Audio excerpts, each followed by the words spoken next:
The Railway Children by Edith Nesbit. Dedication. To my dear son Paul Bland, behind whose knowledge of railways my ignorance confidently shelters. Chapter 1. The Beginning of Things.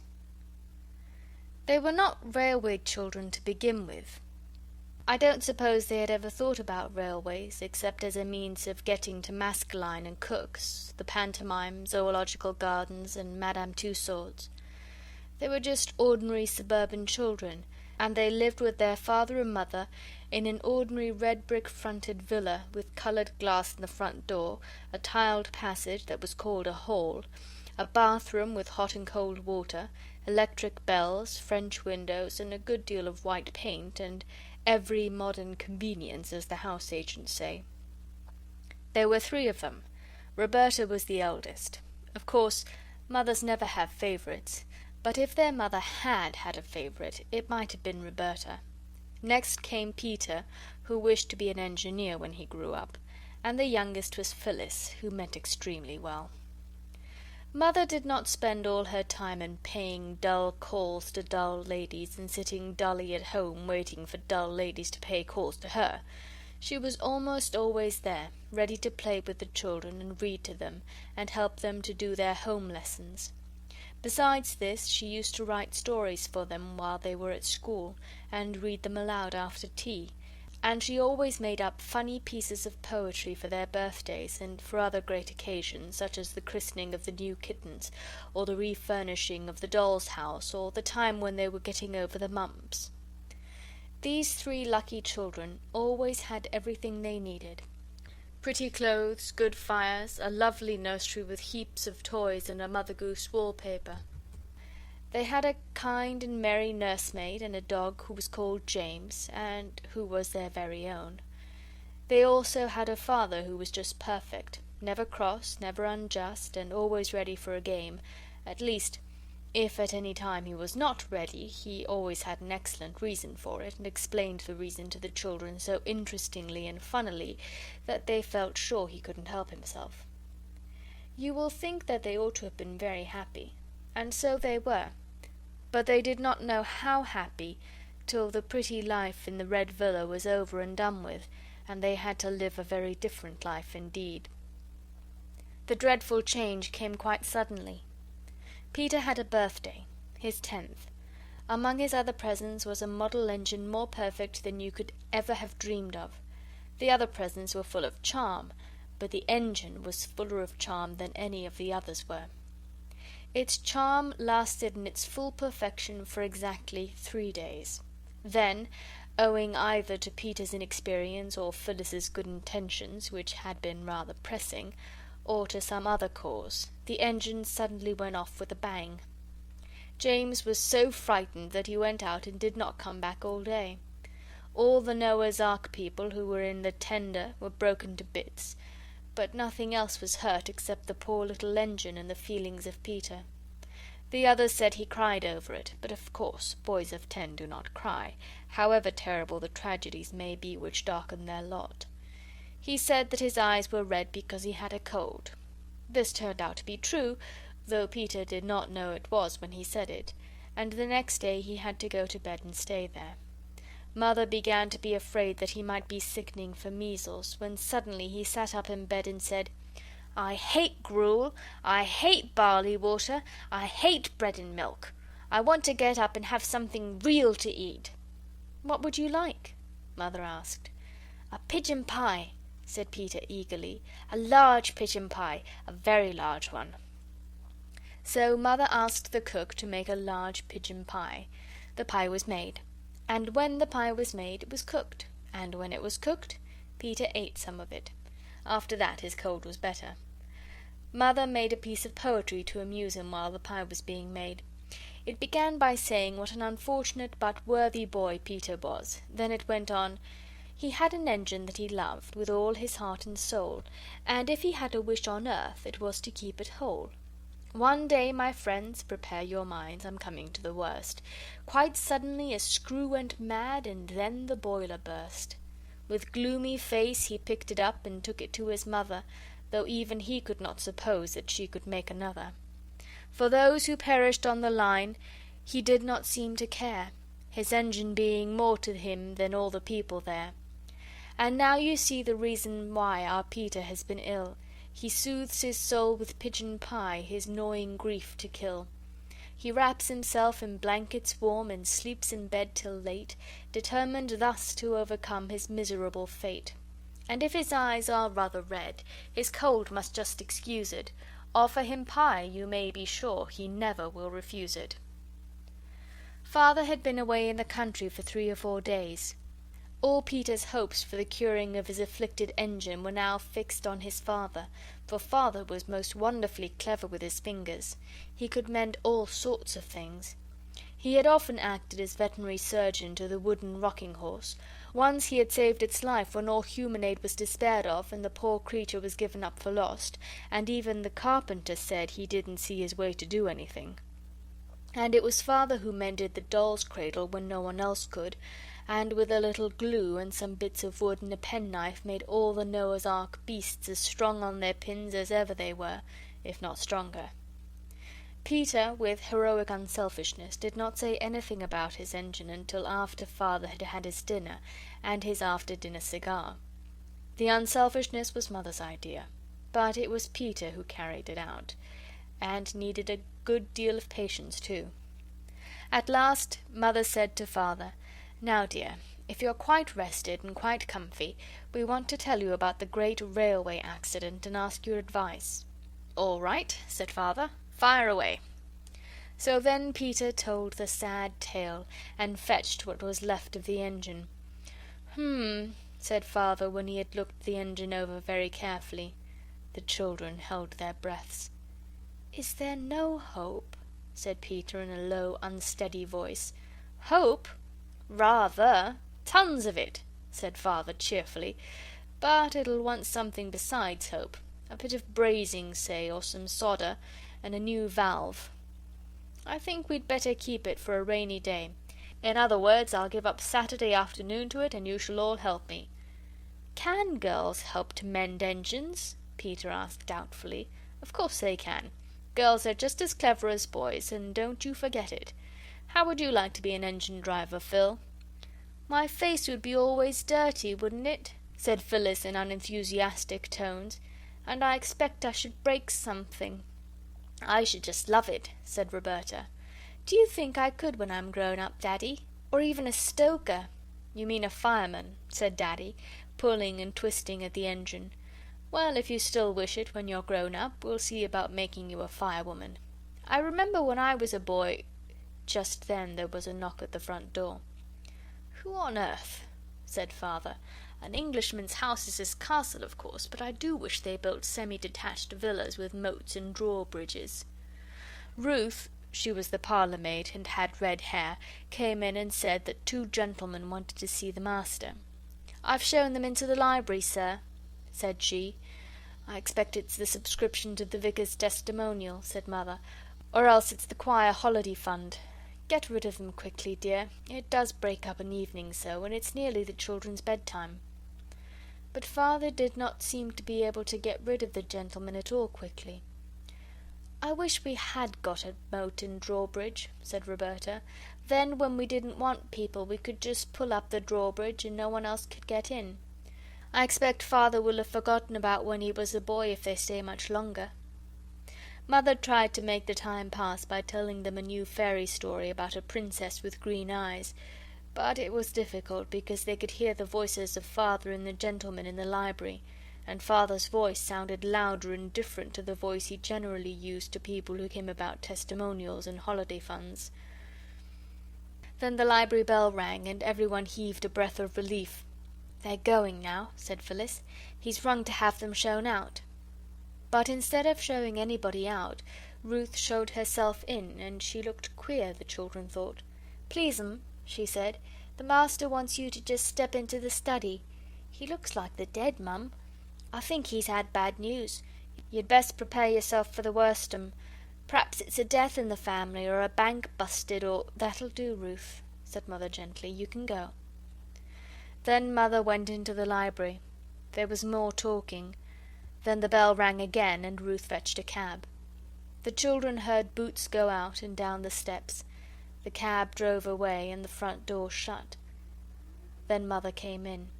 Her dear face was as white as her lace collar, and her eyes looked very big and shining. Her mouth looked just like a line of pale red. Her lips were thin and not their proper shape at all. "It's bedtime," she said. "Ruth will put you to bed." "But you promised we should sit up late tonight because Father's come home," said Phyllis. "Father's been called away on business," said Mother. "Come, darlings, go at once." They kissed her and went. Roberta lingered to give Mother an extra hug and to whisper, "It wasn't bad news, Mummy, was it? Is anyone dead, or—" "Nobody's dead, no," said Mother, and she almost seemed to push Roberta away. "I can't tell you anything tonight, my pet. Go, dear, go now." So Roberta went. Ruth brushed the girls' hair and helped them to undress. Mother almost always did this herself. When she had turned down the gas and left them, she found Peter, still dressed, waiting on the stairs. "I say, Ruth, what's up?" he asked. "Don't ask me no questions, and I won't tell you no lies," the red-headed Ruth replied. "You'll know soon enough." Late that night Mother came up and kissed all three children as they lay asleep. But Roberta was the only one whom the kiss woke, and she lay mousy still and said nothing. "If Mother doesn't want us to know she's been crying," she said to herself as she heard through the dark the catching of her mother's breath, "we won't know it. That's all." When they came down to breakfast the next morning, Mother had already gone out. "To London," Ruth said, and left them to their breakfast. "There's something awful the matter," said Peter, breaking his egg. "Ruth told me last night we should know soon enough." "Did you ask her?" said Roberta with scorn. "Yes, I did," said Peter angrily. "If you could go to bed without caring whether Mother was worried or not, I couldn't. So there." "I don't think we ought to ask the servants things Mother doesn't tell us," said Roberta. "That's right, Miss Goody-Goody," said Peter. "Preach away." "I'm not Goody," said Phyllis, "but I think Bobbie's right this time." "Of course, she always is, in her own opinion," said Peter. "Oh, don't," cried Roberta, putting down her egg spoon. "Don't let's be horrid to each other. I'm sure some dire calamity is happening. Don't let's make it worse." "Who began, I should like to know?" said Peter. Roberta made an effort and answered. "I did, I suppose, but—" "Well then," said Peter triumphantly. But before he went to school he thumped his sister between the shoulders and told her to cheer up. The children came home to 1 o'clock dinner, but Mother was not there, and she was not there at tea time. It was nearly 7 before she came in, looking so ill and tired that the children felt they could not ask her any questions. She sank into an armchair. Phyllis took the long pins out of her hat, while Roberta took off her gloves, and Peter unfastened her walking shoes and fetched her soft, velvety slippers for her. When she had had a cup of tea, and Roberta had put eau de cologne on her poor head that ached, Mother said, "Now, my darlings, I want to tell you something. Those men last night did bring very bad news, and Father will be away for some time. I'm very worried about it, and I want you all to help me and not to make things harder for me." "As if we would," said Roberta, holding Mother's hand against her face. "You can help me very much," said Mother, "by being good and happy and not quarrelling when I am away." Roberta and Peter exchanged guilty glances. "For I shall have to be away a good deal." "We won't quarrel, indeed we won't," said everybody, and meant it too. "Then," Mother went on, "I want you not to ask me any questions about this trouble, and not to ask anybody else any questions." Peter cringed and shuffled his boots on the carpet. "You'll promise this too, won't you?" said Mother. "I did ask Ruth," said Peter suddenly. "I'm very sorry, but I did." "And what did she say?" "She said I should know soon enough." "It isn't necessary for you to know anything about it," said Mother. "It's about business, and you never do understand business, do you?" "No," said Roberta. Is it something to do with government?" For Father was in a government office. "Yes," said Mother. "Now it's bedtime, my darlings. And don't you worry. It'll all come right in the end."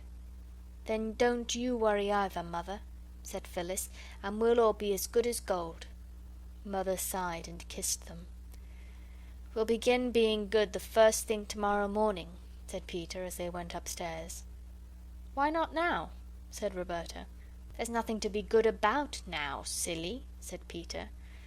"We might begin to try to feel good," said Phyllis, "and not call names." "Who's calling names?" said Peter.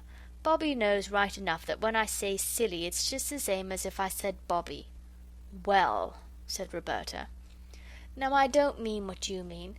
I mean it's just what is it Father calls it? A germ of endearment. Good night." The girls folded up their clothes with more than usual neatness, which was the only way of being good that they could think of. "I say," said Phyllis, smoothing out her pinafore, "you used to say it was so dull, nothing happening like in books. Now something has happened." "I never wanted things to happen to make Mother unhappy," said Roberta. "Everything's perfectly horrid." Everything continued to be perfectly horrid for some weeks. Mother was nearly always out, meals were dull and dirty, the between maid was sent away, and Aunt Emma came on a visit. Aunt Emma was much older than Mother. She was going abroad to be a governess. She was very busy getting her clothes ready, and they were very ugly, dingy clothes, and she had them always littering about, and the sewing machine seemed to whir on and on all day and most of the night. Aunt Emma believed in keeping children in their proper places, and they more than returned the compliment. Their idea of Aunt Emma's proper place was anywhere where they were not. So they saw very little of her. They preferred the company of the servants, who were more amusing. Cook, if in a good temper, could sing comic songs, and the housemaid, if she happened not to be offended with you, could imitate a hen that has laid an egg, a bottle of champagne being opened, and could meow like two cats fighting. The servants never told the children what the bad news was that the gentleman had brought to Father, but they kept hinting that they could tell a great deal if they chose, and this was not comfortable. One day, when Peter had made a booby-trap over the bathroom door, and it had acted beautifully as Ruth passed through, that red-haired parlour-maid caught him and boxed his ears. "You'll come to a bad end," she said furiously, "you nasty little limb, you! If you don't mend your ways, you'll go where your precious father's gone, so I tell you straight." Roberta repeated this to her mother, and next day Ruth was sent away. Then came the time when Mother came home and went to bed and stayed there 2 days, and the doctor came, and the children crept wretchedly about the house and wondered if the world was coming to an end. Mother came down one morning to breakfast, very pale and with lines on her face that used not to be there, and she smiled as well as she could and said, "Now, my pets, everything is settled. We're going to leave this house and go and live in the country. Such a ducky, dear little white house. I know you'll love it." A whirling week of packing followed, not just packing clothes like when you go to the seaside, but packing chairs and tables, covering their tops with sacking and their legs with straw. All sorts of things were packed that you don't pack when you go to the seaside. Crockery, blankets, candlesticks, carpets, bedsteads, saucepans, and even fenders and fire irons. The house was like a furniture warehouse. I think the children enjoyed it very much. Mother was very busy, but not too busy now to talk to them and read to them, and even to make a bit of poetry for Phyllis to cheer her up when she fell down with a screwdriver and ran it into her hand. "Aren't you going to pack this, Mother?" Roberta asked, pointing to the beautiful cabinet inlaid with red turtle shell and brass. "We can't take everything," said Mother. "But we seem to be taking all the ugly things," said Roberta. "We're taking the useful ones," said Mother. "We've got to play at being poor for a bit, my chickabiddy." When all the ugly, useful things had been packed up and taken away in a van by men in green baize aprons, the 2 girls and Mother and Aunt Emma slept in the 2 spare rooms where the furniture was all pretty. All their beds had gone. A bed was made up for Peter on the drawing-room sofa. "I say, this is larks," he said, wriggling joyously, as Mother tucked him up. "I do like moving. I wish we moved once a month." Mother laughed. "I don't," she said. "Good night, Peterkin." As she turned away, Roberta saw her face. She never forgot it. "Oh, Mother," she whispered all to herself as she got into bed, "how brave you are. How I love you. Fancy being brave enough to laugh when you're feeling like that." Next day boxes were filled, and boxes and more boxes, and then late in the afternoon a cab came to take them to the station. Aunt Emma saw them off. They felt that they were seeing her off, and they were glad of it. "But oh, those poor little foreign children that she's going to governess," whispered Phyllis. "I wouldn't be them for anything." At first they enjoyed looking out of the window, but when it grew dusk they grew sleepier and sleepier, and no one knew how long they had been in the train when they were roused by Mother's shaking them gently and saying, "Wake up, dears, we're there." They woke up, cold and melancholy, and stood shivering on the draughty platform while the baggage was taken out of the train. Then the engine, puffing and blowing, set to work again and dragged the train away. The children watched the tail lights of the guard's van disappear into the darkness. This was the first train the children saw on that railway which was in time to become so very dear to them. They did not guess then how they would grow to love the railway, and how soon it would become the centre of their new life, nor what wonders and changes it would bring to them. They only shivered and sneezed, and hoped the walk to the new house would not be long. Peter's nose was colder than he ever remembered it to have been before. Roberta's hat was crooked, and the elastic seemed tighter than usual. Phyllis's shoelaces had come undone. "Come," said Mother, "we've got to walk. There aren't any cabs here." The walk was dark and muddy. The children stumbled a little on the rough road, and once Phyllis absently fell into a puddle and was picked up damp and unhappy. There were no gas lamps on the road, and the road was uphill. The cart went at a foot's pace, and they followed the gritty crunch of its wheels. As their eyes got used to the darkness, they could see the mound of boxes swaying dimly in front of them. A long gate had to be opened for the cart to pass through, and after that the road seemed to go across fields, and now it went downhill. Presently a great, dark, lumpish thing showed over to the right. "There's the house," said Mother. "I wonder why she shut the shutters." "Who's she?" asked Roberta. "The woman I engaged to clean the place and put the furniture straight and get supper." There was a low wall and trees inside. "That's the garden," said Mother. "It looks more like a dripping pan full of black cabbages," said Peter. The cart went on along by the garden wall and round to the back of the house, and here it clattered into a cobble-stoned yard and stopped at the back door. There was no light in any of the windows. Everyone hammered at the door, but no one came.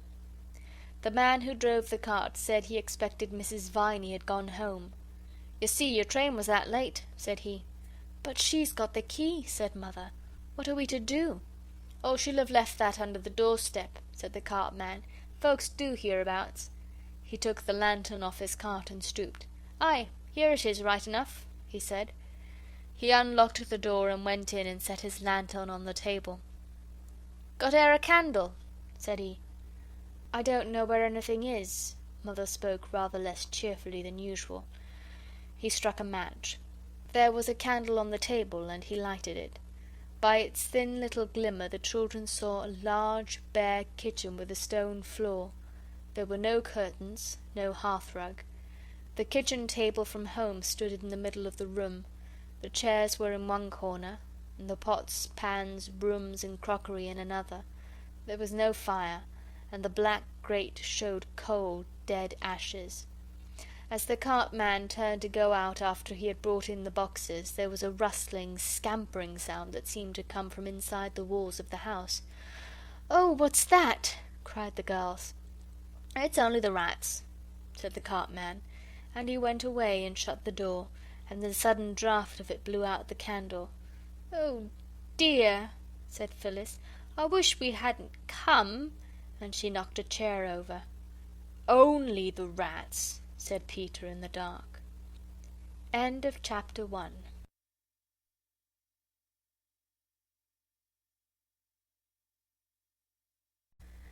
The Railway Children by Edith Nesbit. Chapter 2. Peter's Coal Mine. "What fun!" said Mother in the dark, feeling for the matches on the table. How frightened the poor mice were! I don't believe they were rats at all. She struck a match and relighted the candle, and everyone looked at each other by its winky-blinky light. "Well," she said, "you've often wanted something to happen, and now it has. This is quite an adventure, isn't it? I told Mrs. Viney to get us some bread and butter and meat and things, and to have supper ready. I suppose she's laid it in the dining room, so let's go and see." The dining room opened out of the kitchen. It looked much darker than the kitchen when they went in with the one candle, because the kitchen was whitewashed, but the dining room was dark wood from floor to ceiling, and across the ceiling there were heavy black beams. There was a muddled maze of dusty furniture, the breakfast-room furniture from the old home where they had lived all their lives. It seemed a very long time ago and a very long way off. There was the table, certainly, and there were chairs, but there was no supper. "Let's look in the other rooms," said Mother, and they looked. And in each room was the same kind of blundering half-arrangement of furniture and fire-irons and crockery and all sorts of odd things on the floor, but there was nothing to eat. Even in the pantry there was only a rusty cake tin and a broken plate with whitening mixed in it. "What a horrid old woman," said Mother. "She's just walked off with the money and not got us anything to eat at all." "Then shan't we have any supper at all?" asked Phyllis, dismayed, stepping back onto a soap dish that cracked responsively. "Oh, yes," said Mother, "only it'll mean unpacking one of those big cases that we put in the cellar. Phil, do mind where you're walking to, there's a dear. Peter, hold the light." The cellar door opened out of the kitchen. There were 5 wooden steps leading down. It wasn't a proper cellar at all, the children thought, because its ceiling went up as high as the kitchen's. A bacon rack hung under its ceiling. There was wood in it and coal, also the big cases. Peter held the candle, all on one side, while Mother tried to open the great packing case. It was very securely nailed down. "Where's the hammer?" asked Peter. "That's just it," said Mother. "I'm afraid it's inside the box. But there's a coal shovel, and there's the kitchen poker." And with these she tried to get the case open. "Let me do it," said Peter, thinking he could do it better himself. Everyone thinks this when he sees another person stirring a fire or opening a box or untying a knot in a bit of string. "You'll hurt your hands, Mummy," said Roberta. "Let me." "I wish Father was here," said Phyllis. "He'd get it open in 2 shakes. What are you kicking me for, Bobby?" "I wasn't," said Roberta. Just then the first of the long nails in the packing case began to come out with a scrunch. Then a lath was raised, and then another, till all 4 stood up with the long nails in them shining fiercely like iron teeth in the candle light. "Hooray!" said Mother. "Here are some candles, the very first thing. You girls go and light them. You'll find some saucers and things. Just drop a little candle grease in the saucer and stick the candle upright in it. How many shall we light?" "As many as ever you like," said Mother gaily.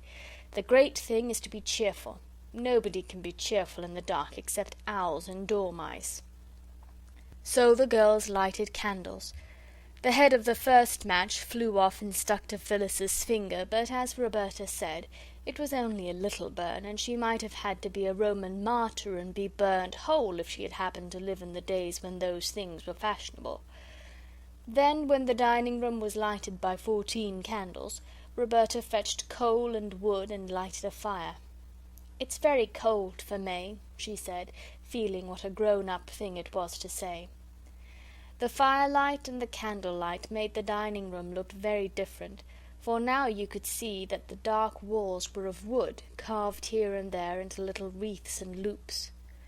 The girls hastily tidied the room, which meant putting the chairs against the wall and piling all the odds and ends into a corner and partly hiding them with the big leather armchair that Father used to sit in after dinner. "Bravo!" cried Mother, coming in with a tray full of things. "This is something like. I'll just get a tablecloth and then—" The tablecloth was in a box with a proper lock that was opened with a key and not with a shovel, and when the cloth was spread on the table a real feast was laid out on it. Everyone was very, very tired, but everyone cheered up at the sight of the funny and delightful supper. There were biscuits, the Marie and the plain kind, sardines, preserved ginger, cooking raisins, and candied peel and marmalade. "What a good thing Aunt Emma packed up all the odds and ends out of the store cupboard," said Mother. "Now, Phil, don't put the marmalade spoon in among the sardines." "No, I won't, Mother," said Phyllis, and put it down among the Marie biscuits. "Let's drink Aunt Emma's health," said Roberta suddenly. "What should we have done if she hadn't packed up these things? Here's to Aunt Emma." And the toast was drunk in ginger wine and water out of willow-patterned teacups because the glasses couldn't be found. They all felt that they had been a little hard on Aunt Emma.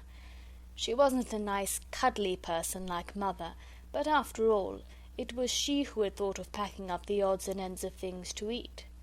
It was Aunt Emma, too, who had aired all the sheets ready, and the men who had moved the furniture had put the bedsteads together, so the beds were soon made. "Good night, chickies," said Mother. "I'm sure there aren't any rats.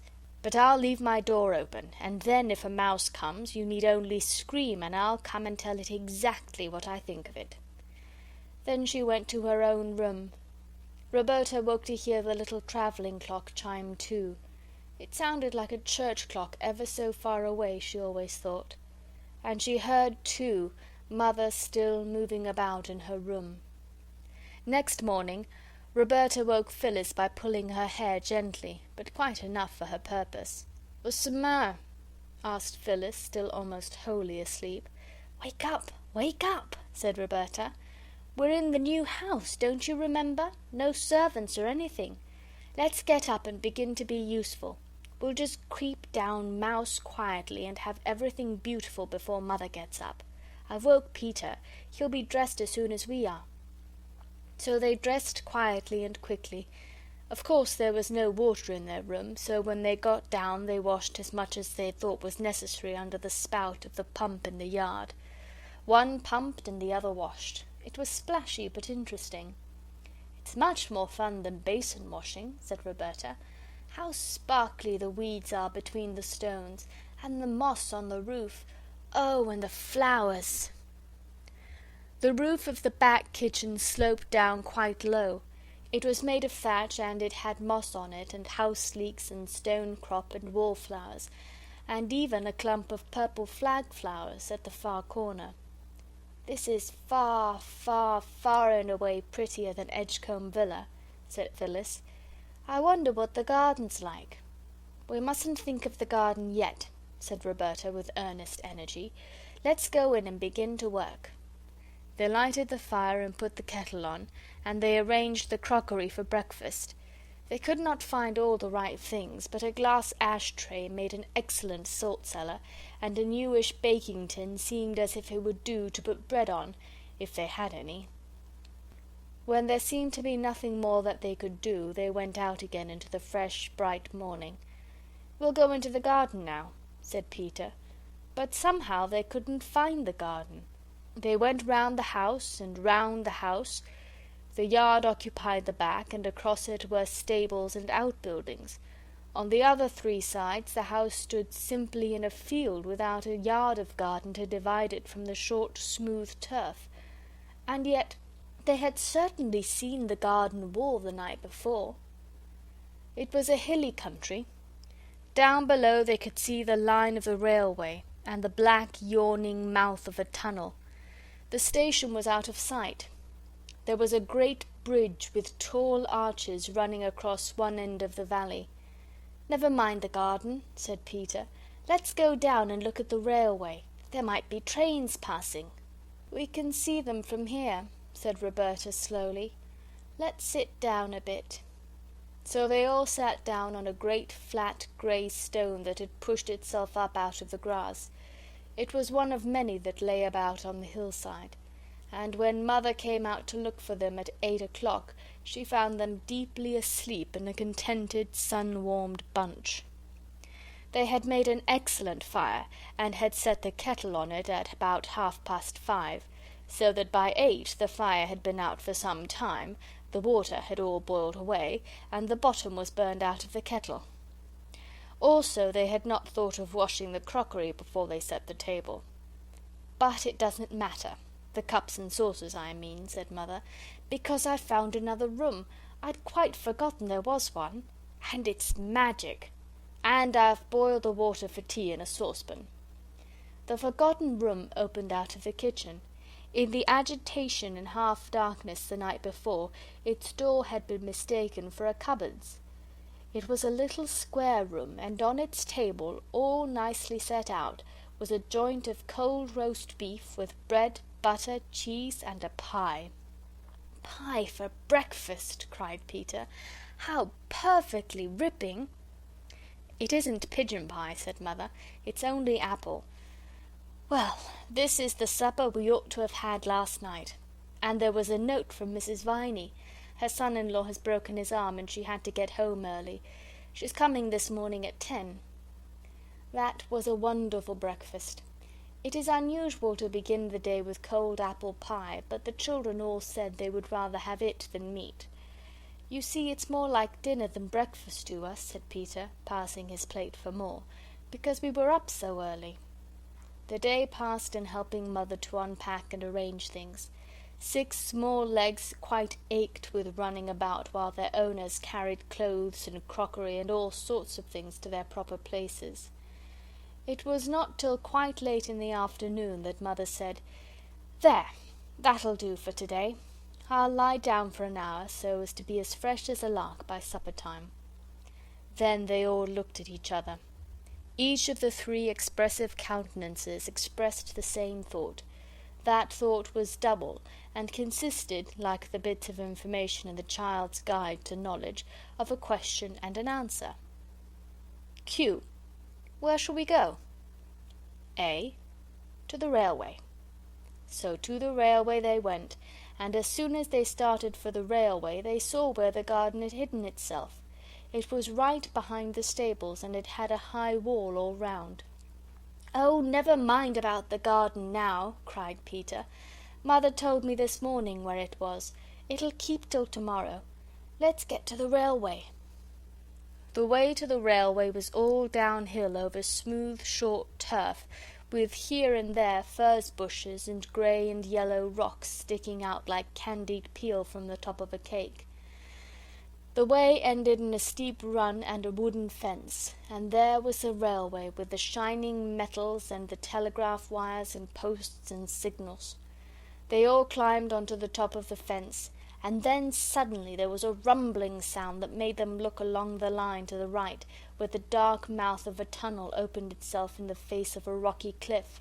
Next moment a train had rushed out of the tunnel with a shriek and a snort, and it slid noisily past them. They felt the rush of its passing, and the pebbles on the line jumped and rattled under it as it went by. "Oh," said Roberta, drawing a long breath. "It was like a great dragon tearing by. Did you feel it fan us with its hot wings?" "I suppose a dragon's lair might look very like that tunnel from the outside," said Phyllis. But Peter said, "I never thought we should ever get as near to a train as this. It's the most ripping sport." "Better than toy engines, isn't it?" said Roberta. I am tired of calling Roberta by her name. I don't see why I should. No one else did. Everyone else called her Bobby, and I don't see why I shouldn't. "I don't know. It's different," said Peter. "It seems so odd to see all of a train. It's awfully tall, isn't it?" "We've always seen them cut in half by platforms," said Phyllis. "I wonder if that train was going to London," Bobby said. "London's where Father is." "Let's go down to the station and find out," said Peter. So they went. They walked along the edge of the line and heard the telegraph wires humming over their heads. When you are in the train it seems such a little way between post and post, and one after another the posts seem to catch up the wires almost more quickly than you can count them. But when you have to walk, the posts seem few and far between. But the children got to the station at last. Never before had any of them been at a station except for the purpose of catching trains, or perhaps waiting for them, and always with grown-ups in attendance, grown-ups who were not themselves interested in stations except as places from which they wished to get away. Never before had they passed close enough to a signal box to be able to notice the wires and to hear the mysterious ping ping followed by the strong, firm clicking of machinery. The very sleepers on which the rails lay were a delightful path to travel by, just far enough apart to serve as the stepping stones in a game of foaming torrents hastily organised by Bobby. Then to arrive at the station, not through the booking office, but in a freebooting sort of way by the sloping end of the platform, this in itself was joy. Joy, too, it was to peep into the porter's room where the lamps are, and the railway almanac on the wall, and one porter half asleep behind a paper. There were a great many crossing lines at the station. Some of them just ran into a yard and stopped short, as though they were tired of business and meant to retire for good. Trucks stood on the rails here, and on one side was a great heap of coal, not a loose heap such as you see in your coal cellar, but a sort of solid building of coals with large square blocks of coal outside used just as though they were bricks, and built up till the heap looked like the picture of the cities of the plain in Bible stories for infants. There was a line of whitewash near the top of the coaly wall.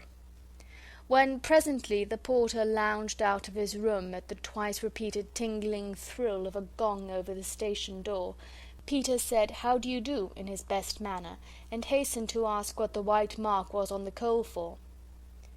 "To mark how much coal there be," said the porter, "so as we'll know if anyone nicks it. So don't you go off with none in your pockets, young gentleman."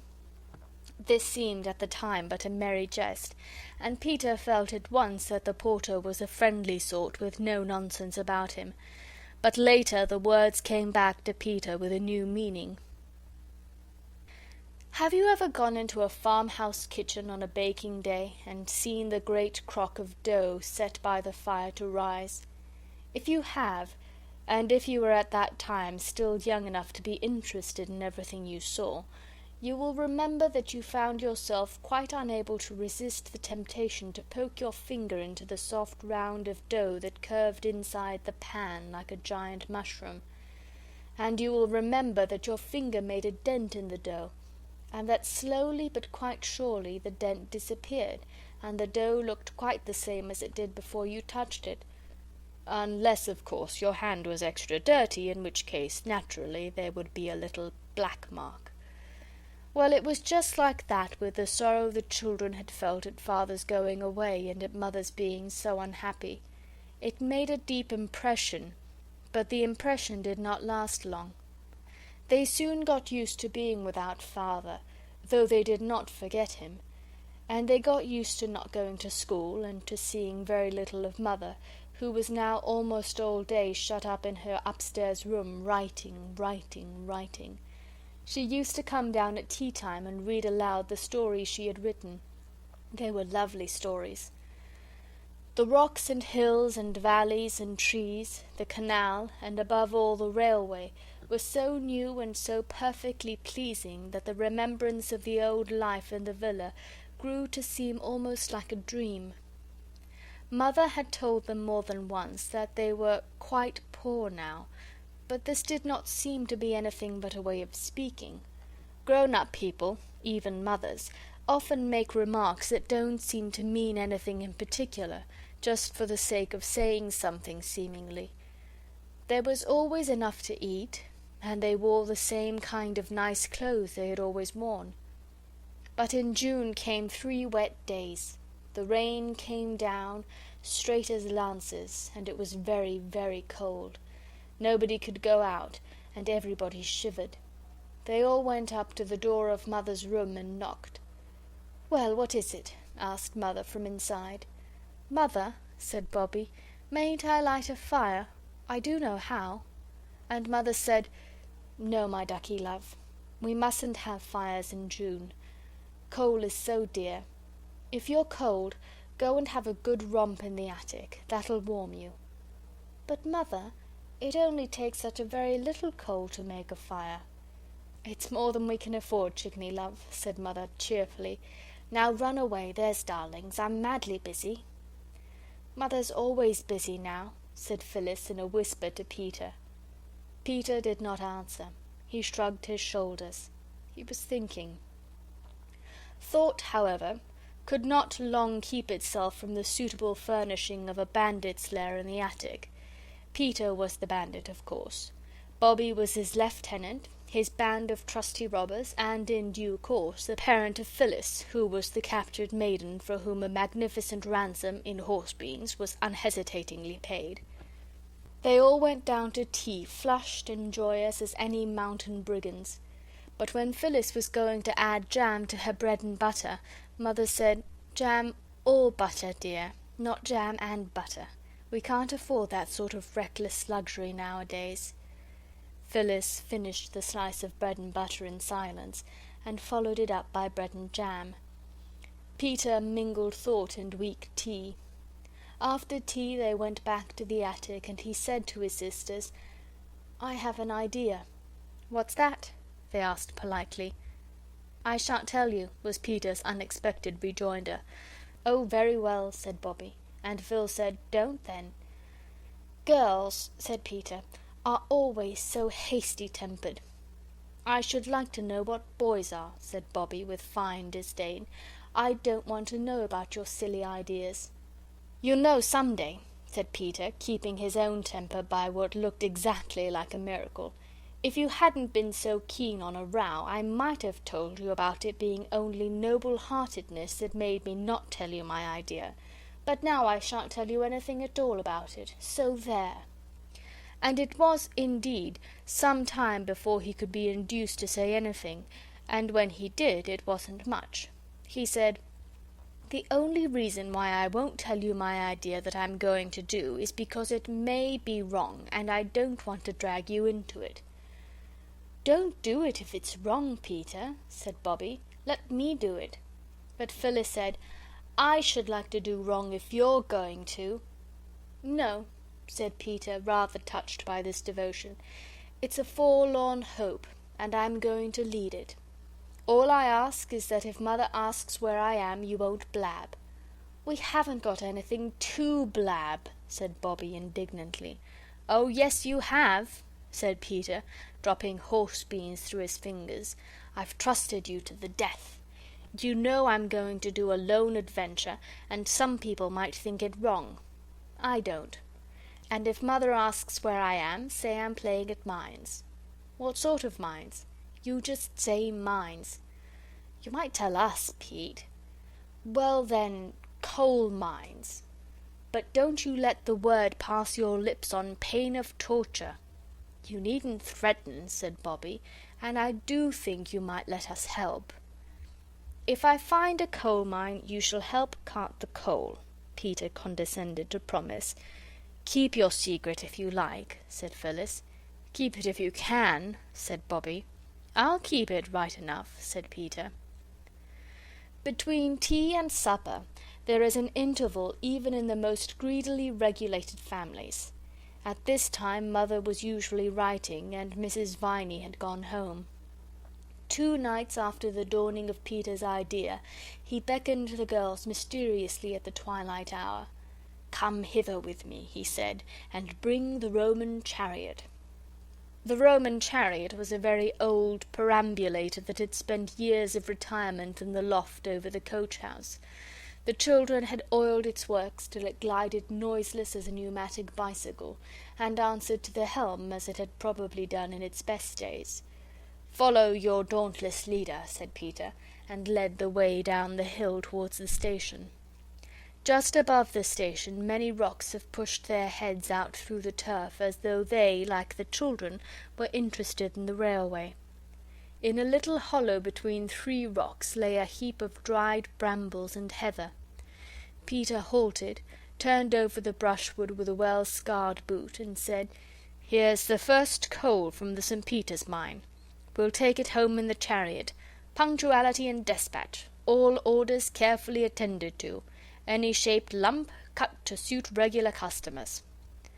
The chariot was packed full of coal, and when it was packed it had to be unpacked again because it was so heavy that it couldn't be got up the hill by the 3 children, not even when Peter harnessed himself to the handle with his braces, and firmly grasping his waistband in one hand, pulled while the girls pushed behind.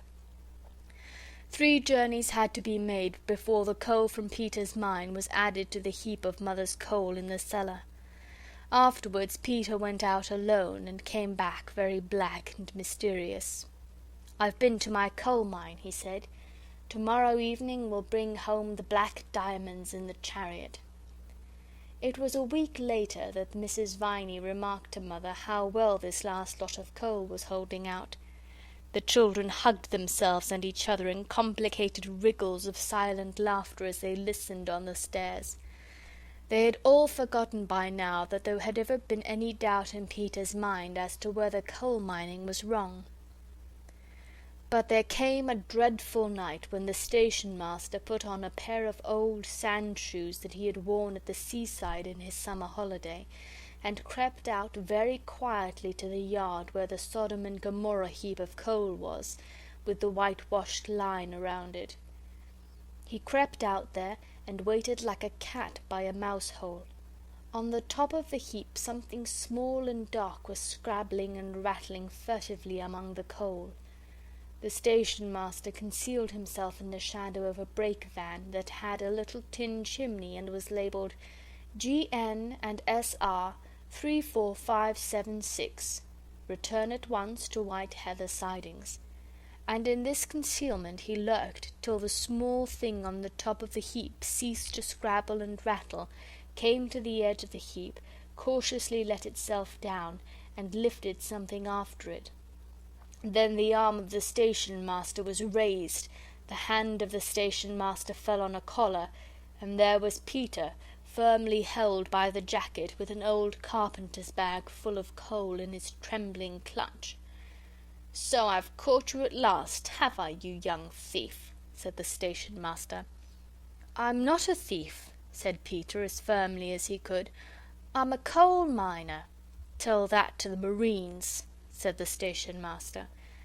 "It would be just as true whoever I told it to," said Peter. "You're right there," said the man who held him. "Stow your jaw, you young rip, and come along to the station." "Oh, no!" cried in the darkness an agonized voice that was not Peter's. "Not the police station," said another voice from the darkness. "Not yet," said the station-master. "The railway station first." "Why, it's a regular gang. Any more of you?" "Only us," said Bobby and Phyllis, coming out of the shadow of another truck labelled Staveley Colliery, and bearing on it the legend in white chalk, "Wanted in number 1 road." "What do you mean by spying on a fellow like this?" said Peter angrily. "Time someone did spy on you, I think," said the station-master. "Come along to the station." "Oh, don't," said Bobby. "Can't you decide now what you'll do to us? It's our fault just as much as Peter's. We helped to carry the coal away, and we knew where he got it." "No, you didn't," said Peter. "Yes, we did," said Bobby. "We knew all the time. We only pretended we didn't, just to humour you." Peter's cup was full. He had mined for coal, he had struck coal, he had been caught, and now he learned that his sisters had humoured him. "Don't hold me," he said. "I won't run away." The station-master loosed Peter's collar, struck a match, and looked at them by its flickering light. "Why," said he, "you're the children from the 3 chimneys up yonder. So nicely dressed, too. Tell me now, What made you do such a thing? Haven't you ever been to church or learned your catechism or anything, not to know it's wicked to steal?" He spoke much more gently now, and Peter said, "I didn't think it was stealing. I was almost sure it wasn't. I thought if I took it from the outside part of the heap, perhaps it would be, but in the middle I thought I could fairly count it only mining. It'll take thousands of years for you to burn up all that coal and get to the middle parts." "Not quite. But did you do it for a lark or what?" "Not much lark, carting that beastly heavy stuff up the hill," said Peter indignantly. "Then why did you?" The station-master's voice was so much kinder now that Peter replied, "You know that wet day? Well, Mother said we were too poor to have a fire. We always had fires when it was cold at our other house, and—" "Don't!" interrupted Bobbie in a whisper. "Well," said the station-master, rubbing his chin thoughtfully, "I'll tell you what I'll do. I'll look over it this once.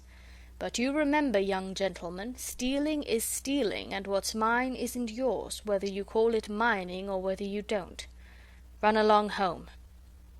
"Do you mean you aren't going to do anything to us?" "Well, you are a brick," said Peter with enthusiasm. "You're a dear," said Bobbie. "You're a darling," said Phyllis. "That's all right," said the station-master.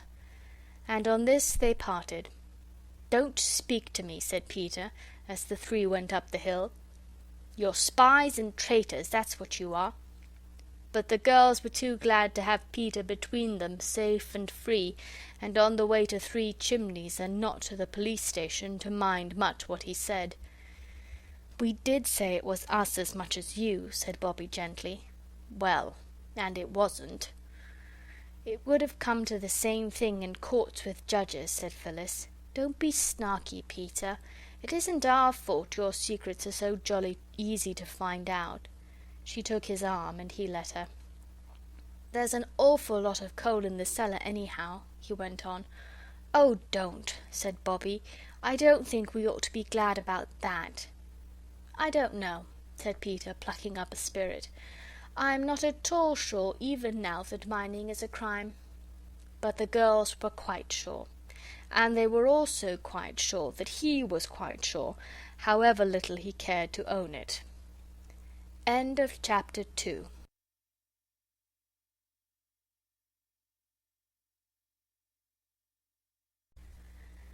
The Railway Children by Edith Nesbit. Chapter 3. The Old Gentleman.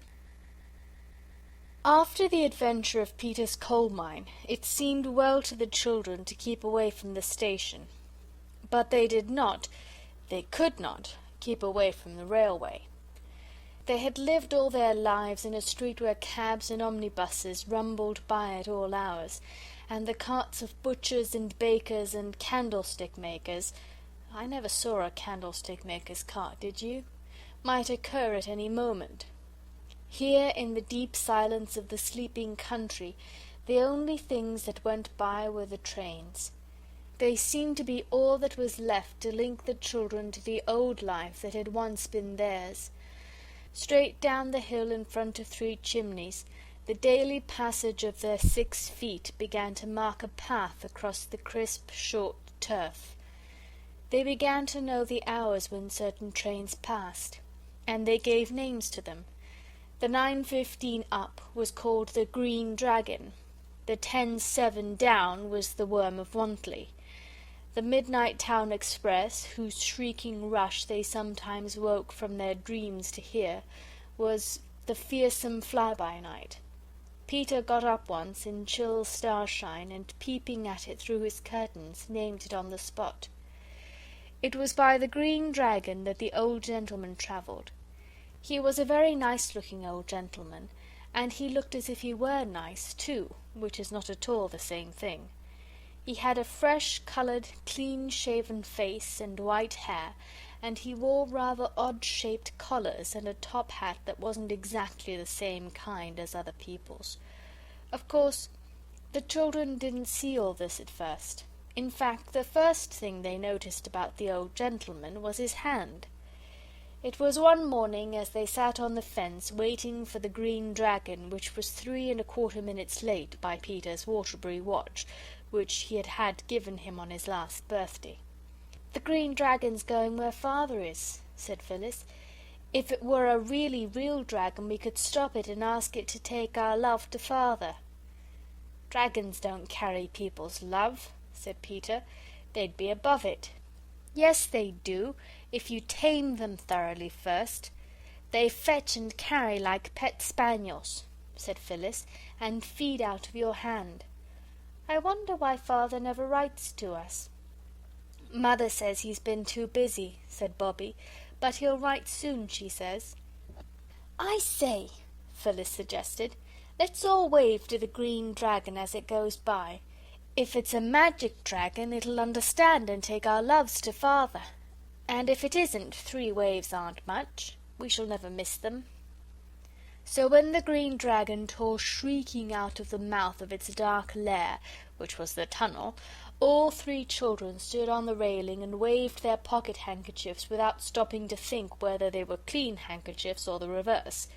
They were, as a matter of fact, very much the reverse. And out of a first-class carriage a hand waved back, a quite clean hand. It held a newspaper. It was the old gentleman's hand. After this it became the custom for waves to be exchanged between the children and the 9:15. And the children, especially the girls, liked to think that perhaps the old gentleman knew Father and would meet him in business, wherever that shady retreat might be, and tell him how his 3 children stood on a rail far away in the green country and waved their love to him every morning, wet or fine. For now they were able to go out in all sorts of weather, such as they would never have been allowed to go out in when they lived in their villa house. This was Aunt Emma's doing, and the children felt more and more that they had not been quite fair to this unattractive aunt, when they found how useful were the long gaiters and waterproof coats that they had laughed at her for buying for them. Mother, all this time, was very busy with her writing. She used to send off a good many long blue envelopes with stories in them, and large envelopes of different sizes and colours used to come to her. Sometimes she would sigh when she opened them and say, "Another story come home to roost. Oh dear," and then the children would be very sorry. But sometimes she would wave the envelope in the air and say, "Hooray, hooray, here's a sensible editor. He's taken my story and this is the proof of it." At first the children thought the proof meant the letter the sensible editor had written, but they presently got to know that the proof was long slips of paper with the story printed on them. Whenever an editor was sensible, there were buns for tea. One day Peter was going down to the village to get buns to celebrate the sensibleness of the editor of the Children's Globe, when he met the station master. Peter felt very uncomfortable, for he had now had time to think over the affair of the coal mine. He did not like to say good morning to the station master, as you usually do to anyone you meet on a lonely road, because he had a hot feeling, which spread even to his ears, that the station master might not care to speak to a person who had stolen coals. Stolen is a nasty word, but Peter felt it was the right one, so he looked down and said nothing. It was the station master who said good morning as he passed by, and Peter answered good morning. Then he thought, perhaps he doesn't know who I am by daylight, or he wouldn't be so polite. And he did not like the feeling which thinking this gave him, and then, before he knew what he was going to do, he ran after the station master, who stopped when he heard Peter's hasty boots crunching the road, and coming up with him very breathless and with his ears now quite magenta-coloured, he said, "I don't want you to be polite to me if you don't know me when you see me." "Eh?" said the station master. "I thought perhaps you didn't know it was me that took the coals," Peter went on, "when you said good morning. But it was, and I'm sorry. There." "Why," said the station master, "I wasn't thinking anything at all about the precious coals. Let bygones be bygones. And where were you off to in such a hurry?" "I'm going to buy buns for tea," said Peter. "I thought you were all so poor," said the station master. "So we are," said Peter confidentially, "but we always have 3 pennyworth of halfpennies for tea whenever Mother sells a story or a poem or anything." "Oh," said the station master, "so your mother writes stories, does she?" "The beautifulest you ever read," said Peter. "You ought to be very proud to have such a clever mother." "Yes," said Peter, "but she used to play with us more before she had to be so clever." "Well," said the station master, "I must be getting along. You give us a look in at the station whenever you feel so inclined. And as to coals, it's a word that... well, oh no, we never mention it, eh?" "Thank you," said Peter. "I'm very glad it's all straightened out between us." And he went on across the canal bridge to the village to get the buns, feeling more comfortable in his mind than he had felt since the hand of the station master had fastened on his collar that night among the coals. Next day, when they had sent the 3-fold wave of greeting to Father by the Green Dragon, and the old gentleman had waved back as usual, Peter proudly led the way to the station. "But ought we?" said Bobbie. "After the coals, she means," Phyllis explained. "I met the station master yesterday," said Peter in an off-hand way, and he pretended not to hear what Phyllis had said. "He express specially invited us to go down any time we liked." "After the coals?" repeated Phyllis. "Stop a minute. My bootlace is undone again." "It always is undone again," said Peter. "And the station master was more of a gentleman than you'll ever be, Phil, throwing coal at a chap's head like that." Phyllis did up her bootlace and went on in silence, but her shoulders shook, and presently a fat tear fell off her nose and splashed on the metal of the railway line. Bobbie saw it. "Why, what's the matter, darling?" she said, stopping short and putting her arm around the heaving shoulders. "He called me ungentlemanly," sobbed Phyllis. "I didn't never call him unladylike, not even when he tied my Clorinda to the firewood bundle and burned her at the stake for a martyr." Peter had indeed perpetrated this outrage a year or 2 before. "Well, you began, you know," said Bobbie honestly, "about coals and all that. Don't you think you'd better both unsay everything since the wave and let honour be satisfied?" "I will if Peter will," said Phyllis, sniffling. "All right," said Peter. "Honour is satisfied. Here, use my hanky, Phil, for goodness sake, if you've lost yours as usual. I wonder what you do with them." "You had my last one," said Phyllis indignantly, "to tie up the rabbit hutch door with. But you're very ungrateful. It's quite right what it says in the poetry book about sharper than a serpent it is to have a toothless child. But it means ungrateful when it says toothless. Miss Lowe told me so." "All right," said Peter impatiently. "I'm sorry. There! Now will you come on?" They reached the station and spent a joyous 2 hours with the porter. He was a worthy man and seemed never to tire of answering the questions that began with "why?", which many people in higher ranks of life often seem weary of. He told them many things that they had not known before, as, for instance, that the things that hook carriages together are called couplings, and that the pipes like great serpents that hang over the couplings are meant to stop the train with.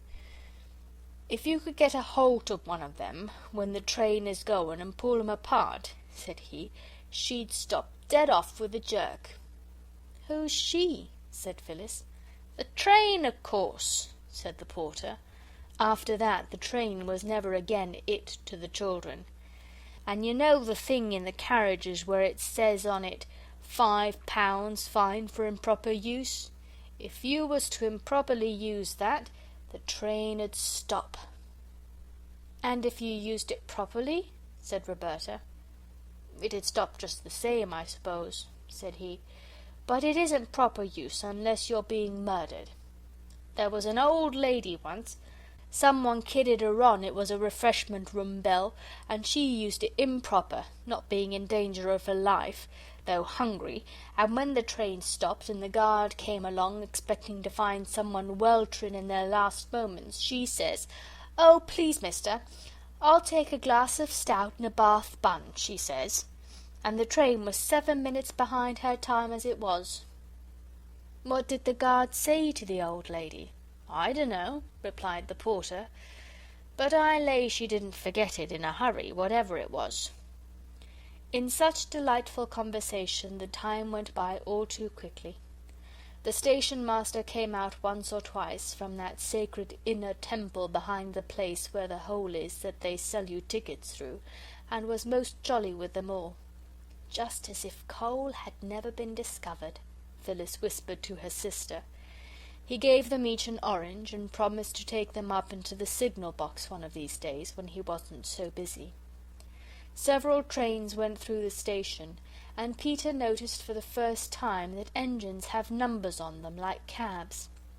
"Yes," said the porter, "I knowed a young gent as used to take down the numbers of every single one he seed, in a green notebook with silver corners it was, owing to his father being very well to do in the wholesale stationery."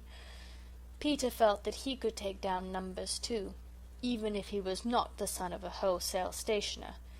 As he did not happen to have a green leather notebook with silver corners, the porter gave him a yellow envelope, and on it he noted 379663, and felt that this was the beginning of what would be a most interesting collection. That night at tea he asked Mother if she had a green leather notebook with silver corners. She had not, but when she heard what he wanted it for, she gave him a little black one. "It has a few pages torn out," said she, "but it will hold quite a lot of numbers, and when it's full I'll give you another. I'm so glad you like the railway. Only, please, you mustn't walk on the line." "Not if we face the way the train's coming?" asked Peter after a gloomy pause in which glances of despair were exchanged. "No, really not," said Mother. Then Phyllis said, "Mother, didn't you ever walk on the railway lines when you were little?" Mother was an honest and honourable mother, so she had to say, "Yes." "Well then," said Phyllis, "but darlings, you don't know how fond I am of you. What should I do if you got hurt?" "Are you fonder of us than Granny was of you when you were little?" Phyllis asked. Bobby made signs to her to stop, but Phyllis never did see signs, no matter how plain they might be. Mother did not answer for a minute. She got up to put more water in the teapot. "No one," she said at last, "ever loved anyone more than my mother loved me." Then she was quiet again, and Bobby kicked Phyllis hard under the table, because Bobby understood a little bit the thoughts that were making Mother so quiet, the thoughts of the time when Mother was a little girl and was all the world to her mother. It seems so easy and natural to run to Mother when one is in trouble. Bobby understood a little how people do not leave off running to their mothers when they are in trouble, even when they are grown up, and she thought she knew a little what it must be to be so sad and have no mother to run to any more. So she kicked Phyllis, who said, "What are you kicking me like that for, Bob?" And then Mother laughed a little and sighed and said, "Very well then, only let me be sure you do know which way the trains come, and don't walk on the line near the tunnel or near corners." "Trains keep to the left like carriages," said Peter, "so if we keep to the right we're bound to see them coming." "Very well," said Mother, and I dare say you think that she ought not to have said it, but she remembered about when she was a little girl herself, and she did say it, and neither her own children, nor you, nor any other children in the world, could ever understand exactly what it cost her to do it. Only some few of you, like Bobby, may understand a very little bit. It was the very next day that Mother had to stay in bed because her head ached so, Her hands were burning hot, and she would not eat anything, and her throat was very sore. "If I was you, Mum," said Mrs. Viney, "I should take and send for the doctor. There's a lot of catchy complaints a-going about just now. My sister's eldest, she took a chill, and it went to her inside 2 years ago come Christmas, and she's never been the same girl since." Mother wouldn't at first, but in the evening she felt so much worse that Peter was sent to the house in the village that had 3 laburnum trees by the gate, and on the gate a brass plate with W. W. Forrest, M.D. on it. W. W. Forrest, M.D. came at once. He talked to Peter on the way back. He seemed a most charming and sensible man, interested in railways and rabbits and really important things. When he had seen Mother, he said it was influenza. "Now, Lady Graveairs," he said in the hall to Bobbie, "I suppose you'll want to be head nurse." "Of course," said she. "Well then, I'll send down some medicine. Keep up a good fire. Have some strong beef tea made ready to give her as soon as the fever goes down. She can have grapes now, and beef essence, and soda water and milk, and you'd better get in a bottle of brandy, the best brandy. Cheap brandy is worse than poison." She asked him to write it all down, and he did. When Bobbie showed Mother the list he had written, Mother laughed. It was a laugh, Bobbie decided, though it was rather odd and feeble. "Nonsense," said Mother, laying in bed with eyes as bright as beads. "I can't afford all that rubbish.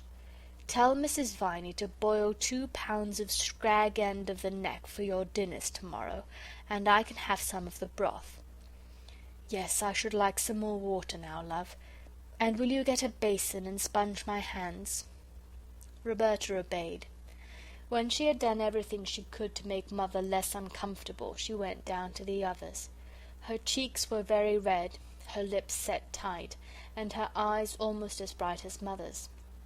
She told them what the doctor had said and what Mother had said. "And now," said she, when she had told all, "there's no one but us to do anything, and we've got to do it. I've got the shilling for the mutton." "We can do without the beastly mutton," said Peter. "Bread and butter will support life. People have lived on less on desert islands many a time." "Of course," said his sister. And Mrs. Viney was sent to the village to get as much brandy and soda water and beef tea as she could buy for a shilling. "But even if we never have anything to eat at all," said Phyllis, "you can't get all those other things with our dinner money." "No," said Bobbie, frowning. "We must find out some other way. Now think, everybody, just as hard as ever you can." They did think, and presently they talked, and later, when Bobbie had gone up to sit with Mother in case she wanted anything, the other 2 were very busy with scissors and a white sheet and a paintbrush and the pot of Brunswick black that Mrs. Viney used for grates and fenders. They did not manage to do what they wished exactly with the first sheet, so they took another out of the linen cupboard. It did not occur to them that they were spoiling good sheets which cost good money. They only knew that they were making a good... but what they were making comes later. Bobbie's bed had been moved into Mother's room, and several times in the night she got up to mend the fire and to give her Mother milk and soda water. Mother talked to herself a good deal, but it did not seem to mean anything, and once she woke up suddenly and called out, "Mama! Mama!" and Bobbie knew she was calling for Granny, and that she had forgotten that it was no use calling because Granny was dead. In the early morning Bobbie heard her name and jumped out of bed and ran to Mother's bedside. Yes, I think I was asleep," said Mother. "My poor little duck, how tired you'll be. I do hate to give you all this trouble." "Trouble?" said Bobbie. "Ah, don't cry, sweet," Mother said. "I shall be all right in a day or 2. And Bobbie said, "Yes," and tried to smile. When you are used to 10 hours of solid sleep, to get up 3 or 4 times in your sleep time makes you feel as though you had been up all night. Bobby felt quite stupid, and her eyes were sore and stiff, but she tidied the room and arranged everything neatly before the doctor came. This was at 8:30. "Everything going on all right, little nurse?" he said at the front door. "Did you get the brandy?" "I've got the brandy," said Bobby, "in a little flat bottle." "I didn't see the grapes or the beef tea, though," said he. "No," said Bobby firmly, "but you will tomorrow, and there's some beef stewing in the oven for beef tea." "Who told you to do that?" he asked. "I noticed what Mother did when Phil had mumps." "Right," said the doctor. "Now you get your old woman to sit with your mother, and then you eat a good breakfast and go straight to bed and sleep till dinner time. We can't afford to have the head nurse ill." He was really quite a nice doctor. When the 9:15 came out of the tunnel that morning, the old gentleman in the first-class carriage put down his newspaper and got ready to wave his hand to the 3 children on the fence. But this morning there were not 3. There was only 1, and that was Peter. Peter was not on the railings either, as usual. He was standing in front of them in an attitude like that of a showman, showing off the animals in a menagerie, or of the kind clergyman when he points with a wand at the scenes from Palestine, when there is a magic lantern and he is explaining it. Peter was pointing too, and what he was pointing at was a large white sheet nailed against the fence. On the sheet there were thick black letters more than a foot long. Some of them had run a little because of Phyllis having put the Brunswick black on too eagerly, but the words were quite easy to read. And this was what the old gentleman and several other people in the train read in the large black letters on the white sheet: "Look out at the station." A good many people did look out at the station, and were disappointed, for they saw nothing unusual. The old gentleman looked out too, and at first he too saw nothing more unusual than the gravelled platform and the sunshine, and the wallflowers and forget-me-nots in the station borders. It was only just as the train was beginning to puff and pull itself together with a start again that he saw Phyllis. She was quite out of breath with running. "Oh," she said, "I thought I'd missed you. My bootlaces would keep coming down, and I fell over them twice. Here, take it." She thrust a warm, dampish letter into his hand as the train moved. He leaned back in his corner and opened the letter. This is what he read: "Dear Mister, we do not know your name. Mother is ill, and the doctor says to give her the things at the end of the letter, but she says she can't afford it, and to get mutton for us, and she will have the broth. We do not know anybody here but you, because Father is away and we do not know the address. Father will pay you, or if he has lost all his money or anything, Peter will pay you when he is a man. We promise it on our honour. I owe you for all the things Mother wants. Signed, Peter. Will you give the parcel to the station master because of us not knowing what train you come down by? Say it is for Peter that was sorry about the coals, and he will know all right. Roberta, Phyllis, Peter." Then came the list of things the doctor had ordered. The old gentleman read through it once, and his eyebrows went up. He read it twice and smiled a little. When he had read it thrice, he put it in his pocket and went on reading the Times. At about 6 that evening there was a knock at the back door. The 3 children rushed to open it, and there stood the friendly porter who had told them so many interesting things about railways. He dumped down a big hamper on the kitchen flags. "Old gent," he said, "he asked me to fetch it up straight away." "Thank you very much," said Peter, and then, as the porter lingered, he added, "I'm most awfully sorry I haven't got tuppence to give you like Father does, but—" "You drop it, if you please," said the porter indignantly. "I wasn't thinking about no tuppences. I only wanted to say I was sorry your mamma wasn't so well, and to ask you how she finds herself this evening, and I fetched her along a bit of sweetbriar. Very sweet to smell it is." "Tuppence, indeed," said he, and produced a bunch of sweetbriar from his hat. "Just like a conjurer," as Phyllis remarked afterwards. "Thank you very much," said Peter, And I beg your pardon about the twopence." "No offence," said the porter untruly but politely, and went. Then the children undid the hamper. First there was straw, and then there were fine shavings, and then came all the things they had asked for, and plenty of them, and then a good many things they had not asked for, among others peaches and port wine and 2 chickens, a cardboard box of big red roses with long stalks, and a tall thin green bottle of lavender water, and 3 smaller fatter bottles of eau de cologne. There was a letter too. "Dear Roberta and Phyllis and Peter," it said, "here are the things you want. Your mother will want to know where they came from. Tell her they were sent by a friend who heard she was ill. When she is well again, you must tell her all about it, of course.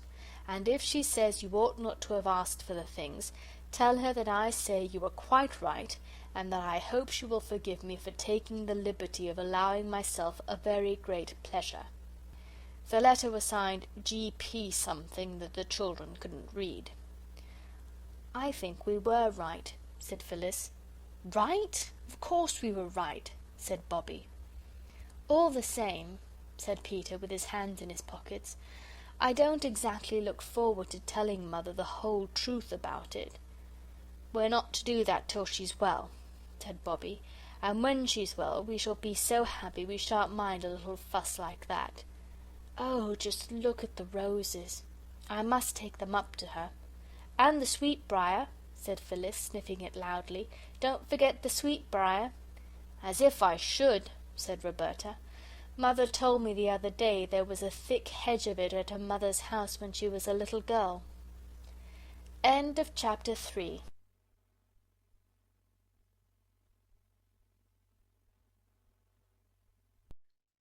Read by Karen Savage, Waco, Texas, August 2006. The Railway Children by Edith Nesbit. Chapter 4. The Engine Burglar.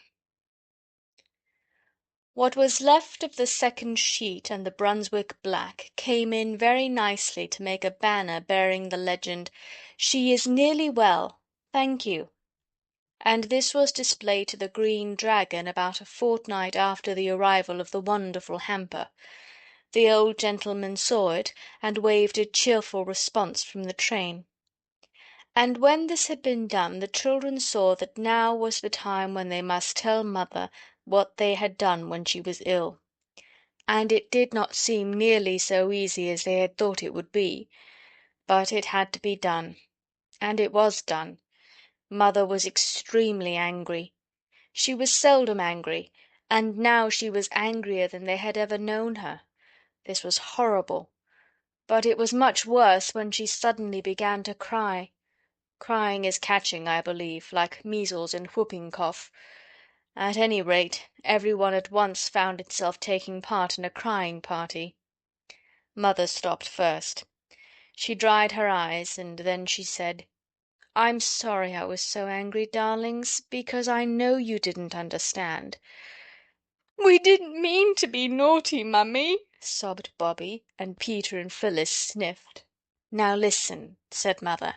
"It's quite true that we're poor, but we have enough to live on. You mustn't go telling everyone about our affairs. It's not right.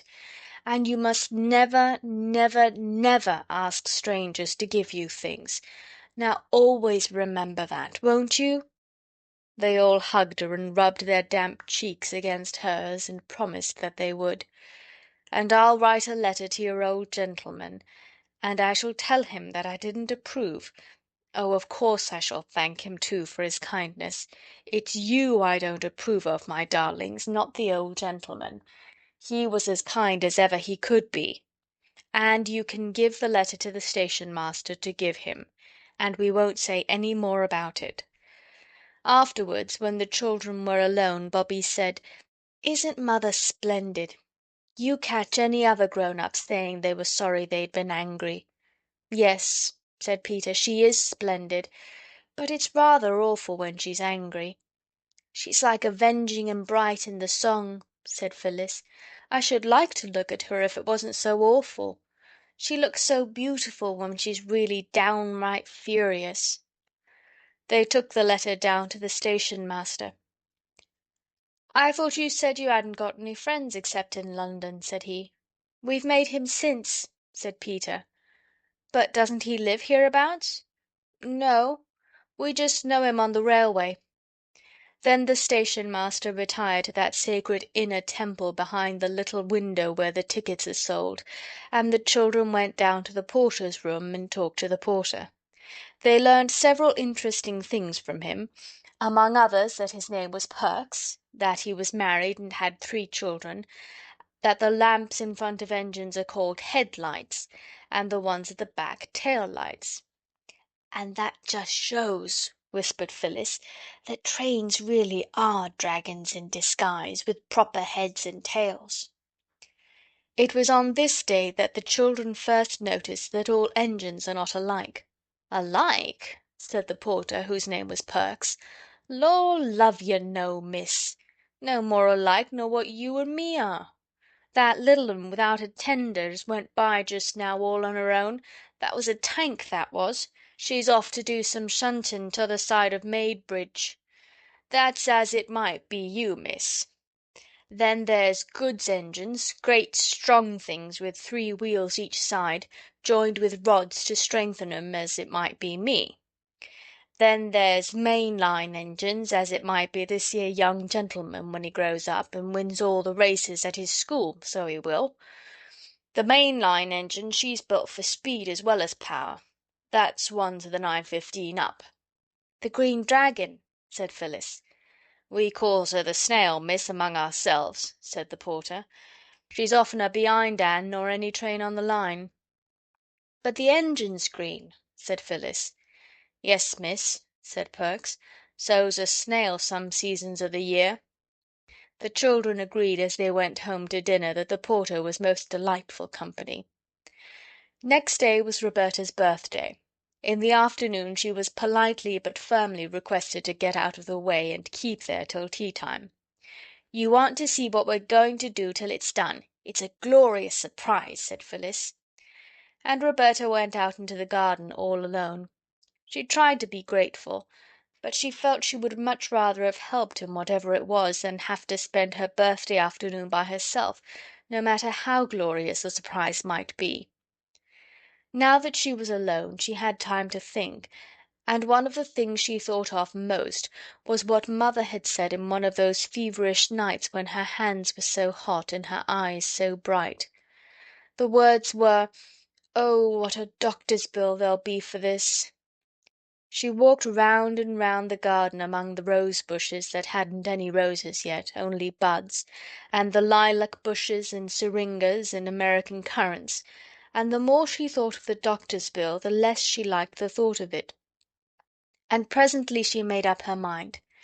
She went out through the side door of the garden and climbed up the steep field to where the road runs along by the canal. She walked along until she came to the bridge that crosses the canal and leads to the village, and here she waited. It was very pleasant in the sunshine to lean one's elbows on the warm stone of the bridge and look down at the blue water of the canal. Bobby had never seen any other canal except the Regent's Canal, and the water of that is not at all a pretty colour. And she had never seen any river at all except the Thames, which also would be all the better if its face was washed. Perhaps the children would have loved the canal as much as the railway but for 2 things. One was that they had found the railway first, on that first wonderful morning when the house and the country and the moors and rocks and great hills were all new to them. They had not found the canal till some days later. The other reason was that every one on the railway had been kind to them, the station-master, the porter, and the old gentleman who waved, and the people on the canal were anything but kind. The people on the canal were, of course, the bargees who steered the slow barges up and down, or walked beside the old horses that trampled up the mud of the towing path and strained at the long tow ropes. Peter had once asked one of the bargees the time, and had been told to get out of that in a tone so fierce that he did not stop to say anything about his having just as much right on the towing path as the man himself. Indeed, he did not even think of saying it till some time later. Then another day, when the children thought they would like to fish in the canal, a boy in a barge threw lumps of coal at them, and one of these hit Phyllis on the back of the neck. She was just stooping down to tie up her bootlace, and though the coal hardly hurt at all, it made her not care very much about going on fishing. On the bridge, however, Roberta felt quite safe, because she could look down on the canal, and if any boy showed signs of meaning to throw coal, she could duck behind the parapet. Presently there was a sound of wheels, which was just what she expected. The wheels were the wheels of the doctor's dog-cart, and in the cart, of course, was the doctor. He pulled up and called out, "Hullo, head nurse! Want a lift?" "I wanted to see you," said Bobby. "Your mother's not worse, I hope," said the doctor. "No, but—" "Well, skip in, then, and we'll go for a drive." Roberta climbed in, and the brown horse was made to turn round, which it did not like at all, for it was looking forward to its tea—I mean its oats. "This is jolly," said Bobby, as the dog-cart flew along the road by the canal. "We could throw a stone down any one of your 3 chimneys," said the doctor as they passed the house. "Yes," said Bobby, "but you'd have to be a jolly good shot." "How do you know I'm not?" said the doctor. "Now then, what's the trouble?"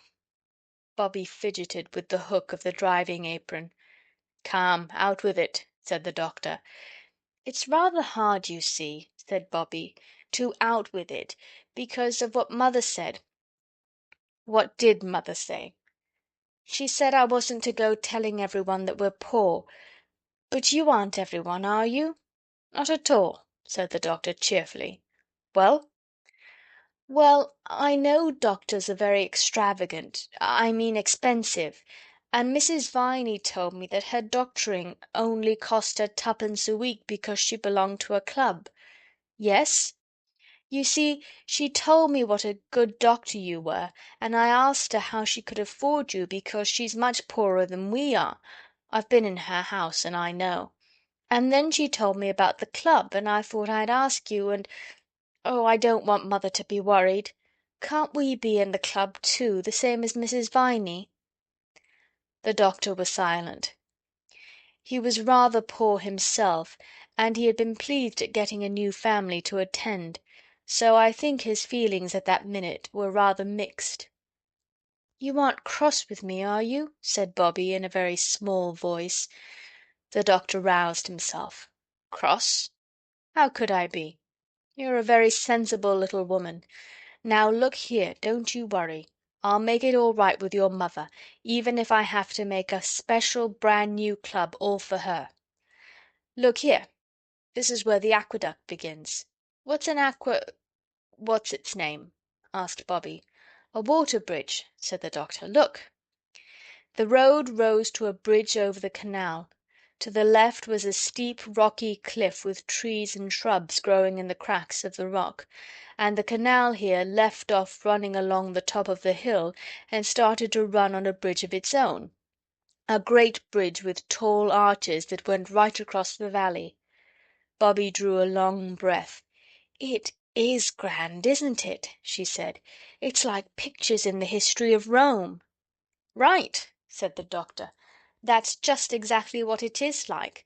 The Romans were dead nuts on aqueducts. It's a splendid piece of engineering." "I thought engineering was making engines." "Ah, there are different sorts of engineering. Making road and bridges and tunnels is one kind, and making fortifications is another. Well, we must be turning back. And remember, you aren't to worry about doctor's bills, or you'll be ill yourself, and then I'll send you in a bill as long as the aqueduct." When Bobby had parted from the doctor at the top of the field that ran down from the road to 3 Chimneys, she could not feel that she had done wrong. She knew that Mother would perhaps think differently, But Bobby felt that for once she was the one who was right, and she scrambled down the rocky slope with a really happy feeling. Phyllis and Peter met her at the back door. They were unnaturally clean and neat, and Phyllis had a red bow in her hair. There was only just time for Bobby to make herself tidy and tie up her hair with a blue bow before a little bell rang. "There," said Phyllis, "that's to show the surprise is ready. Now you wait till the bell rings again, and then you may come into the dining room." So Bobby waited. "Tinkle, tinkle," said the little bell, and Bobby went into the dining room feeling rather shy. Directly she opened the door she found herself, as it seemed, in a new world of light and flowers and singing. Mother and Peter and Phyllis were standing in a row at the end of the table. The shutters were shut, and there were 12 candles on the table, one for each of Roberta's years. The table was covered with a sort of pattern of flowers, and at Roberta's place was a thick wreath of forget-me-nots and several most interesting little packages. And Mother and Phyllis and Peter were singing to the first part of the tune of St. Patrick's Day. Roberta knew that Mother had written the words on purpose for her birthday. It was a little way of Mother's on birthdays. It had begun on Bobby's 4th birthday, when Phyllis was a baby. Bobby remembered learning the verses to say to Father for a surprise. She wondered if Mother had remembered too. The 4-year-old verse had been, "Daddy dear, I'm only 4, and I'd rather not be more. 4's the nicest age to be, 2 and 2 and 1 and 3. What I love is 2 and 2, Mother, Peter, Phil and you. What you love is 1 and 3, Mother, Peter, Phil and me. Give your little girl a kiss, because she learned and told you this." The song the others were singing now went like this: "Our darling Roberta, no sorrow shall hurt her, if we can prevent it her whole life long.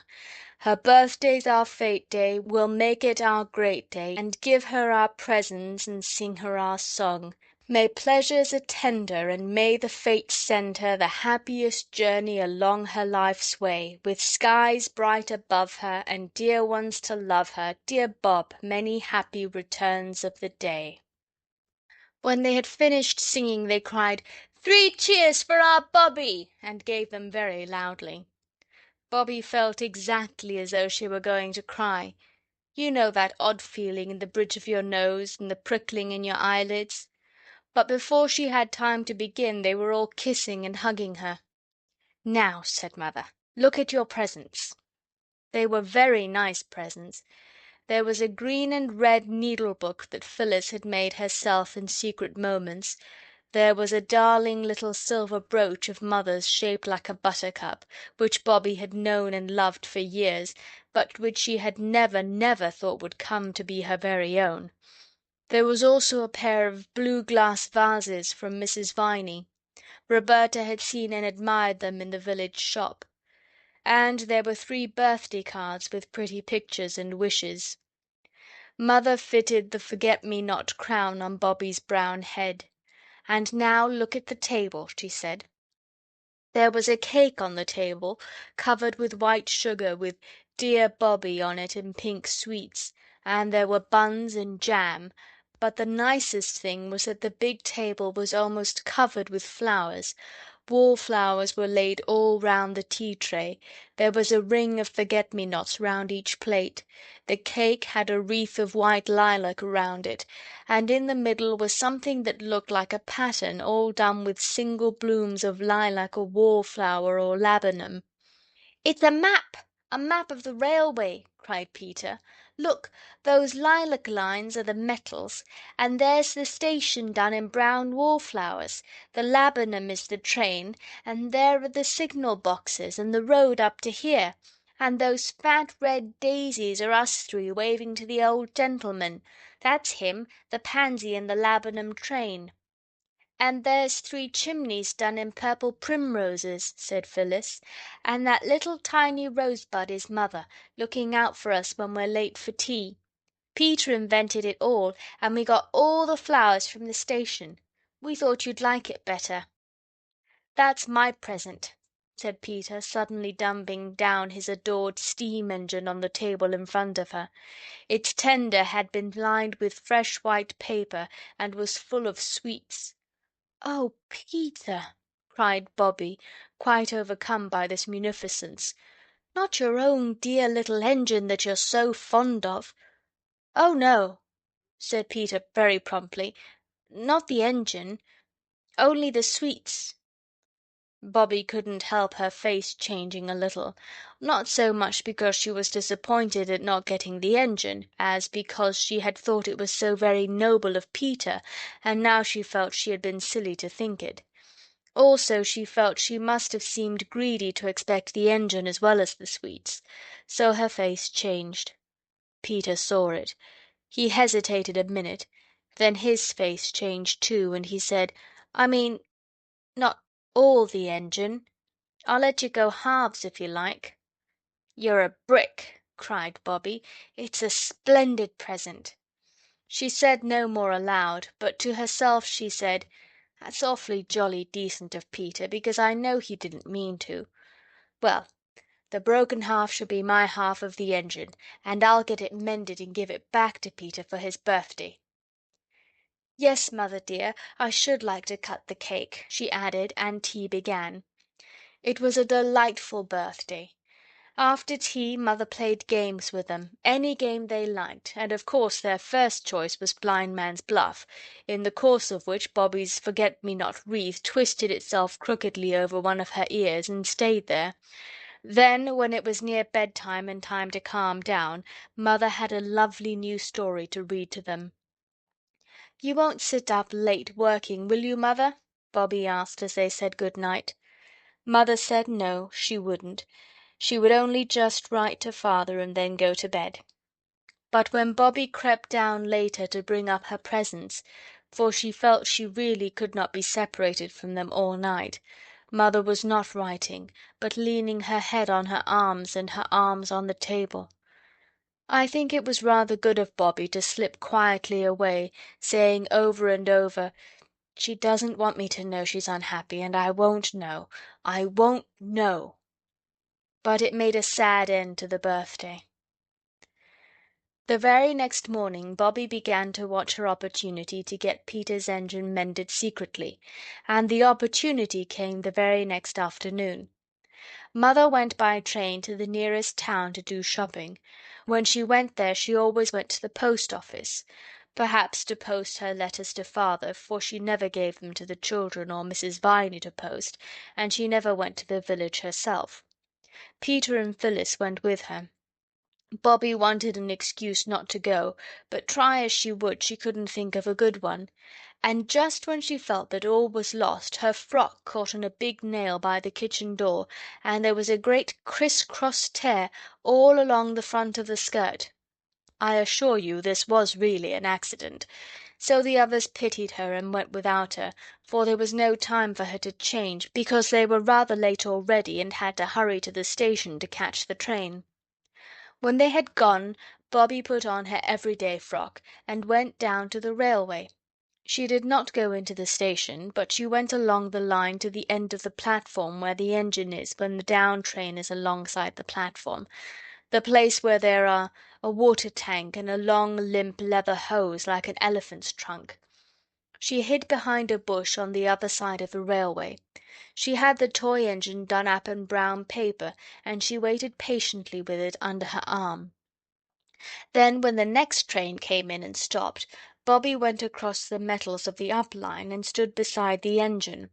She had never been so close to an engine before.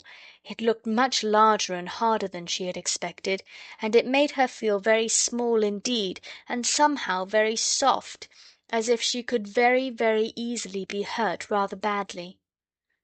"I know what silkworms feel like now," said Bobby to herself. The engine driver and fireman did not see her.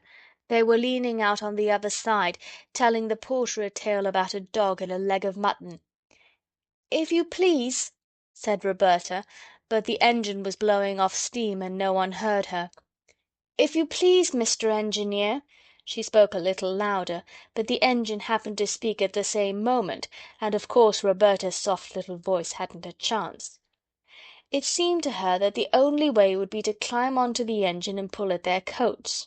The step was high, but she got her knee on it and clambered into the cab.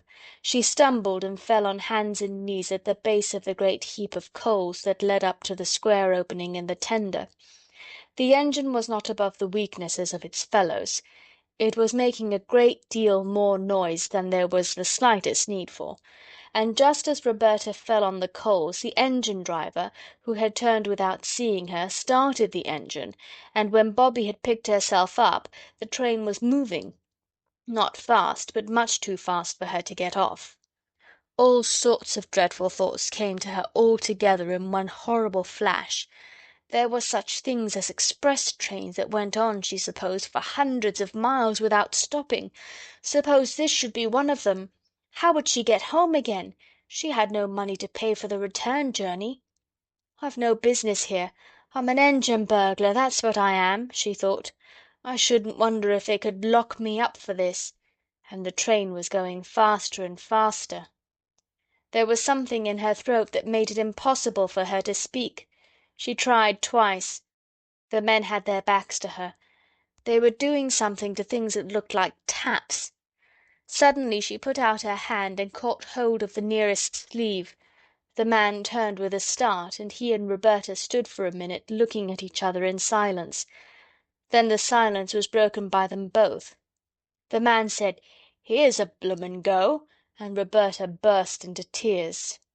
The other man said he was bloomin' well blessed, or something like it, but, though naturally surprised, they were not exactly unkind. "You're a naughty little gell, that's what you are," said the fireman, and the engine-driver said, "Daring little piece, I call her."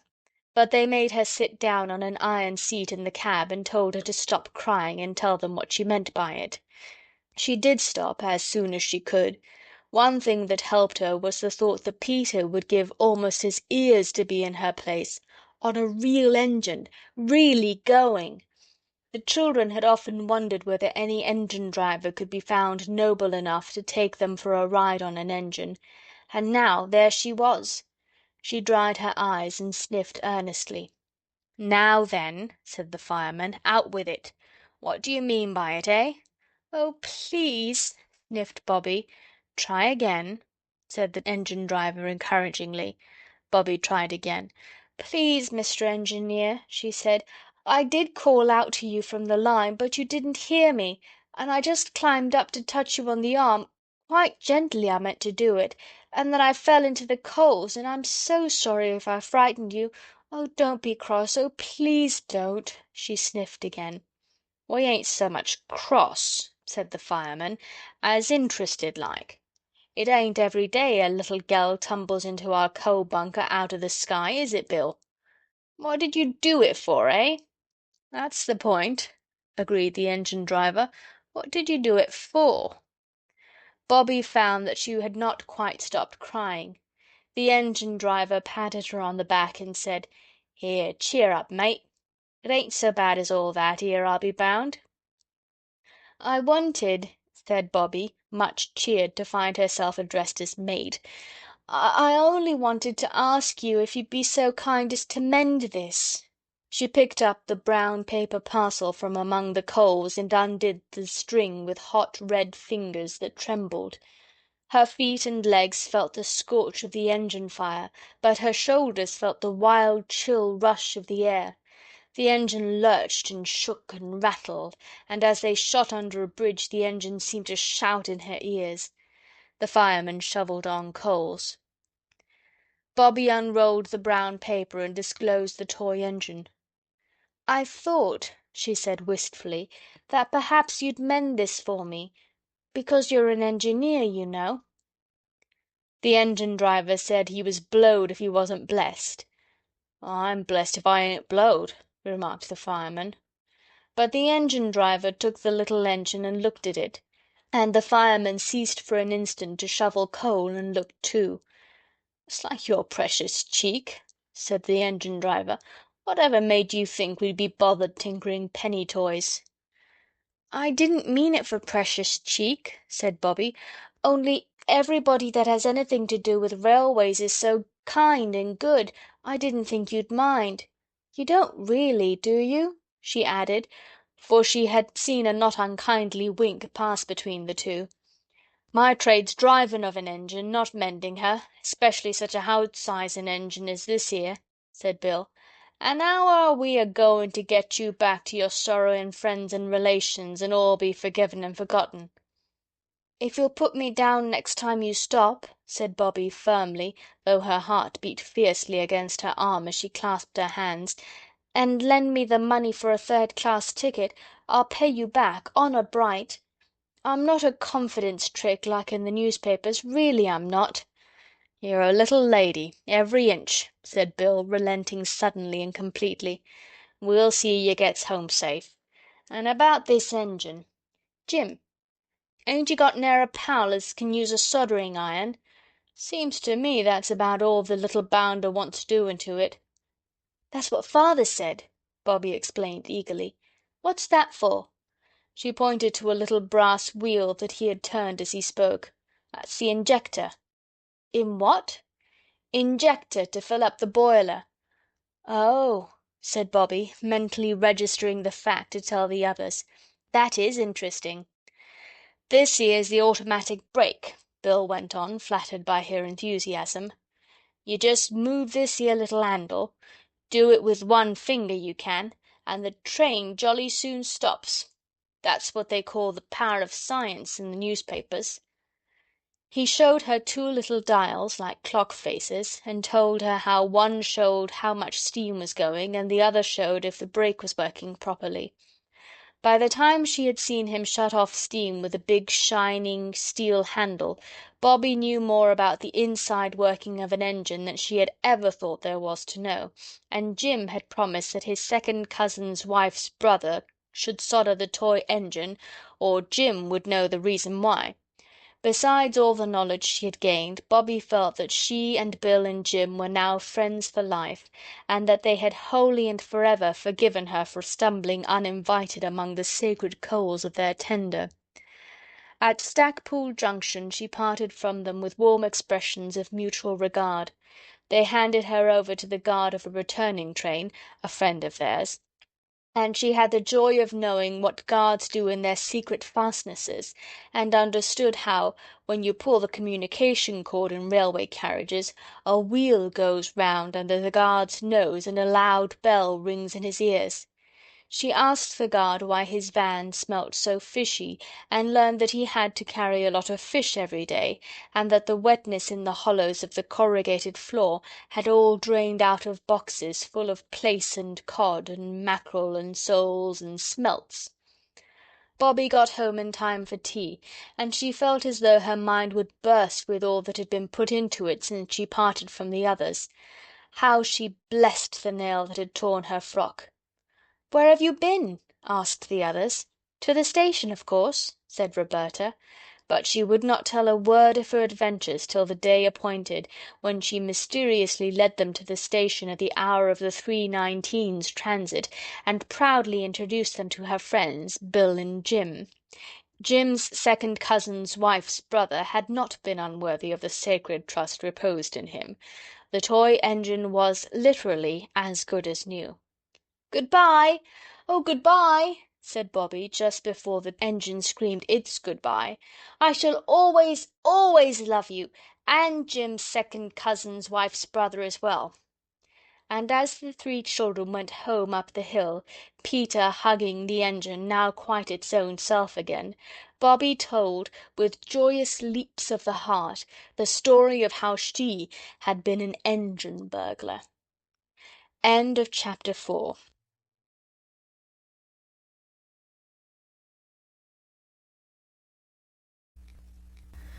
The Railway Children by Edith Nesbit. Chapter 5. Prisoners and Captives. It was one day when Mother had gone to Maidbridge. She had gone alone, but the children were to go to the station to meet her. And loving the station as they did, it was only natural that they should be there a good hour before there was any chance of Mother's train arriving, even if the train were punctual, which was most unlikely. No doubt they would have been just as early, even if it had been a fine day, and all the delights of woods and fields and rocks and rivers had been open to them. But it happened to be a very wet day, and, for July, very cold. There was a wild wind that drove flocks of dark purple clouds across the sky, like herds of dream elephants, as Phyllis said. And the rain stung sharply, so that the way to the station was finished at a run. Then the rain fell faster and harder and beat slantwise against the windows of the booking office and of the chill place that had general waiting room on its door. "It's like being in a besieged castle," Phyllis said. "Look at the arrows of the foe striking against the battlements." "It's much more like a great garden squirt," said Peter.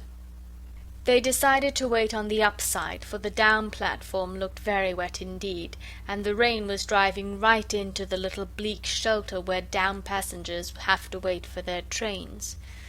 The hour would be full of incident and of interest, for there would be 2 up trains and 1 down to look at before the one that should bring Mother back. "Perhaps it'll have stopped raining by then," said Bobby. "Anyhow, I'm glad I brought Mother's waterproof and umbrella." They went into the desert spot labelled General Waiting Room, and the time passed pleasantly enough in a game of advertisements. You know the game, of course. It is something like Dumb Crambo. The players take it in turns to go out, and then come back and look as like some advertisement as they can, and the others have to guess what advertisement it is meant to be. Bobby came in and sat down under Mother's umbrella and made a sharp face, and everyone knew she was the fox who sits under the umbrella in the advertisement. Phyllis tried to make a magic carpet of Mother's waterproof, but it would not stand out stiff and raft-like as a magic carpet should, and nobody could guess it.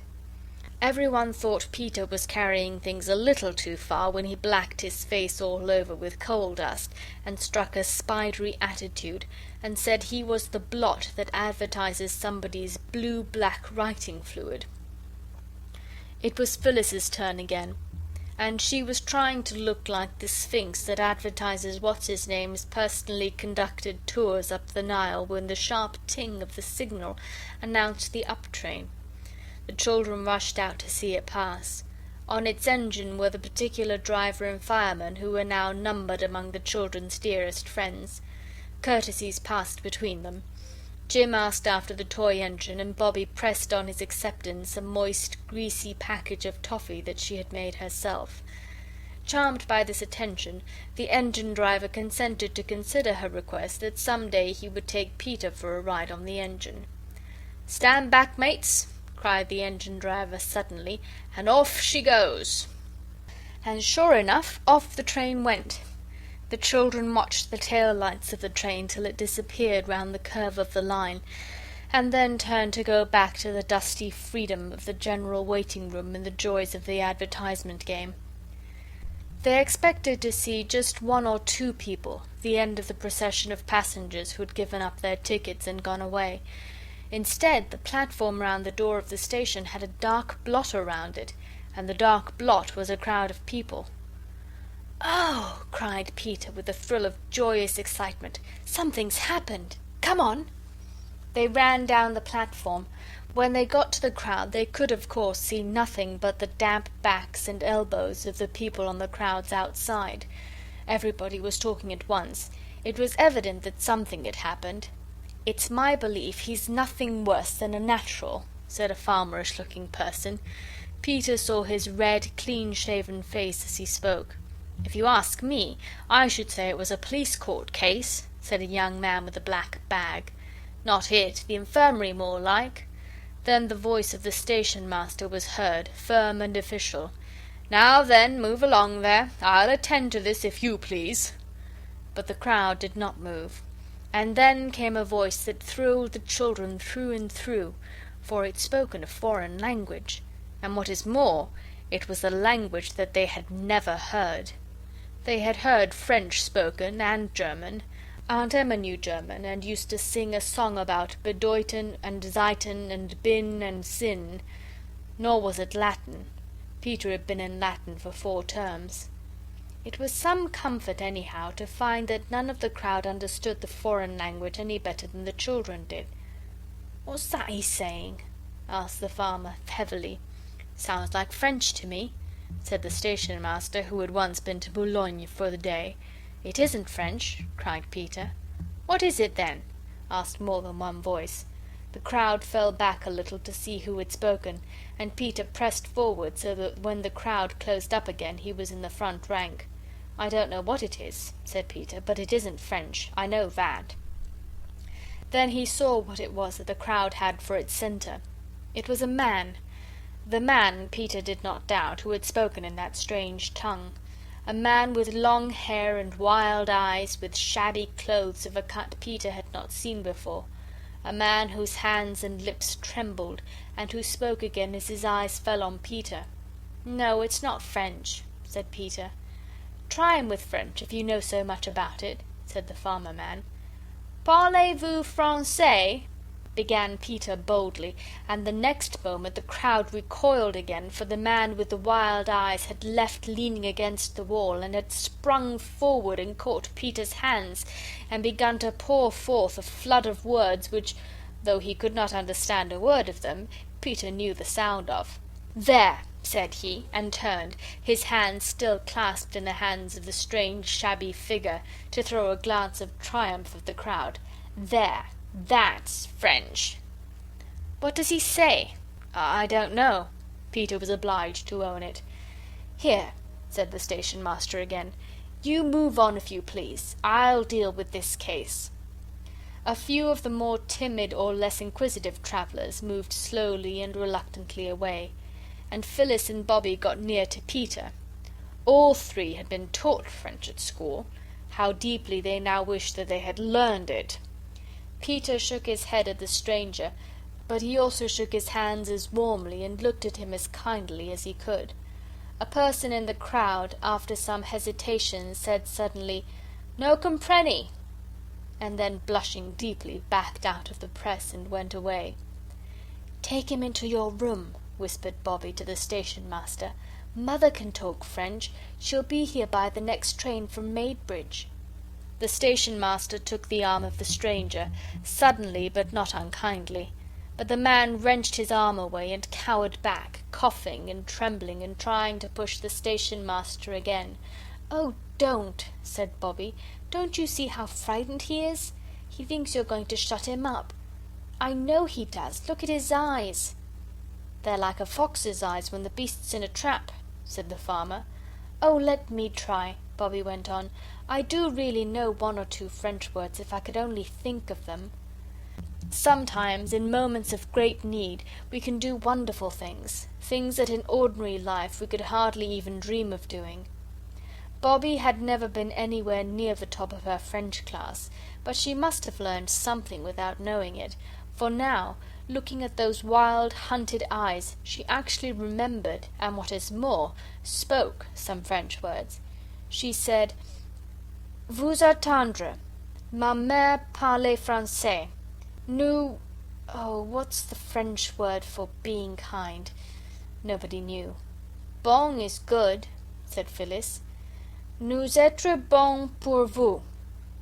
I do not know whether the man understood her words, but he understood the touch of the hand she thrust into his, and the kindness of the other that stroked his shabby sleeve. She pulled him gently towards the inmost sanctuary of the station master. The other children followed, and the station master shut the door in the face of the crowd, which stood a little while in the booking office, talking and looking at the fast-closed yellow door, and then by ones and twos went its way, grumbling. Inside the station master's room, Bobbie still held the stranger's hand and stroked his sleeve. "Here's a go," said the station master. "No ticket. Doesn't even know where he wants to go. I'm not sure now but what I ought to send for the police." "Oh, don't," all the children pleaded at once. And suddenly Bobbie got between the others and the stranger, for she had seen that he was crying. By a most unusual piece of good fortune she had her handkerchief in her pocket. By a still more uncommon accident the handkerchief was moderately clean. Standing in front of the stranger, she got out the handkerchief and passed it to him so that the others did not see. "Wait till Mother comes," Phyllis was saying. "She does speak French beautifully. You'd just love to hear her." "I'm sure he hasn't done anything like you're sent to prison for," said Peter. "Looks like without visible means to me," said the station master. "Well, I don't mind giving him the benefit of the doubt till your mamma comes. I should like to know what nation's got the credit of him, that I should." Then Peter had an idea. He pulled an envelope out of his pocket and showed that it was half full of foreign stamps. "Look here," he said. "Let's show him these." Bobbie looked and saw that the stranger had dried his eyes with her handkerchief, so she said, "All right." They showed him an Italian stamp and pointed from him to it and back again and made signs of question with their eyebrows. He shook his head. Then they showed him a Norwegian stamp, the common blue kind it was, and again he signed no. Then they showed him a Spanish one, and at that he took the envelope from Peter's hand and searched among the stamps with a hand that trembled. The hand that he reached out at last, with a gesture as of one answering a question, contained a Russian stamp. "He's Russian!" cried Peter. "Or else he's like the man who was in Kipling, you know." The train from Maidbridge was signalled. "I'll stay with him till you bring Mother in," said Bobbie. "You're not afraid, Missy?" "Oh, no," said Bobbie, looking at the stranger as she might have looked at a strange dog of doubtful temper. "You wouldn't hurt me, would you?" She smiled at him, and he smiled back, a queer crooked smile, and then he coughed again, and the heavy rattling swish of the incoming train swept past, and the station master and Peter and Phyllis went out to meet it. Bobbie was still holding the stranger's hand when they came back with Mother. The Russian rose and bowed very ceremoniously. Then Mother spoke in French, and he replied, haltingly at first, but presently in longer and longer sentences.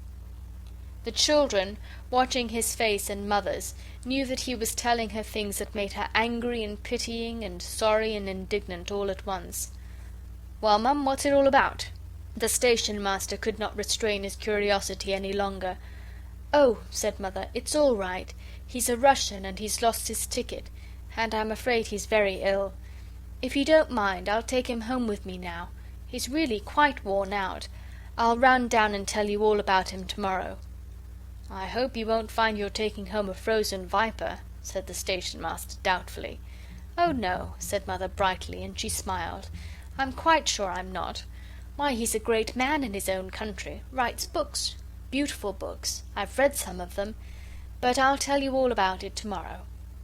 She spoke again in French to the Russian, and everyone could see the surprise and pleasure and gratitude in his eyes. He got up and politely bowed to the station master and offered his arm most ceremoniously to Mother. She took it, but anybody could have seen that she was helping him along and not he her. "You girls run home and light a fire in the sitting-room," Mother said, "and Peter had better go for the doctor." But it was Bobbie who went for the doctor.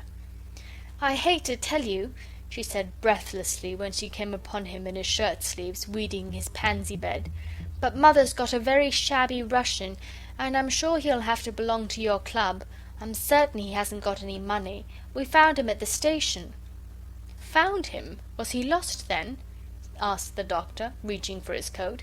"Yes," said Bobbie unexpectedly, "that's just what he was.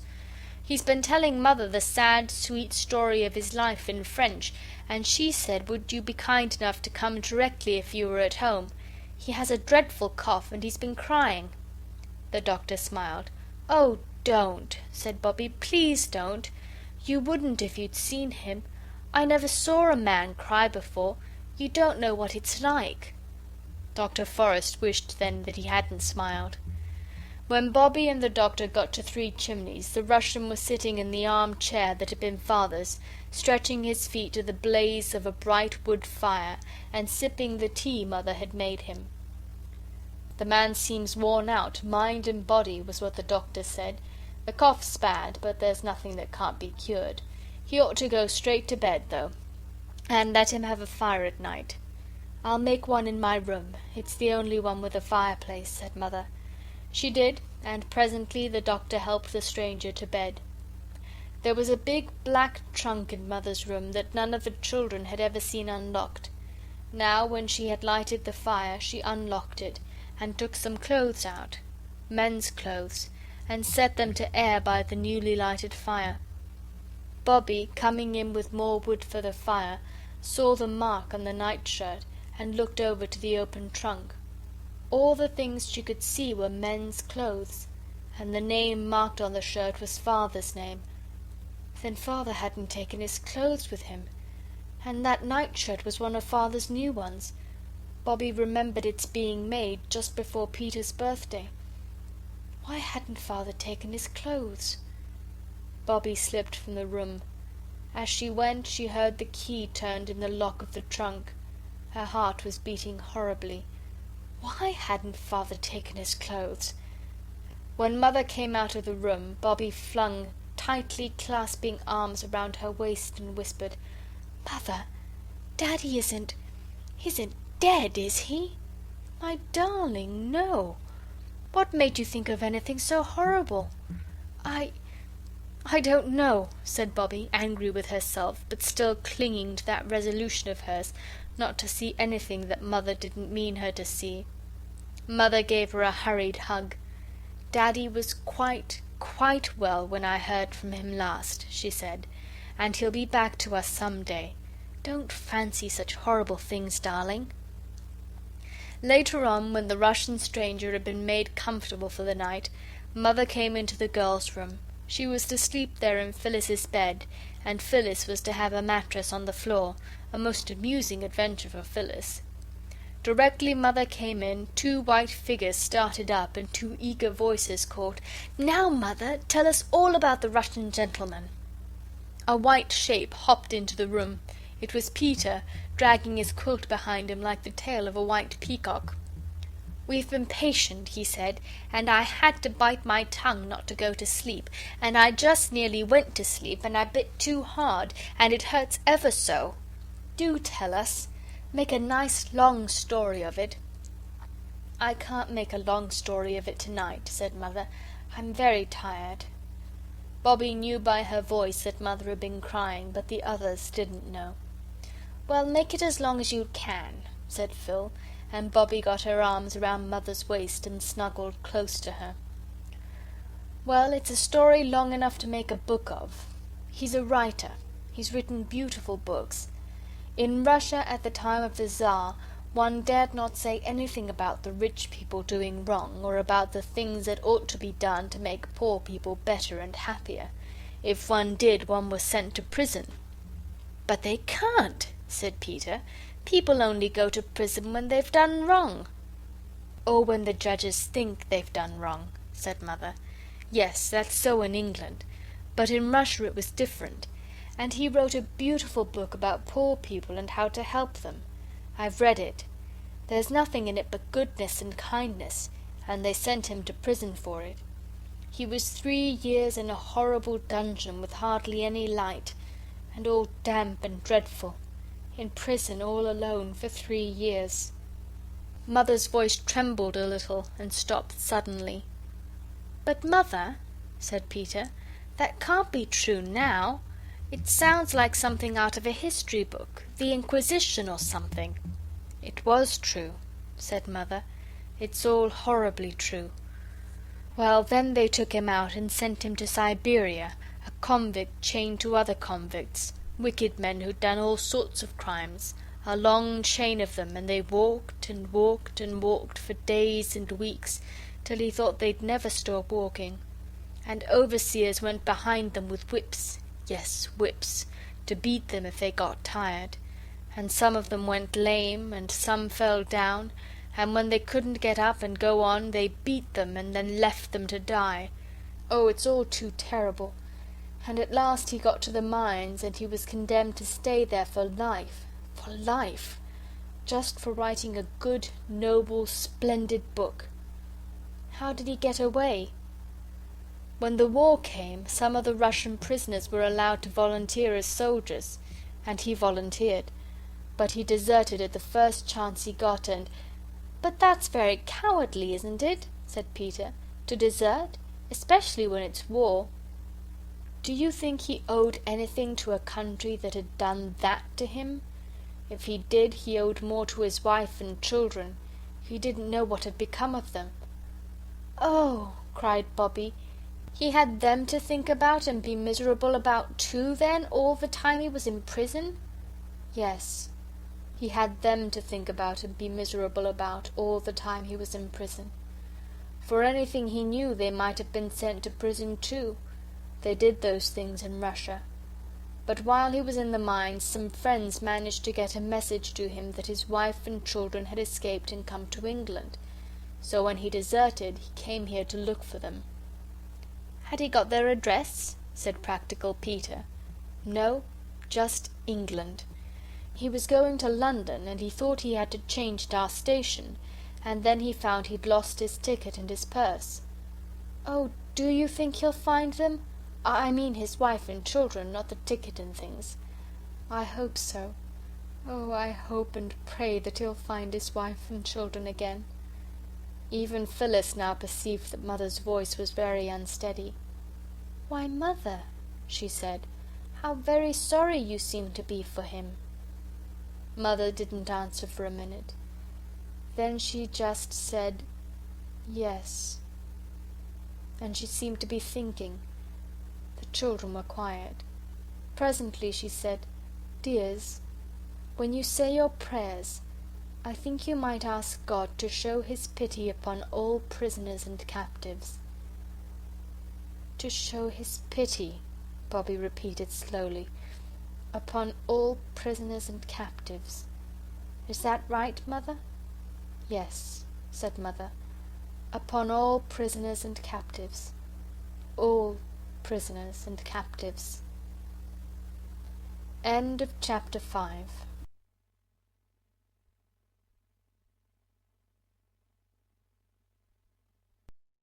Read by Karen Savage.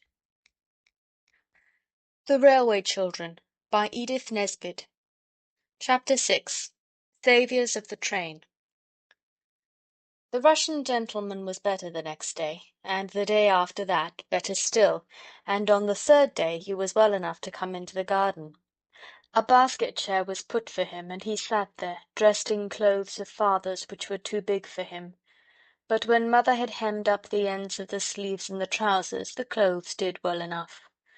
His was a kind face now that it was no longer tired and frightened, and he smiled at the children whenever he saw them.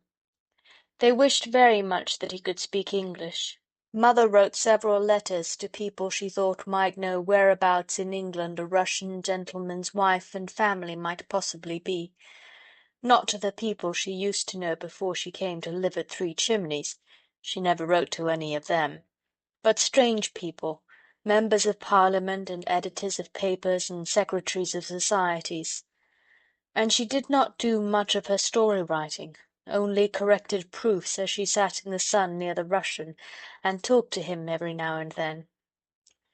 The children wanted very much to show how kindly they felt to this man who had been sent to prison and to Siberia just for writing a beautiful book about poor people. They could smile at him, of course. They could, and they did. But if you smile too constantly, the smile is apt to get fixed like the smile of the hyena. And then it no longer looks friendly, but simply silly. So they tried other ways, and brought him flowers till the place where he sat was surrounded by little fading bunches of clover and roses and Canterbury bells. And then Phyllis had an idea. She beckoned mysteriously to the others and drew them into the backyard, and there, in a concealed spot between the pump and the water-butt, she said, "You remember Perks promising me the very first strawberries out of his own garden?" Perks, you will recollect, was the porter. "Well, I should think they're ripe now. Let's go down and see." Mother had been down, as she had promised, to tell the station-master the story of the Russian prisoner, but even the charms of the railway had been unable to tear the children away from the neighbourhood of the interesting stranger. They had not been to the station for 3 days. They went now, and, to their surprise and distress, were very coldly received by Perks. "Highly honoured, I'm sure," he said, when they peeped in at the door of the porter's room. and he went on reading his newspaper. There was an uncomfortable silence. "Oh dear," said Bobby with a sigh. "I do believe you're cross." "What, me?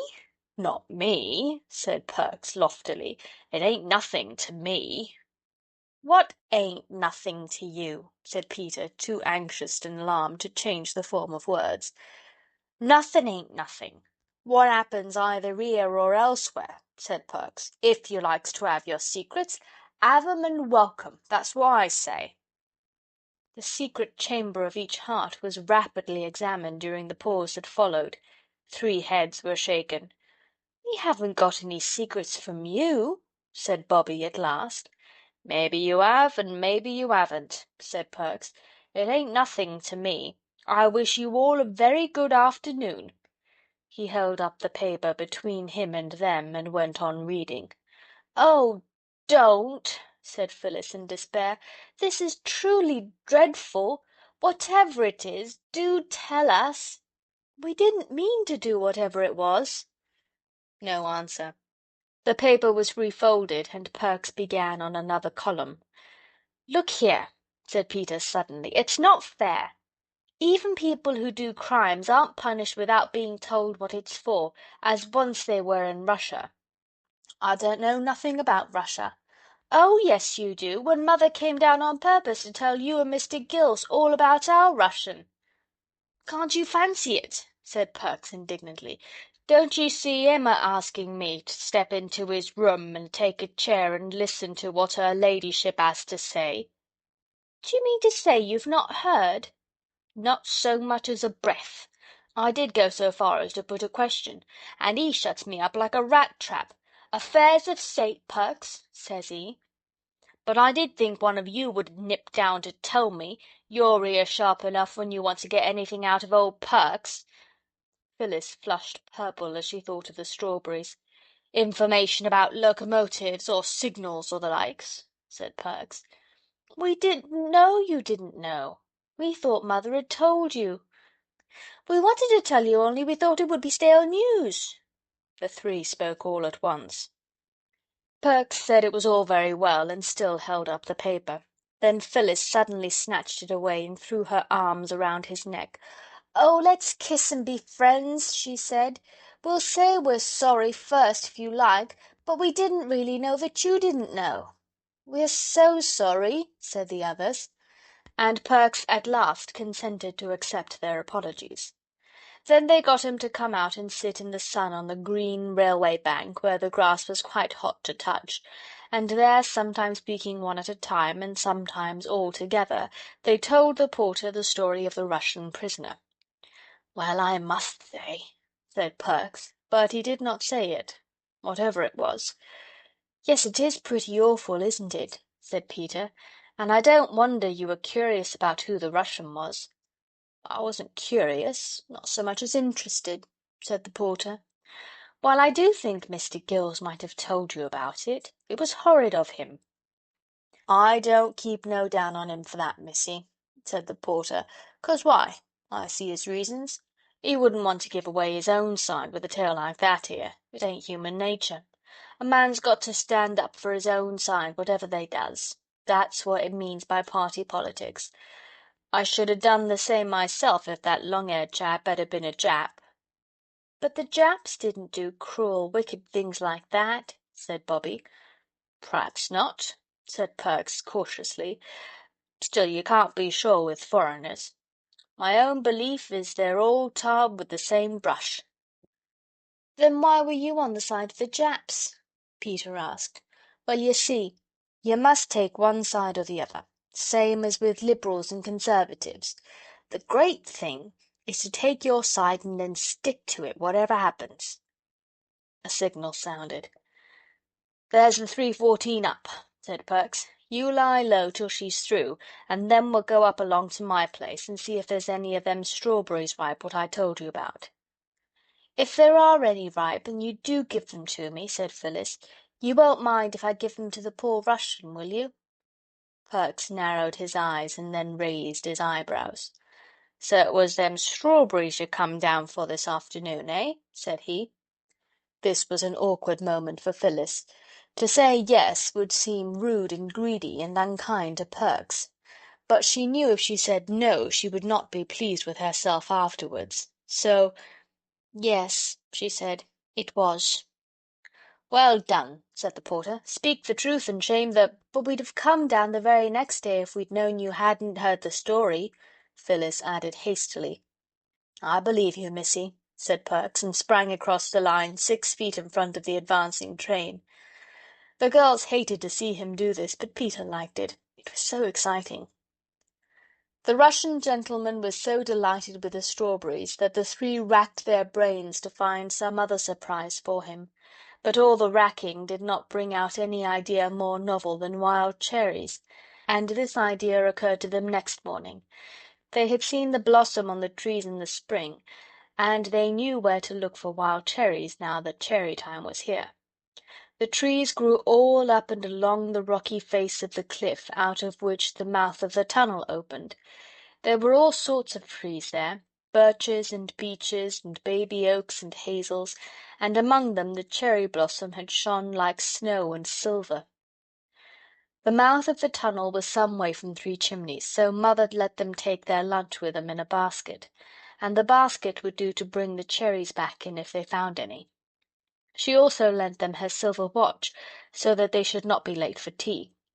Peter's Waterbury had taken it into its head not to go since the day when Peter dropped it into the water-butt.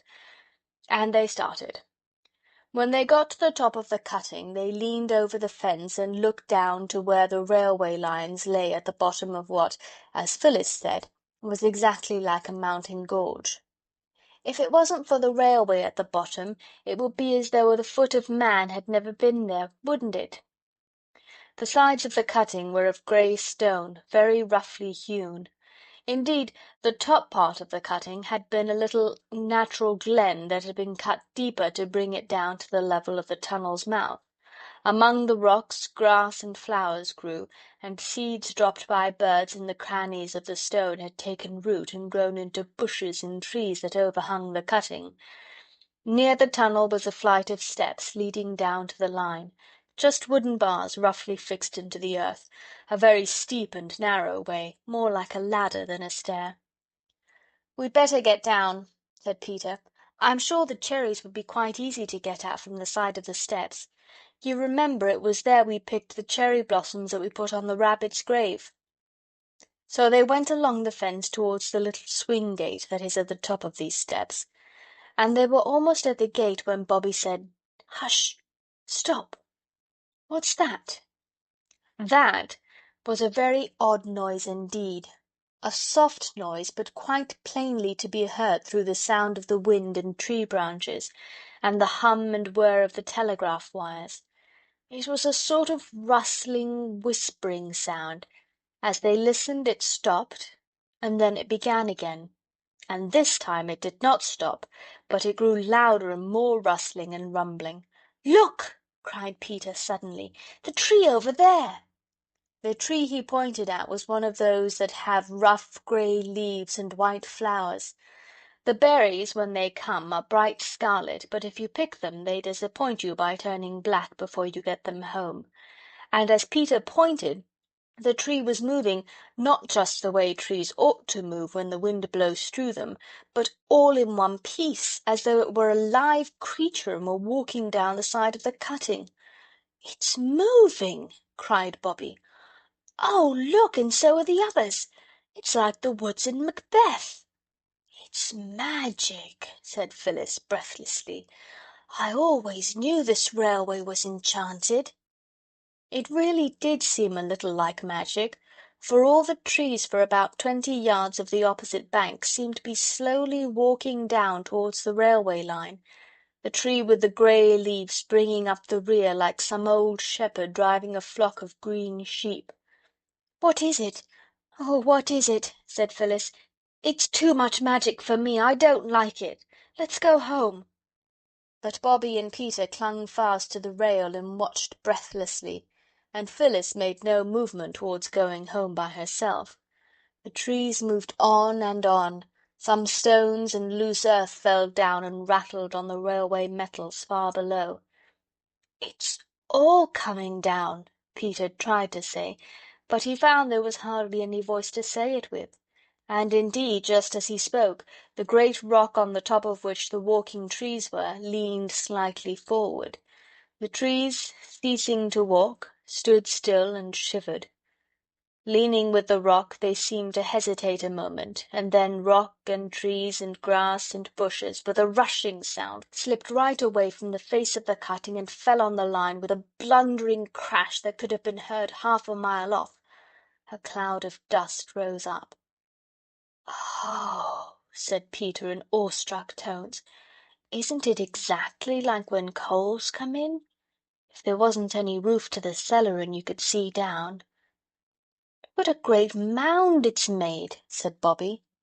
"Yes," said Peter slowly. He was still leaning on the fence. "Yes," he said again, still more slowly. Then he stood upright. "The 11:29 down hasn't gone by yet. We must let them know at the station or there'll be a most frightful accident." "Let's run," said Bobby, and began. But Peter cried, "Come back!" and looked at Mother's watch. He was very prompt and businesslike, and his face looked whiter than they had ever seen it. "No time," he said. "It's 2 miles away, and it's past 11." "Couldn't we," suggested Phyllis breathlessly, "couldn't we climb up a telegraph post and do something to the wires?" "We don't know how," said Peter. "They do it in war," said Phyllis. "I know I've heard of it." "They only cut them, silly," said Peter, "and that doesn't do any good. And we couldn't cut them even if we got up, and we couldn't get up. If we had anything red, we could get down on the line and wave it." "But the train wouldn't see us till it got round the corner, and then it could see the mound just as well as us," said Phyllis. "Better, because it's much bigger than us." "If we only had something red," Peter repeated, "we could go round the corner and wave to the train." "We might wave anyway. They'd only think it was just us as usual. We've waved so often before. Anyway, let's get down." They got down the steep stairs. Bobby was pale and shivering. Peter's face looked thinner than usual. Phyllis was red-faced and damp with anxiety. "Oh, how hot I am," she said, "and I thought it was going to be cold. I wish we hadn't put on our—" She stopped short and then ended in quite a different tone. "Our flannel petticoats." Bobby turned at the bottom of the stairs. "Oh, yes!" she cried. "They're red. Let's take them off." They did, and with the petticoats rolled up under their arms, ran along the railway, skirting the newly fallen mound of stones and rock and earth and bent, crushed, twisted trees. They ran at their best pace. Peter led, but the girls were not far behind. They reached the corner that hid the mound from the straight line of railway that ran half a mile without curve or corner. "Now," said Peter, taking hold of the largest flannel petticoat. "You're not—" Phyllis faltered. "You're not going to tear them?" "Shut up," said Peter with brief sternness. "Oh, yes," said Bobby. "Tear them into little bits if you like. Don't you see, Phil, if we can't stop the train there'll be a real live accident with people killed. Oh, horrible! Here, Peter, you'll never tear it through the band." She took the red flannel petticoat from him and tore it off an inch from the band. Then she tore the other in the same way. "There," said Peter, tearing in his turn. He divided each petticoat into 3 pieces. "Now we've got 6 flags." He looked at the watch again. "And we've got 7 minutes. We must have flagstaffs." The knives given to boys are, for some odd reason, seldom of the kind of steel that keeps sharp. The young saplings had to be broken off. 2 came up by the roots. The leaves were stripped from them.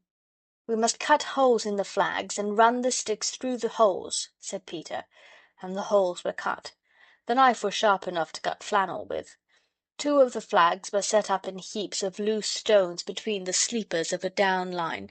Then Phyllis and Roberta took each a flag and stood ready to wave it as soon as the train came in sight. "I shall have the other 2 myself," said Peter, "because it was my idea to wave something red." "There are petticoats, though," Phyllis was beginning, but Bobby interrupted. "Oh, what does it matter who waves what if only we can save the train?" Perhaps Peter had not rightly calculated the number of minutes it would take the 11:29 to get from the station to the place where they were, or perhaps the train was late. Anyway, it seemed a very long time that they waited. Phyllis grew impatient. "I expect the watch is wrong, and the train's gone by," said she. Peter relaxed the heroic attitude he had chosen to show off his 2 flags, and Bobby began to feel sick with suspense. It seemed to her that they had been standing there for hours and hours, holding those silly little red flannel flags that no one would ever notice. The train wouldn't care. It would go rushing by them and tear around the corner and go crashing into that awful mound, and everyone would be killed. Her hands grew very cold and trembled so that she could hardly hold the flag. And then came the distant rumble and hum of the metals, and a puff of white steam showed far away along the stretch of line. "Stand firm," said Peter, "and wave like mad. When it gets to the big furze bush, step back, but go on waving. Don't stand on the line, Bobby." The train came rattling along very, very fast. "They don't see us! They won't see us! It's all no good!" cried Bobby. The 2 little flags on the line swayed as the nearing train shook and loosened the heaps of stones that held them up. One of them slowly leaned over and fell on the line. Bobby jumped forward and caught it up and waved it. Her hands did not tremble now. It seemed that the train came on as fast as ever. It was very near now. "Keep off the line, you silly cuckoo!" said Peter fiercely. "It's no good," Bobby said again. "Stand back!" cried Peter suddenly, and he dragged Phyllis back by the arm. But Bobby cried, "Not yet! Not yet!" and waved her 2 flags right over the line. The front of the engine looked black and enormous. Its voice was loud and harsh. "Oh, stop! Stop! Stop!" cried Bobby. No one heard her. At least, Peter and Phyllis didn't, for the oncoming rush of the train covered the sound of her voice with a mountain of sound. But afterwards she used to wonder whether the engine itself had not heard her. It seemed almost as though it had, for it slackened swiftly, slackened and stopped, not 20 yards from the place where Bobby's 2 flags waved over the line. She saw the great black engine stop dead, but somehow she could not stop waving the flags. And when the driver and the fireman had got off the engine and Peter and Phyllis had gone to meet them and pour out their excited tale of the awful mound just round the corner, Bobby still waved the flags, but more and more feebly and jerkily. When the others turned towards her, she was lying across the line with her hands flung forward and still gripping the sticks of the little red flannel flags. The engine driver picked her up, carried her to the train, and laid her on the cushions of a first-class carriage. "Gone right off in a faint," he said. "Poor little woman. And no wonder. I'll just have a look at this here mound of yours, and then we'll run you back to the station and get her seen to." It was horrible to see Bobby lying so white and quiet, with her lips blue and parted. "I believe that's what people look like when they're dead," whispered Phyllis. "Don't!" said Peter sharply. They sat by Bobby on the blue cushions, and the train ran back. Before it reached their station, Bobby had sighed and opened her eyes and rolled herself over and begun to cry. This cheered the others wonderfully. They had seen her cry before, but they had never seen her faint, nor anyone else for the matter of that. They had not known what to do when she was fainting, but now she was only crying they could thump her on the back and tell her not to, just as they always did. And presently, when she stopped crying, they were able to laugh at her for being such a coward as to faint. When the station was reached, the 3 were the heroes of an agitated meeting on the platform. The praises they got for their prompt action, their common sense, their ingenuity, were enough to have turned anybody's head. Phyllis enjoyed herself thoroughly. She had never been a real heroine before, and the feeling was delicious. Peter's ears got very red, yet he too enjoyed himself. Only Bobby wished they all wouldn't. She wanted to get away. "You'll hear from the company about this, I expect," said the station-master. Bobby wished she might never hear of it again. She pulled at Peter's jacket. "Oh, come away, come away. "I want to go home," she said. So they went. And as they went, station master and porter and guards and driver and fireman and passengers sent up a cheer. "Oh, listen!" cried Phyllis. "That's for us." "Yes," said Peter. "I say, I am glad I thought about something red and waving it." "How lucky we did put on our red flannel petticoats," said Phyllis. Bobbie said nothing. She was thinking of the horrible mound and the trustful train rushing towards it. "And it was us that saved them," said Peter. "How dreadful if they'd all been killed," said Phyllis. "Wouldn't it, Bobbie?" "We never got any cherries after all," said Bobbie. The others thought her rather heartless. End of chapter 6.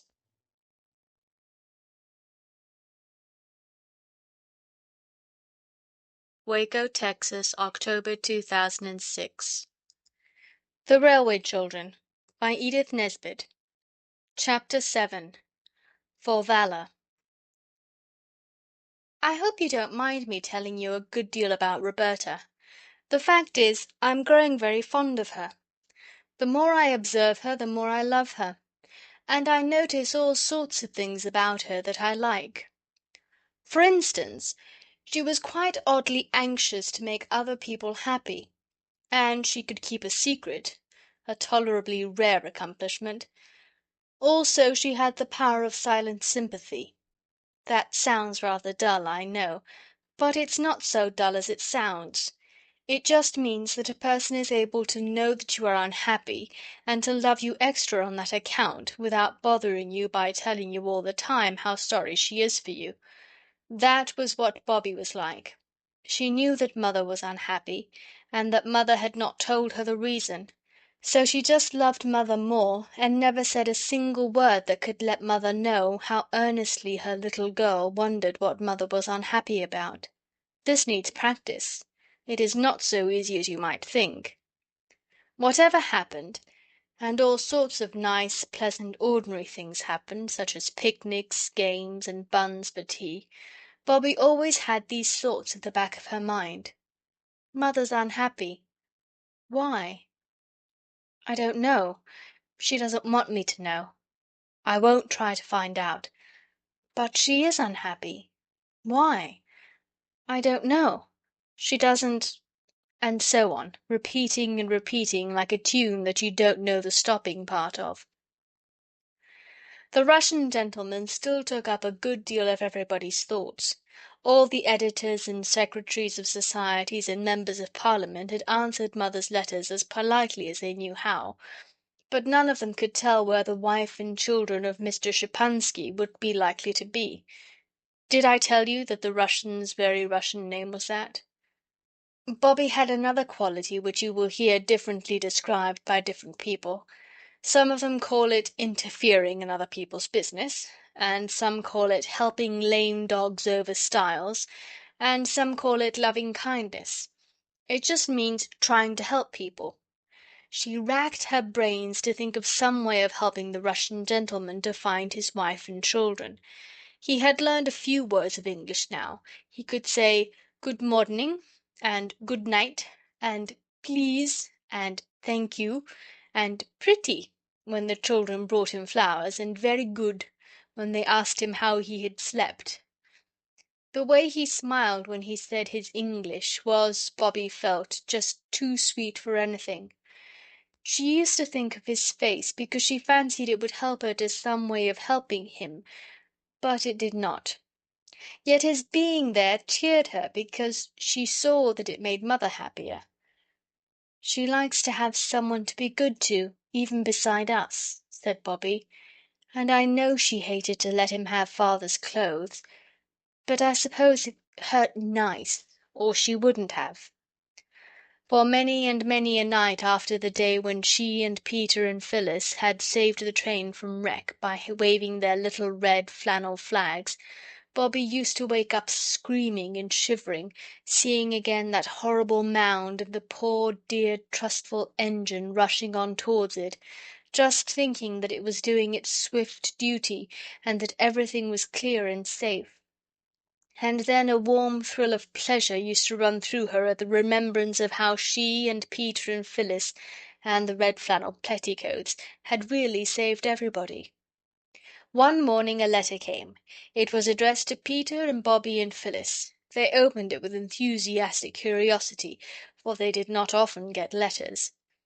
The letter said, "Dear Sir and Ladies, it is proposed to make a small presentation to you in commemoration of your prompt and courageous action in warning the train on the inst, and thus averting what must humanly speaking have been a terrible accident.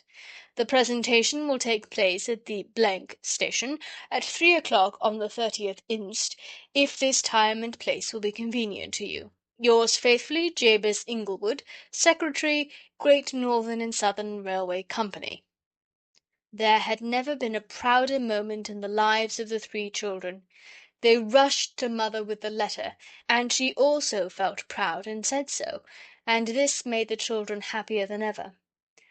"But if the presentation is money, you must say, 'Thank you, but we'd rather not take it,'" said Mother. "I'll wash your Indian muslins at once," she added. "You must look tidy on an occasion like this." "Phil and I can wash them," said Bobby, "if you'll iron them, Mother." Washing is rather fun. I wonder whether you've ever done it. This particular washing took place in the back kitchen, which had a stone floor and a very big stone sink under its window. "Let's put the bath on the sink," said Phyllis. "Then we can pretend we're out-of-doors washerwoman like Mother saw in France." "But they were washing in the cold river," said Peter, his hands in his pockets, "and not in hot water." "This is a hot river, then," said Phyllis. "Lend a hand with the bath, there's a dear." "I should like to see a dear lending a hand," said Peter, but he lent his. "Now to rub and scrub and scrub and rub," said Phyllis, hopping joyously about as Bobby carefully carried the heavy kettle from the kitchen fire. "Oh, no," said Bobby, greatly shocked. "You don't rub muslin. You put the boiled soap in the hot water and make it all frothy, lathery, and then you shake the muslin and squeeze it ever so gently, and all the dirt comes out. It's only clumsy things like tablecloths and sheets that have to be rubbed." The lilac and the Gloire de Dijon roses outside the window swayed in the soft breeze. "It's a nice drying day, that's one thing," said Bobby, feeling very grown up. "Oh, I do wonder what wonderful feelings we shall have when we wear the Indian muslin dresses." "Yes, so do I," said Phyllis, shaking and squeezing the muslin in quite a professional manner. "Now we squeeze out the soapy water. No, we mustn't twist them. And then rinse them. I'll hold them while you and Peter empty the bath and get clean water." "A presentation! That means presents," said Peter, as his sisters, having duly washed the pegs and wiped the line, hung up the dresses to dry. "Whatever will it be?" "It might be anything," said Phyllis. "What I've always wanted is a baby elephant." "But I suppose they wouldn't know that." "Suppose it was gold models of steam engines," said Bobby. "Or a big model of the scene of the prevented accident," suggested Peter, "with the little model train and dolls dressed like us and the engine driver and firemen and passengers." "Do you like," said Bobby doubtfully, drying her hands on the rough towel that hung on a roller at the back of the scullery door, "do you like us being rewarded for saving a train?" "Yes, I do," said Peter downrightly. "And don't you try to come it over us that you don't like it too, because I know you do." "Yes," said Bobby doubtfully, "I know I do. But oughtn't we to be satisfied with just having done it and not ask for anything more?" "Who did ask for anything more, silly?" said her brother. "Victoria Cross soldiers don't ask for it, but they're glad enough to get it all the same. Perhaps it'll be medals. Then when I'm very old indeed I shall show them to my grandchildren and say, 'We only did our duty,' and they'll be awfully proud of me." "You have to be married," warned Phyllis, "or you don't have any grandchildren." "I suppose I shall have to be married some day," said Peter, "but it will be an awful bother having her around all the time. I'd like to marry a lady who had trances and only woke up once or twice a year. Just to say you were the light of her life and then go to sleep again. Yes, that wouldn't be bad," said Bobby. "When I get married," said Phyllis, "I shall want him to want me to be awake all the time so that I can hear him say how nice I am." "I think it would be nice," said Bobby, "to marry someone very poor, and then you'd do all the work and he'd love you most frightfully, and see the blue wood smoke curling up among the trees from the domestic hearth as he came home from work every night. I say, we've got to answer that letter and say that the time and place will be convenient to us. There's the soap, Peter. We're both as clean as clean. That pink box of writing paper you had on your birthday, Phil." It took some time to arrange what should be said. Mother had gone back to her writing, and several sheets of pink paper with scalloped gilt edges and green four-leaved shamrocks in the corner were spoiled before the three had decided what to say. Then each made a copy and signed it with its own name. The threefold letter ran: "Dear Mr. Jabez Inglewood, thank you very much. We did not want to be rewarded, but only to save the train. But we are glad you think so, and thank you very much. The time and place you say will be quite convenient to us. Thank you very much. Your affectionate little friend." Then came the name, and after it, "P.S. Thank you very much." "Washing is much easier than ironing," said Bobby, taking the clean, dry dresses off the line. "I do love to see things come clean. Oh, I don't know how we shall wait till it's time to know what presentation they're going to present." When at last, it seemed a very long time after, it was the day, the three children went down to the station at the proper time, and everything that happened was so odd that it seemed like a dream. The station master came out to meet them, in his best clothes, as Peter noticed at once, and led them into the waiting room where once they had played the advertisement game. It looked quite different now. A carpet had been put down, and there were pots of roses on the mantelpiece and on the window ledges. Green branches stuck up like holly and laurel are at Christmas over the framed advertisement of Cook's Tours in the Beauties of Devon and the Paris-Lyons Railway. There were quite a number of people there besides the porter, 2 or 3 ladies in smart dresses, and quite a crowd of gentlemen in high hats and frock coats, besides everybody who belonged to the station. They recognized several people who had been in the train on the red flannel petticoat day. Best of all, their own old gentleman was there, and his coat and hat and collar seemed more than ever different from anyone else's. He shook hands with them, and then everybody sat down on chairs, and a gentleman in spectacles, they found out afterwards that he was the district superintendent, began quite a long speech, very clever indeed. I'm not going to write the speech down.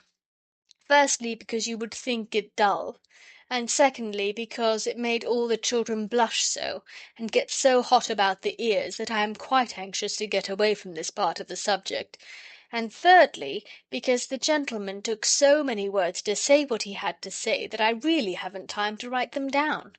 He said all sorts of nice things about the children's bravery and presence of mind, and when he had done he sat down, and every one who was there clapped and said, "Hear, hear." And then the old gentleman got up and said things too.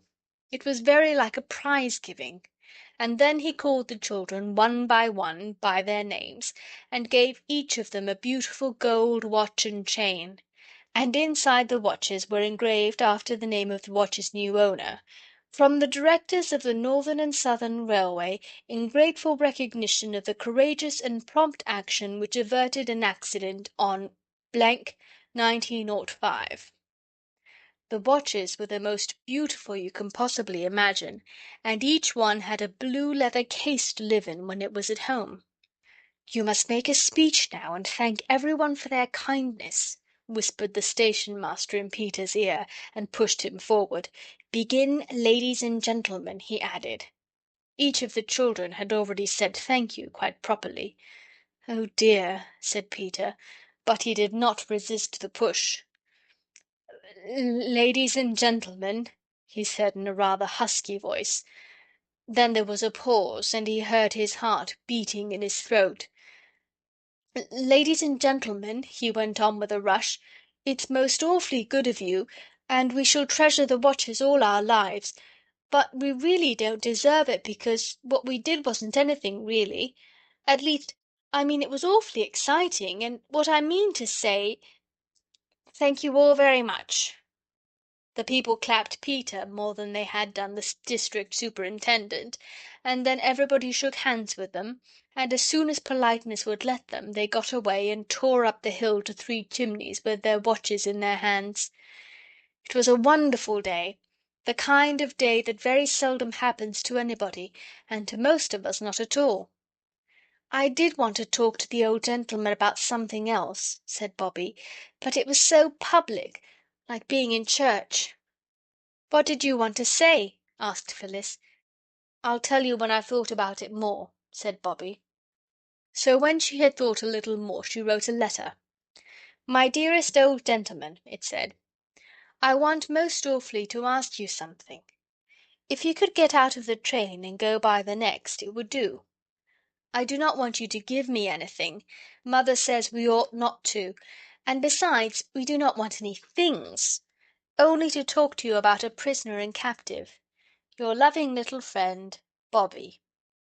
She got the station master to give the letter to the old gentleman, and next day she asked Peter and Phyllis to come down to the station with her at the time when the train that brought the old gentleman from town would be passing through. She explained her idea to them, and they approved thoroughly. They had all washed their hands and faces, and brushed their hair, and were looking as tidy as they knew how. But Phyllis, always unlucky, had upset a jug of lemonade down the front of her dress. There was no time to change, and the wind happening to blow from the coal yard, her frock was soon powdered with grey, which stuck to the sticky lemonade stains and made her look, as Peter said, like any little gutter child. It was decided that she should keep behind the others as much as possible. "Perhaps the old gentleman won't notice," said Bobby. "The aged are often weak in the eyes."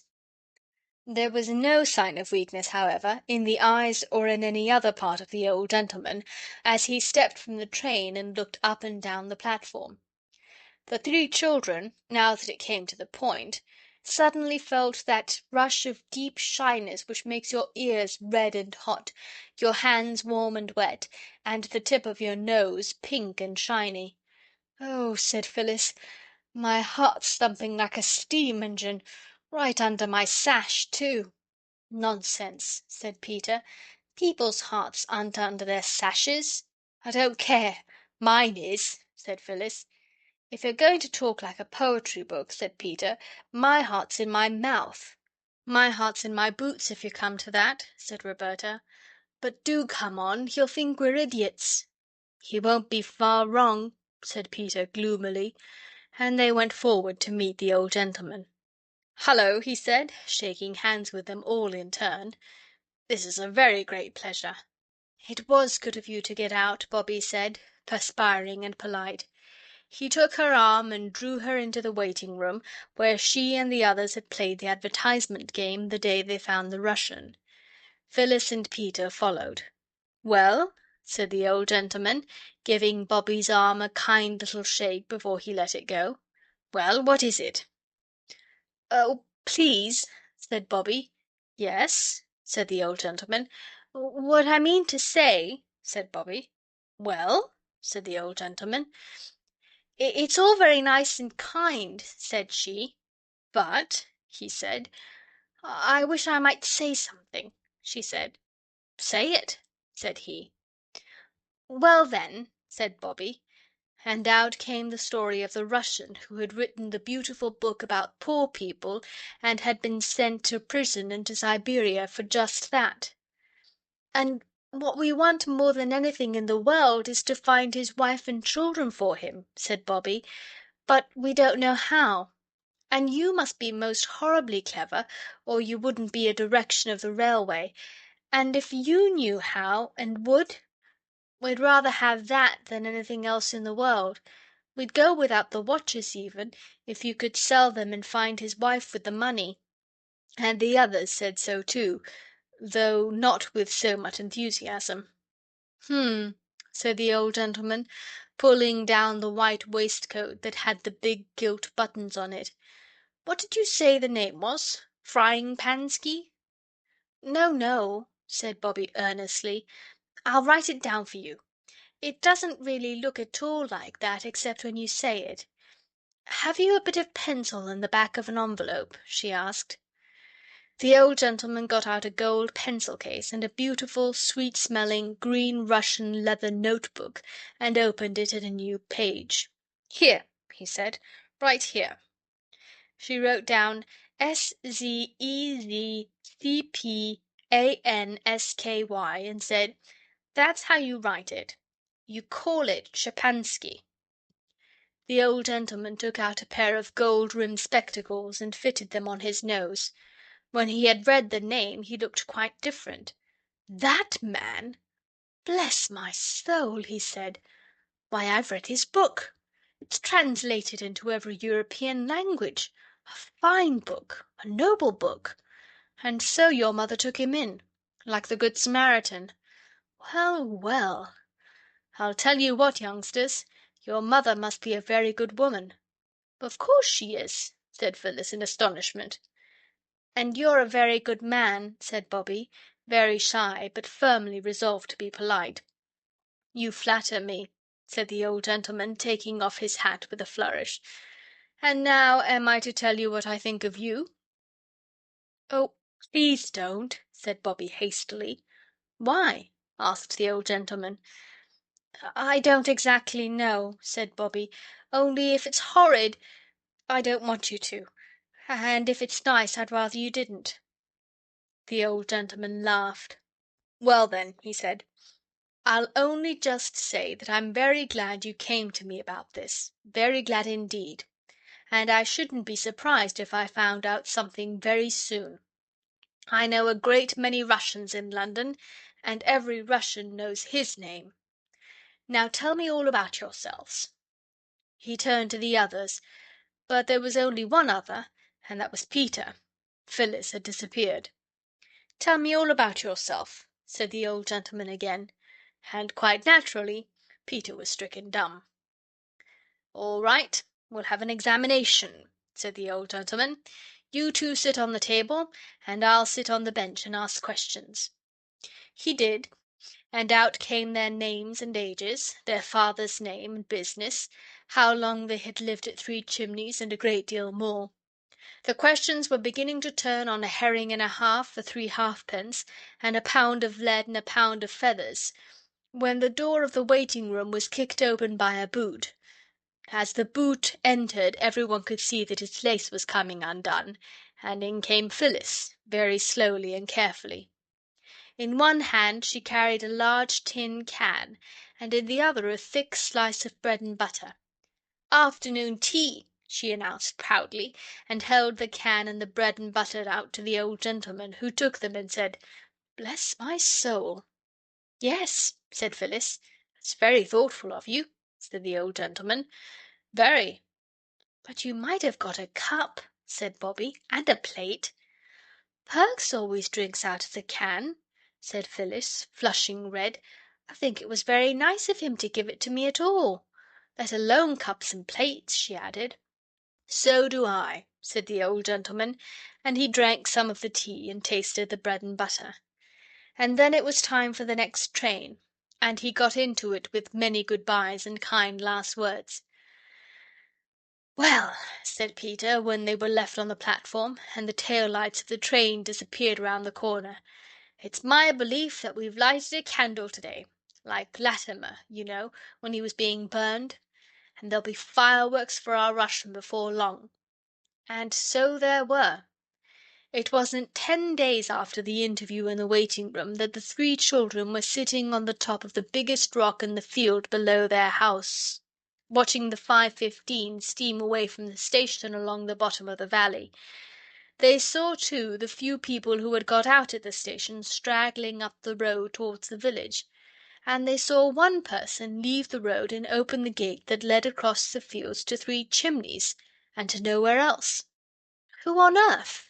said Peter, scrambling down. "Let's go and see," said Phyllis. So they did, and when they got near enough to see who the person was, they saw it was their old gentleman himself, his brass buttons winking in the afternoon sunshine, and his white waistcoat looking whiter than ever against the green of the field. "Hallo!" shouted the children, waving their hands. "Hallo!" shouted the old gentleman, waving his hat. Then the three started to run, and when they got to him they hardly had breath left to say, "How do you do?" "Good news," said he. "I've found your Russian friend's wife and child, and I couldn't resist the temptation of giving myself the pleasure of telling him." But as he looked at Bobby's face he felt that he could resist that temptation. "Here," he said to her, "you run on and tell him. The other two will show me the way." Bobby ran, but when she had breathlessly panted out the news to the Russian and Mother sitting in the quiet garden, where Mother's face had lighted up so beautifully, and she had said half a dozen quick French words to the exile, Bobby wished that she had not carried the news. For the Russian sprang up with a cry that made Bobby's heart leap and then tremble, a cry of love and longing such as she had never heard. Then he took Mother's hand and kissed it gently and reverently, and he sank down in his chair and covered his face with his hands and sobbed. Bobby crept away. She did not want to see the others just then. But she was as gay as anybody when the endless French talking was over, when Peter had torn down to the village for buns and cakes, and the girls had got tea ready and taken it out into the garden. The old gentleman was most merry and delightful. He seemed to be able to talk in French and English almost at the same moment, and Mother did nearly as well. It was a delightful time. Mother seemed as if she could not make enough fuss about the old gentleman, and she said yes at once when he asked if he might present some goodies to his little friends. The word was new to the children, but they guessed it meant sweets, for the three large pink and green boxes tied with green ribbon, which he took out of his bag, held unheard-of layers of beautiful chocolates. The Russian's few belongings were packed, and they all saw him off at the station. Then Mother turned to the old gentleman and said, "I don't know how to thank you for everything. It has been a real pleasure to me to see you. But we live very quietly. I am so sorry that I can't ask you to come and see us again." The children thought this very hard. When they had made a friend, and such a friend, they would dearly have liked him to come and see them again. What the old gentleman thought they couldn't tell. He only said, "I consider myself very fortunate, madam, to have been received once at your house." "Ah," said Mother, "I know I must seem surly and ungrateful, but—" "You could never seem anything but a most charming and gracious lady," said the old gentleman with another of his bows. And as they turned to go up the hill, Bobby saw her mother's face.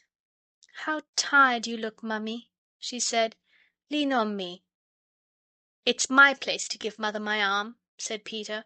"I'm the head man of the family when Father's away." Mother took an arm of each. "How awfully nice," said Phyllis, skipping joyfully, "to think of the dear Russian embracing his long-lost wife. The baby must have grown up a lot since he saw it." "Yes," said Mother. "I wonder whether Father will think I've grown," Phyllis went on, skipping still more gaily. "I've grown already, haven't I, Mother?" "Yes," said Mother. "Oh, yes." And Bobby and Peter felt her hands tighten on their arms.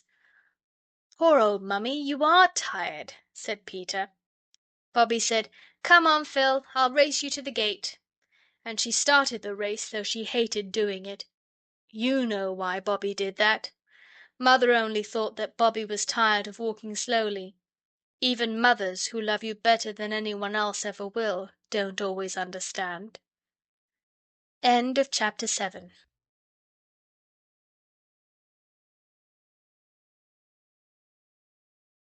The Railway Children by Edith Nesbit. Chapter 8. The Amateur Fireman.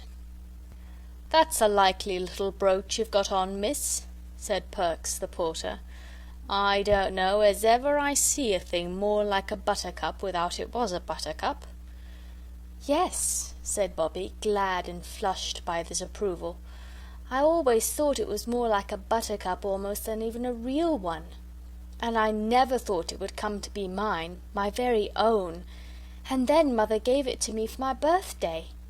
"Oh, have you had a birthday?" said Perks, and he seemed quite surprised, as though a birthday were a thing only granted to a favoured few. "Yes," said Bobby. "When's your birthday, Mr. Perks?"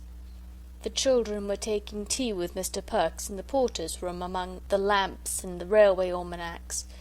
They had brought their own cups and some jam turnovers. Mr. Perks made tea in a beer can, as usual, and everyone felt very happy and confidential. "My birthday," said Perks, tipping some more dark brown tea out of the can into Peter's cup. "I give up keeping of my birthday afore you was born." "But you must have been born some time, you know," said Phyllis thoughtfully, "even if it was 20 years ago, or 30, or 60, or 70. "Not so long as that, missy," Perks grinned as he answered. "If you really want to know, it was 32 years ago, come the 15th of this month." "Then why don't you keep it?" asked Phyllis. "I've got something else to keep besides birthdays," said Perks briefly. "Oh, what?" asked Phyllis eagerly. "Not secrets?" "No," said Perks. "The kids and the missus." It was this talk that set the children thinking, and presently talking. Perks was, on the whole, the dearest friend they had made. Not so grand as the station master, but more approachable, less powerful than the old gentleman, but more confidential. "It seems horrid that nobody keeps his birthday," said Bobby. "Couldn't we do something?"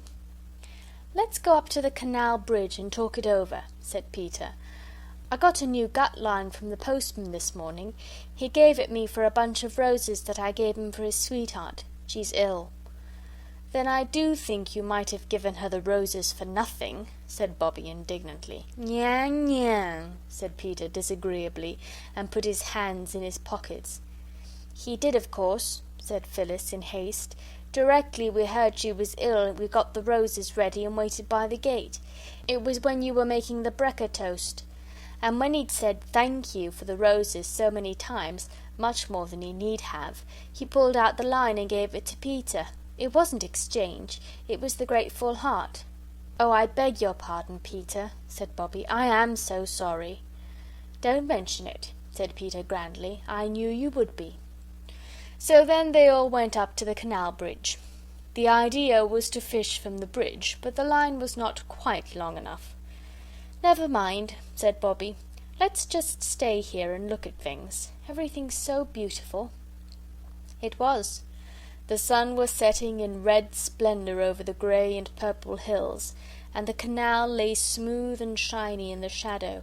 No ripple broke its surface. It was like a grey satin ribbon between the dusky green silk of the meadows that were on each side of its banks. "It's all right," said Peter, "but somehow I can always see how pretty things are much better when I've something to do. Let's get down onto the towpath and fish from there." Phyllis and Bobby remembered how the boys on the canal boats had thrown coal at them, and they said so. "Oh, nonsense," said Peter. "There aren't any boys here now. If there were, I'd fight them." Peter's sisters were kind enough not to remind him how he had not fought the boys when the coal had last been thrown. Instead they said, "All right then," and cautiously climbed down the steep bank to the towing path. The line was carefully baited, and for half an hour they fished patiently and in vain. Not a single nibble came to nourish hope in their hearts. All eyes were intent on the sluggish waters that earnestly pretended they had never harboured a single minnow, when a loud, rough shout made them start. "Hi!" said the shout in most disagreeable tones. "Get out of that, can't you?" An old white horse coming along the towpath was within half a dozen yards of them. They sprang to their feet and hastily climbed up the bank. "We'll slip down again when they've gone by," said Bobby. But alas, the barge, after the manner of barges, stopped under the bridge. "She's going to anchor," said Peter. "Just our luck." The barge did not anchor, because an anchor is not part of a canal boat's furniture, but she was moored with ropes fore and aft, and the ropes were made fast to the palings and to crowbars driven into the ground. "What are you staring at?" growled the bargee crossly. "We weren't staring," said Bobbie. "We wouldn't be so rude." "Rude be blessed," said the man. "Get along with you." "Get along yourself," said Peter. He remembered what he had said about fighting boys, and besides he felt safe halfway up the bank. "We've as much right here as anyone else." "Oh, have you indeed?" said the man. "We'll soon see about that." And he came across his deck and began to climb down the side of his barge. "Oh, come away, Peter, come away," said Bobbie and Phyllis in agonized unison. "Not me," said Peter, "but you'd better." The girls climbed to the top of the bank and stood ready to bolt for home as soon as they saw their brother out of danger. The way home lay all downhill. They knew that they all ran well. The bargee did not look as if he did. He was red-faced, heavy, and beefy. But as soon as his foot was on the towing path, the children saw that they had misjudged him. He made one spring up the bank and caught Peter by the leg, dragged him down, set him on his feet with a shake, took him by the ear, and said sternly, "Now then, what do you mean by it? Don't you know as these here waters is preserved? You ain't no right catching fish here, not to say nothing of your precious cheek." Peter was always proud afterwards when he remembered that, with the bargee's furious fingers tightening on his ear, the bargee's crimson countenance close to his own, the bargee's hot breath on his neck, he had the courage to speak the truth. "I wasn't catching fish," said Peter.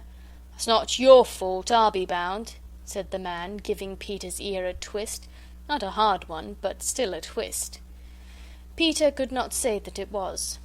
Bobbie and Phyllis had been holding on to the railings above and skipping with anxiety.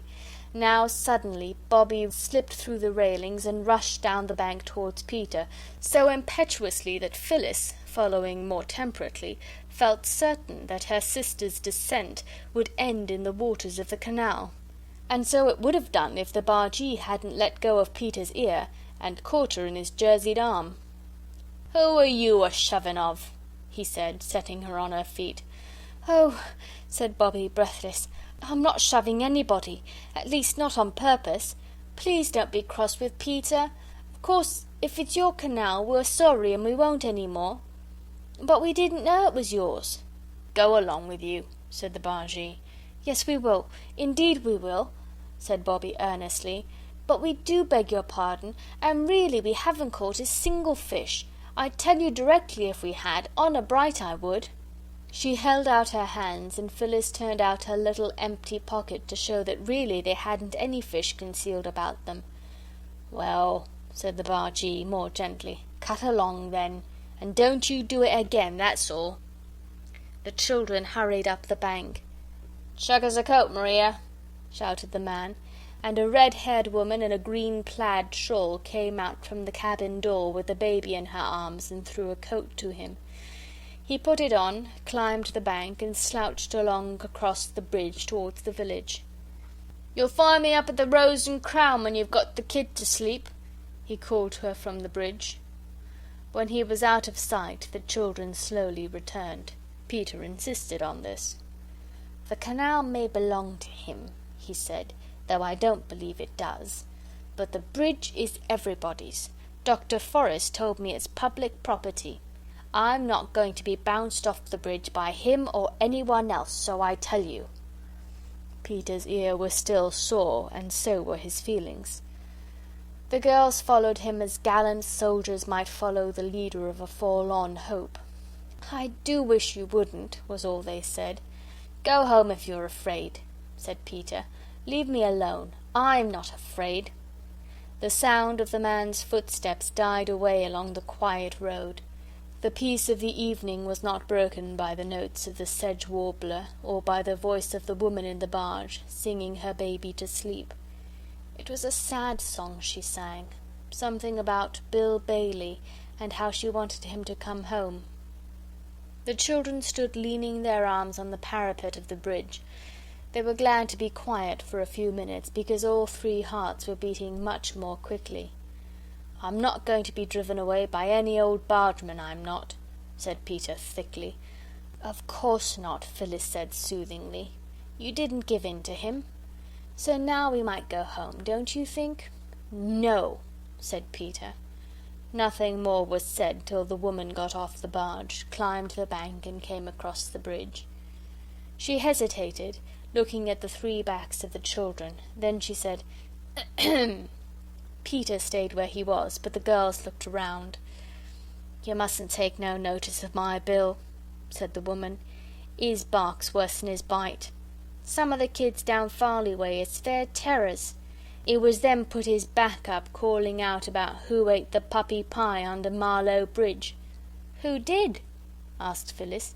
"I dunno," said the woman. "Nobody don't know. But somehow, and I don't know the why nor the wherefore of it, them words is pison to a barge master. Don't you take no notice. He won't be back for 2 hours good. You might catch a power of fish afore that. The light's good and all," she added. "Thank you," said Bobbie. "You're very kind. Where's your baby?" "Asleep in the cabin," said the woman. "He's all right. Never wakes afore 12. Regular as a church clock, he is." "I'm sorry," said Bobbie.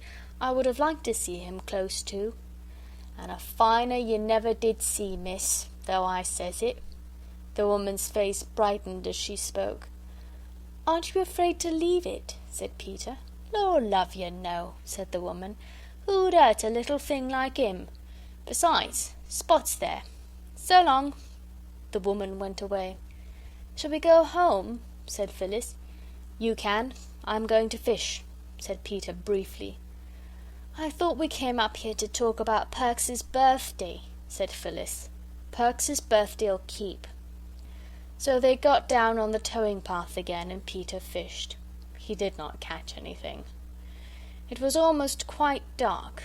The girls were getting tired, and as Bobbie said, it was past bedtime, when suddenly Phyllis cried, "What's that?" And she pointed to the canal boat. Smoke was coming from the chimney of the cabin, had indeed been curling softly into the soft evening air all the time, but now other wreaths of smoke were rising, and these were from the cabin door. "It's on fire, that's all," said Peter calmly. "Serve him right." "Oh, how can you?" cried Phyllis. "Think of the poor dear dog." "The baby!" screamed Bobbie. In an instant all three made for the barge. Her mooring ropes were slack, and the little breeze, hardly strong enough to be felt, had yet been strong enough to drift her stern against the bank. Bobbie was first, then came Peter, and it was Peter who slipped and fell. He went into the canal up to his neck, and his feet could not feel the bottom, but his arm was on the edge of the barge. Phyllis caught at his hair. It hurt, but it helped him to get out. Next minute he had leapt on to the barge, Phyllis following. "Not you!" he shouted to Bobbie. "Me, because I'm wet." He caught up with Bobbie at the cabin door and flung her aside very roughly indeed. If they had been playing, such roughness would have made Bobbie weep with tears of rage and pain. Now, though he flung her on to the edge of the hold, so that her knee and her elbow were grazed and bruised, she only cried, "No, not you, me!" and struggled up again, but not quickly enough.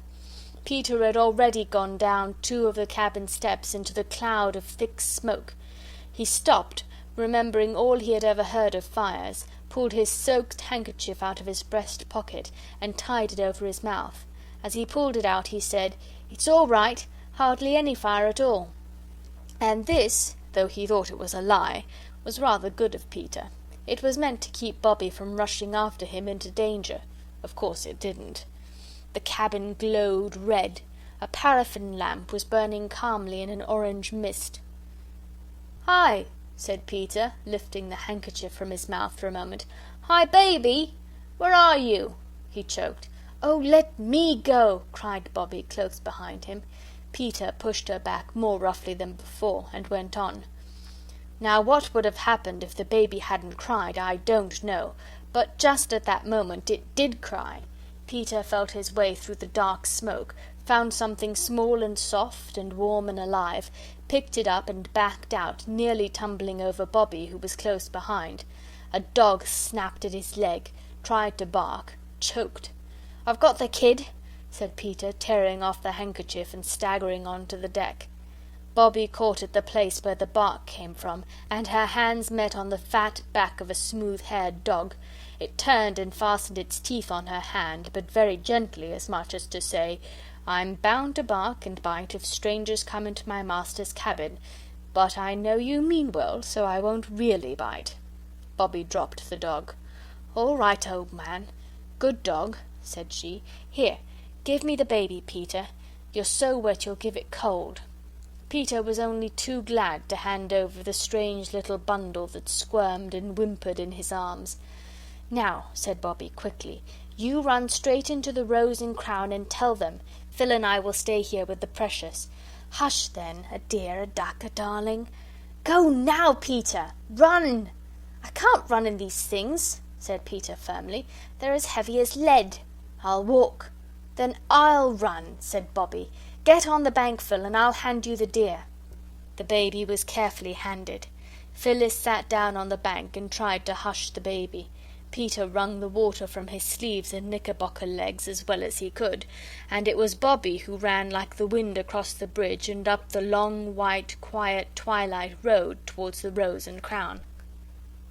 There is a nice old-fashioned room at the Rose and Crown, where bargees and their wives sit of an evening drinking their supper beer and toasting their supper cheese at a glowing basketful of coals that sticks out into the room under a great hooded chimney, and is warmer and prettier and more comforting than any other fireplace I ever saw.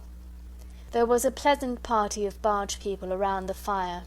You might not have thought it pleasant, but they did, for they were all friends or acquaintances, and they liked the same sort of things and talked the same sort of talk.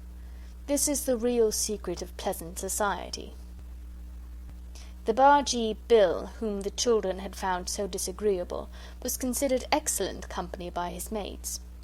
He was telling a tale of his own wrongs, always a thrilling subject. It was his barge he was speaking about. "And he sent word down, paint her inside out, not naming no colour, d'ye see. So I gets a lot of green paint, and I paints her stem to stern, and I tell you she looked A1. Then he comes along and he says, 'What d'ye paint her all one colour for?' he says. And I says I, 'cause I thought she'd look fust rate,' says I, 'and I think so still.' And he says, 'Do ye? Then you can just pay for the bloomin' paint yourself,' says he. And I had to, too." A murmur of sympathy ran round the room. Breaking noisily in on it came Bobby. She burst open the swing door, crying breathlessly, "Bill! I want Bill the bargeman!" There was a stupefied silence. Pots of beer were held in mid-air, paralysed on their way to thirsty mouths. "Oh," said Bobby, seeing the bargewoman and making for her, "your barge cabin's on fire! Go quickly!" The woman started to her feet and put a big red hand to her waist on the left side, where your heart seems to be when you are frightened or miserable. "Reginald Horace!" she cried in a terrible voice. "My Reginald Horace!" "All right," said Bobby, "if you mean the baby. Got him out safe. Dog too." She had no breath for more except, "Go on, it's all alight." Then she sank on the alehouse bench and tried to get that breath of relief after running which people call the second wind, but she felt as though she would never breathe again. Bill the bargee rose slowly and heavily, but his wife was 100 yards up the road before he had quite understood what was the matter. Phyllis, shivering by the canal side, had hardly heard the quick approaching feet before the woman had flung herself on the railing, rolled down the bank, and snatched the baby from her. "Don't," said Phyllis reproachfully. "I just got him to sleep." Bill came up later, talking in a language with which the children were wholly unfamiliar. He leapt onto the barge and dipped up pails of water. Peter helped him, and they put out the fire. Phyllis, the bargewoman, and the baby, and presently Bobby too, cuddled together in a heap on the bank. "Lord help me if it was me left anything as could catch a light," said the woman again and again. But it wasn't she. It was Bill the bargeman, who had knocked his pipe out, and the red ash had fallen on the hearthrug and smouldered there, and at last broken into flame. Though a stern man, he was just. He did not blame his wife for what was his own fault, as many bargemen, and other men too, would have done. Mother was half wild with anxiety when at last the 3 children turned up at 3 Chimneys, all very wet now, for Peter seemed to have come off on the others. But when she had disentangled the truth of what had happened from their mixed and incoherent narrative, she owned that they had done quite right, and could not possibly have done otherwise. Nor did she put any obstacles in the way of their accepting the cordial invitation with which the bargeman had parted from them. "You be here at 7 tomorrow," he had said, "and I'll take you the entire trip to Farley and back, so I will, and not a penny to pay. 19 locks." They did not know what locks were, but they were at the bridge at 7, with bread and cheese and half a soda cake, and quite a quarter leg of mutton in a basket. It was a glorious day. The old white horse strained at the ropes, the barge glided smoothly and steadily through the still water. The sky was blue overhead. Mr. Bill was as nice as anyone could possibly be.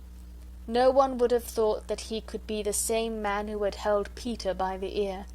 As for Mrs. Bill, she had always been nice, as Bobby said, and so had the baby, and even Spot, who might have bitten them quite badly if he had liked. "It was simply ripping, Mother," said Peter when they reached home, very happy, very tired, and very dirty. "Right over that glorious aqueduct. And locks! You don't know what they're like. You sink into the ground, and then, when you feel you're never going to stop going down, 2 great black gates open slowly, slowly. You go out, and there you are on the canal, just like you were before." "I know," said Mother. "There are locks on the Thames. Father and I used to go on the river at Marlow before we were married." "And the dear darling ducky baby," said Bobby. "It let me nurse it for ages and ages, and it was so good. Mother, I wish we had a baby to play with." "And everybody was so nice to us," said Phyllis. "Everybody we met.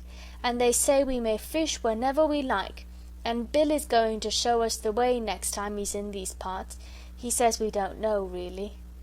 "He said you didn't know," said Peter.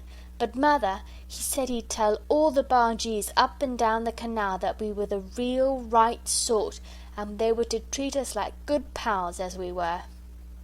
"So then I said," Phyllis interrupted, "we'd always each wear a red ribbon when we went fishing by the canal, so they'd know it was us, and we were the real right sort, and be nice to us." "So you've made another lot of friends," said Mother. "First the railway, and then the canal." "Oh, yes," said Bobby. "I think everyone in the world is friends if you can only get them to see you don't want to be unfriends." "Perhaps you're right," said Mother, and she sighed. "Come, chicks, it's bedtime." "Yes," said Phyllis. "Oh, dear, and we went up there to talk about what we'd do for Perks's birthday, and we haven't talked a single thing about it." "No more we have," said Bobby. "But Peter's saved Reginald Horace's life. I think that's about good enough for one evening." "Bobby would have saved him if I hadn't knocked her down. Twice I did," said Peter loyally. "So would I," said Phyllis, "if I'd known what to do." "Yes," said Mother, "you've saved a little child's life. I do think that's enough for one evening. Oh, my darlings, thank God you're all safe." End of chapter 8.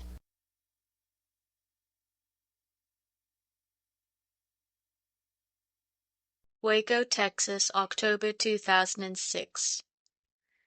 The Railway Children by Edith Nesbit. Chapter 9. The Pride of Perks. It was breakfast time. Mother's face was very bright as she poured the milk and ladled out the porridge. "I've sold another story, chickies," she said. "The one about the King of the Mussels, so there'll be buns for tea. You can go and get them as soon as they're baked. About 11, isn't it?" Peter, Phyllis, and Bobby exchanged glances with each other, 6 glances in all. Then Bobby said, "Mother, would you mind if we didn't have the buns for tea tonight, but on the 15th? That's next Thursday." "I don't mind when you have them, dear," said Mother. "But why?" "Because it's Perks's birthday," said Bobby. "He's 32, and he says he doesn't keep his birthday any more because he's got other things to keep. Not rabbits or secrets, but the kids and the missus." "You mean his wife and children," said Mother. "Yes," said Phyllis. "It's the same thing, isn't it? And we thought we'd make a nice birthday for him. He's been so awfully jolly decent to us, you know, Mother," said Peter, "and we agreed that next Bun Day we'd ask you if we could." "But suppose there hadn't been a Bun Day before the 15th," said Mother. "Oh, then we meant to ask you to let us antipate it, and go without when the Bun Day came." "Anticipate," said Mother. "I see." "Certainly. It would be nice to put his name on the buns with pink sugar, wouldn't it?" "Perks," said Peter. "It's not a pretty name." "His other name's Albert," said Phyllis. "I asked him once." "We might put A.P.," said Mother. "I'll show you how when the day comes." This was all very well as far as it went, but even 14 halfpenny buns with A.P. on them and pink sugar do not of themselves make a very grand celebration. "There are always flowers, of course," said Bobby later, when a really earnest council was being held on the subject in the hayloft where the broken chaff-cutting machine was, and the row of holes to drop hay through into the hay racks over the mangers of the stables below. "He's got lots of flowers of his own," said Peter. "But it's always nice to have them given you," said Bobby, "however many you've got of your own. We can use flowers for trimmings to the birthday, but there must be something to trim besides buns." "Let's all be quiet and think," said Phyllis. "No one's to speak until it's thought of something." So they were all quiet, and so very still that a brown rat thought that there was no one in the loft and came out very boldly. When Bobby sneezed, the rat was quite shocked and hurried away, for he saw that a hayloft where such things could happen was no place for a respectable middle-aged rat that liked a quiet life. "Hooray!" cried Peter suddenly. "I've got it!" He jumped up and kicked at the loose hay. "What?" said the others eagerly. "Why, Perks is so nice to everybody. There must be lots of people in the village who'd like to help to make him a birthday. Let's go round and ask everybody." "Mother said we weren't to ask people for things," said Bobby doubtfully. "For ourselves, she meant, silly, not for other people.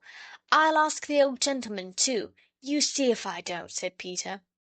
"Let's ask Mother first," said Bobby. "Oh, what's the use of bothering Mother about every little thing," said Peter, "especially when she's busy. Come on, let's go down to the village now and begin." So they went. The old lady at the post office said she didn't see why Perks should have a birthday any more than anyone else. "No," said Bobby, "I should like everyone to have one. Only we know when his is." "Mine's tomorrow," said the old lady, "and much notice anyone will take of it. Go along with you." So they went. And some people were kind and some were crusty, and some would give and some would not. It is rather difficult work asking for things, even for other people, as you have no doubt found if you have ever tried it. When the children got home and counted up what had been given and what had been promised, they felt that for the first day it was not so bad. Peter wrote down the lists of the things in the little pocket-book where he kept the numbers of his engines. These were the lists. Given: a tobacco pipe from the sweet shop, half a pound of tea from the grocer's, a woolen scarf slightly faded from the draper's, which was the other side of the grocer's, a stuffed squirrel from the doctor. Promised: a piece of meat from the butcher, 6 fresh eggs from the woman who lived in the old turnpike cottage, a piece of honeycomb and 6 bootlaces from the cobbler, and an iron shovel from the blacksmith's. Very early next morning Bobby got up and woke Phyllis. This had been agreed on between them.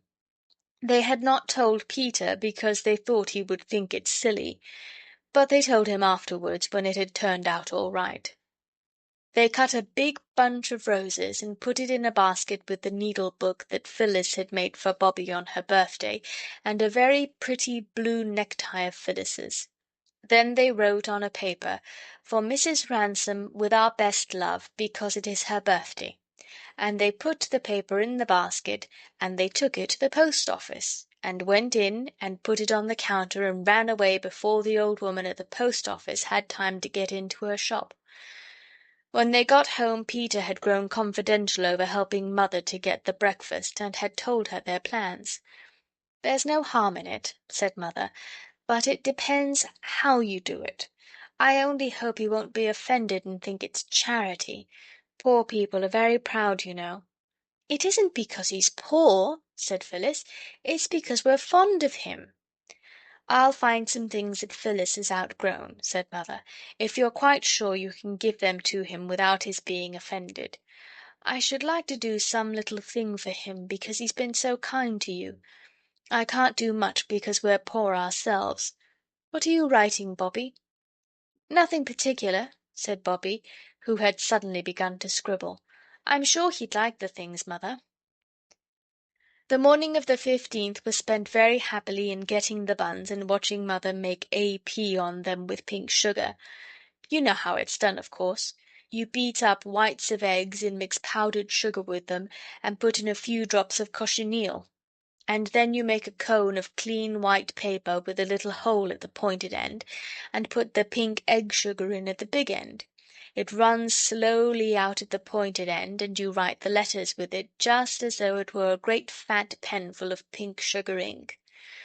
The buns looked beautiful with A.P. on every one, and when they were put in a cool oven to set the sugar, the children went up to the village to collect the honey and the shovel and the other promised things. The old lady at the post-office was standing on her doorstep. The children said "Good morning" politely as they passed. "Here, stop a bit," she said. So they stopped. "Those roses," said she. "Did you like them?" said Phyllis. "They were as fresh as fresh. I made the needle-book, but it was Bobby's present." She skipped joyously as she spoke. "Here's your basket," said the post-office woman. She went in and brought out the basket.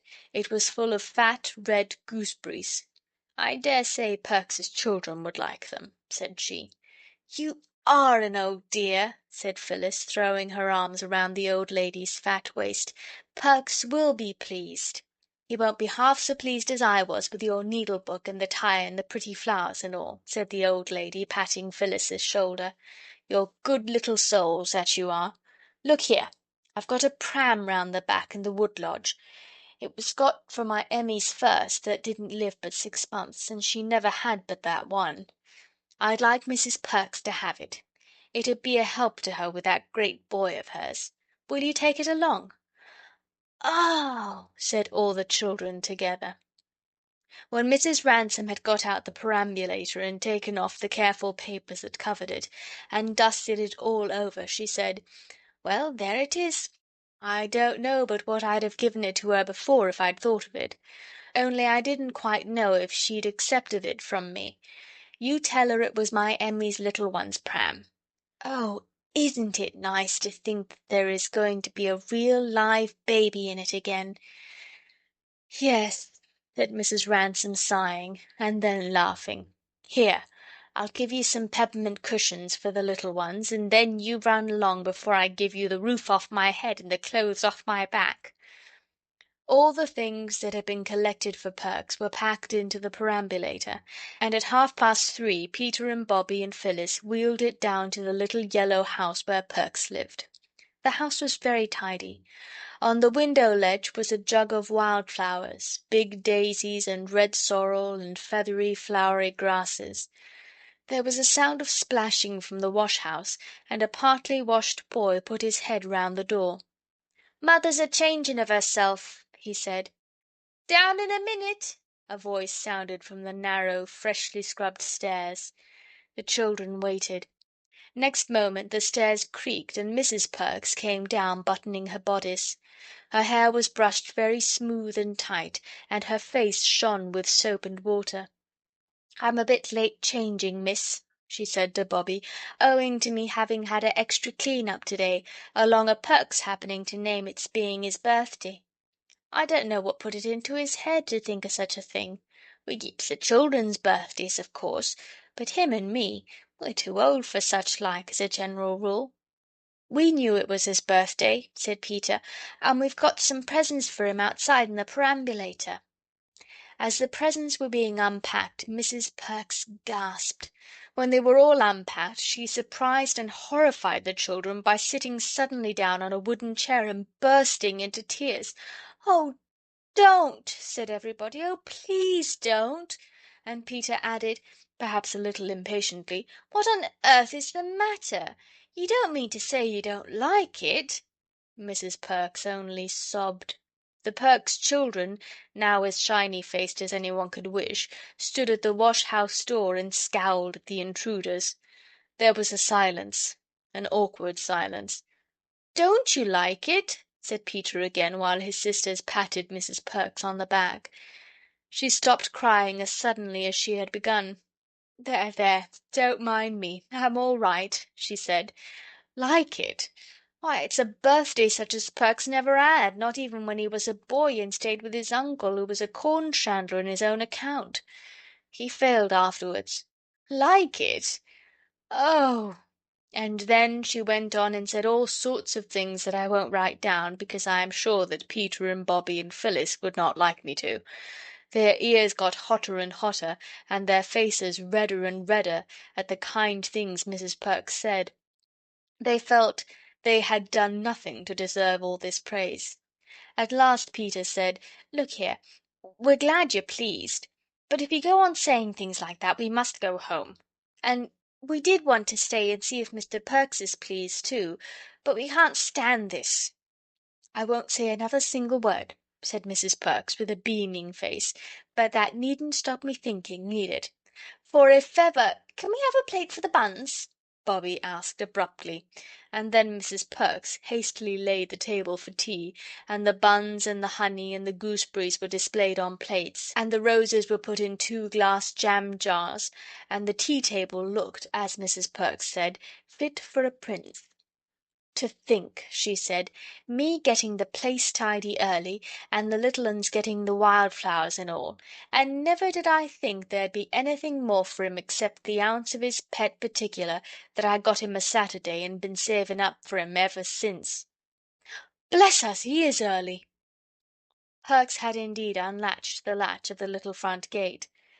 "Oh," whispered Bobby, "let's hide in the back kitchen, and you tell him about it.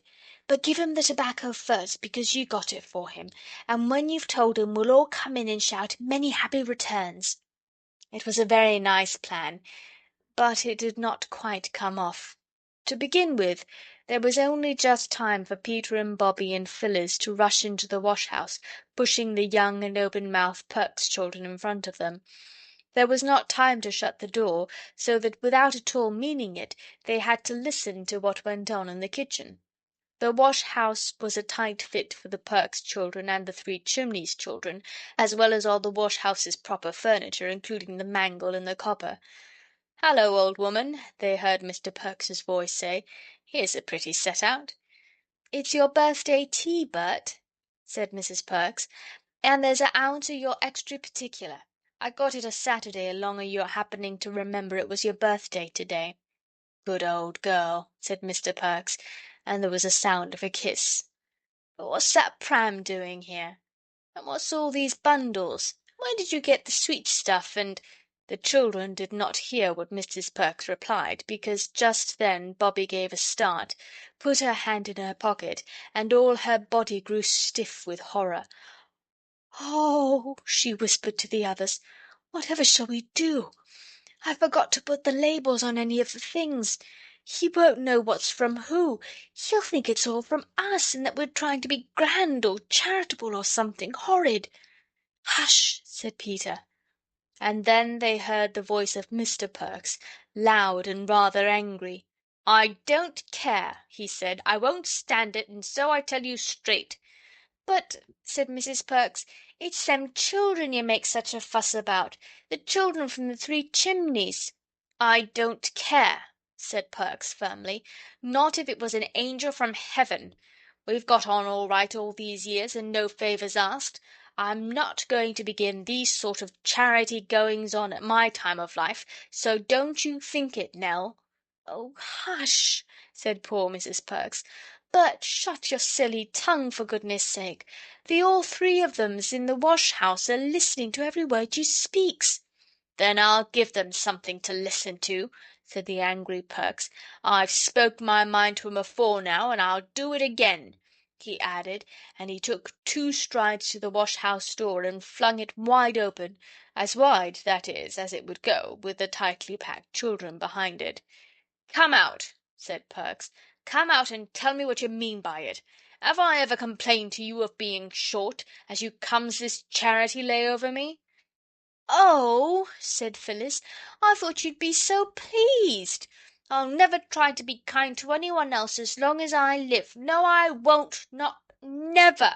She burst into tears. "We didn't mean any harm," said Peter. "It ain't what you mean so much as what you does," said Perks. "Oh, don't!" cried Bobbie, trying hard to be braver than Phyllis and to find more words than Peter had done for explaining in. "We thought you'd love it. We always have things on our birthdays." "Oh, yes," said Perks, "your own relations. That's different."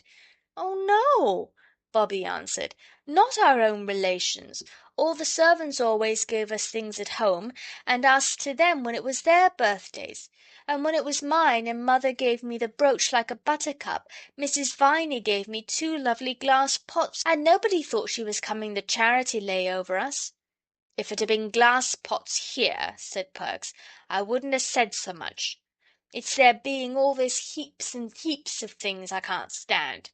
No, nor won't neither." "But they're not all from us," said Peter, "only we forgot to put the labels on. They're from all sorts of people in the village." "Who put 'em up to it, I'd like to know?" asked Perks. "Why, we did," sniffed Phyllis. Perks sat down heavily in the elbow chair and looked at them with what Bobbie afterwards described as withering glances of gloomy despair. "So you've been round telling the neighbours we can't make both ends meet? Well, now you've disgraced us as deep as you can in the neighbourhood, you can just take the whole bag of tricks back where it came from. Very much obliged, I'm sure. I don't doubt but what you meant it kind, but I'd rather not be acquainted with you any longer if it's all the same to you." He deliberately turned the chair round so that his back was turned to the children. The legs of the chair grated on the brick floor, and that was the only sound that broke the silence. Then suddenly Bobbie spoke. "Look here," she said, "this is most awful." "That's what I says," said Perks, not turning round. "Look here," said Bobbie desperately, "we'll go if you like, and you needn't be friends with us any more if you don't want, but we shall always be friends with you, however nasty you are to us," sniffed Phyllis wildly. "Be quiet," said Peter in a fierce aside. "But before we go," Bobbie went on desperately, "do let us show you the labels we wrote out to put on the things." "I don't want to see no labels," said Perks, "except proper luggage ones in my own walk of life. Do you think I've kept respectable and out of debt on what I get, and her having to take in washing to be give away for a laughing stock to all the neighbours?" "Laughing?" said Peter.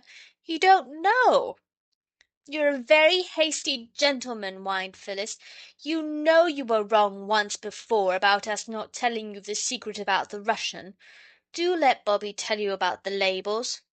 "Well, go ahead," said Perks grudgingly.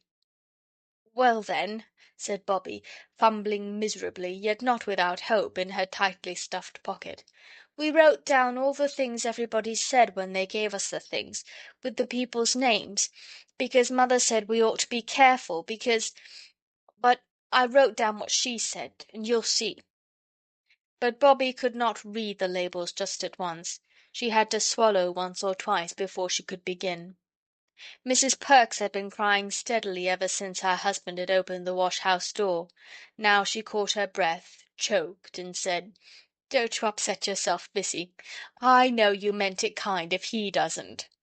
"May I read the labels?" said Bobby, crying onto the slips as she tried to sort them. "Mother's first. It says, 'Little clothes for Mrs. Perks's children.' Mother said, 'I'll find some of Phyllis's things that she's grown out of if you're quite sure Mr. Perks wouldn't be offended and think it's meant for charity. I'd like to do some little thing for him because he's so kind to you. I can't do much because we're poor ourselves." Bobby paused. "That's all right," said Perks. "Your ma's a born lady. We'll keep the little frocks and what not, Nell."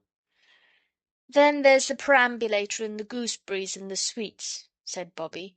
"They're from Mrs. Ransom. She said, 'I dare say Mr. Perks's children would like the sweets.' And the perambulator was got for my Emmy's first. It didn't live but 6 months, and she's never had but that one. I'd like Mrs. Perks to have it. It would be a help with her fine boy. I'd have given it before if I'd been sure she'd accept of it from me. She told me to tell you," Bobby added, "that it was her Emmy's little one's pram." "I can't send that pram back, Bert," said Mrs. Perks firmly, "and I won't, so don't you ask me." "I'm not a-asking anything," said Perks gruffly. "Then the shovel," said Bobby. "Mr. James made it for you himself. And he said, where is it? Oh, yes, here. He said, 'You tell Mr. Perks it's a pleasure to make a little trifle for a man as is so much respected.' And then he said he wished he could shoe your children and his own children like they do the horses, because, well, he knew what shoe leather was." "James is a good enough chap," said Perks. "Then the honey," said Bobby in haste, "and the bootlaces.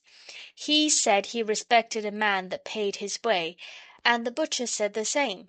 And the old turnpike woman said many was the time you'd lent her a hand with her garden when you were a lad, and things like that came home to roost. I don't know what she meant.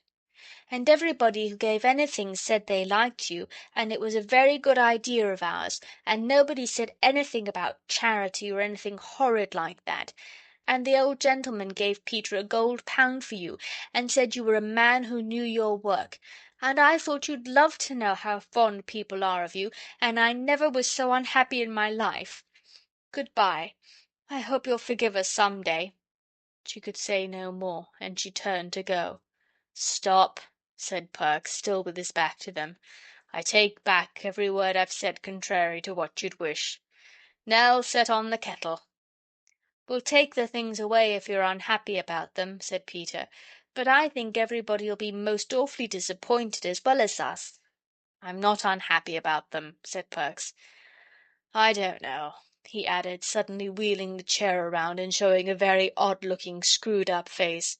"I don't know as I was ever better pleased. Not so much with the presents, though they're an A1 collection, but the kind respect of our neighbours. That's worth having, eh, Nell?" "I think it's all worth having," said Mrs. Perks, "and you've made a most ridiculous fuss about nothing, Bert, if you ask me." "No, I ain't," said Perks firmly. "If a man didn't respect hisself, no one wouldn't do it for him." "But everyone respects you," said Bobby. "They all said so." "I knew you'd like it when you really understood," said Phyllis brightly. "Humph! You'll stay to tea?" said Mr. Perks. Later on Peter proposed Mr. Perks's health, and Mr. Perks proposed a toast, also honoured in tea, and the toast was, "May the garland of friendship be ever green," which was much more poetical than any one had expected from him. "Jolly good little kids, those," said Mr. Perks to his wife as they went to bed. "Oh, they're all right, bless their hearts," said his wife. "It's you that's the aggravatingest old thing that ever was. I was ashamed of you, I tell you." "You needn't be, old gal. I climbed down handsome soon as I understood it wasn't charity, but charity's what I never did abide, and won't neither." All sorts of people were made happy by that birthday party. Mr. Perks and Mrs. Perks and the little Perkses by all the nice things and by the kind thoughts of their neighbours; the Three Chimneys children by the success, undoubted though unexpectedly delayed, of their plan; and Mrs. Ransom every time she saw the fat Perks baby in the perambulator. Mrs. Perks made quite a round of visits to thank people for their kind birthday presents, and after each visit felt that she had a better friend than she had thought.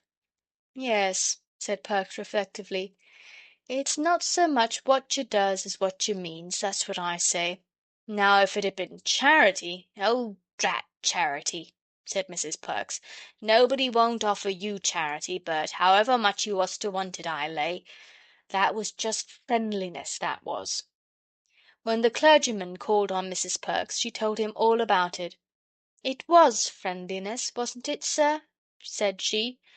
"I think," said the clergyman, "it was what is sometimes called loving kindness. So you see it was all right in the end. But if one does that sort of thing, one has to be careful to do it in the right way. For as Mr. Perks said, when he had time to think it over, it's not so much what you do as what you mean." End of chapter 9.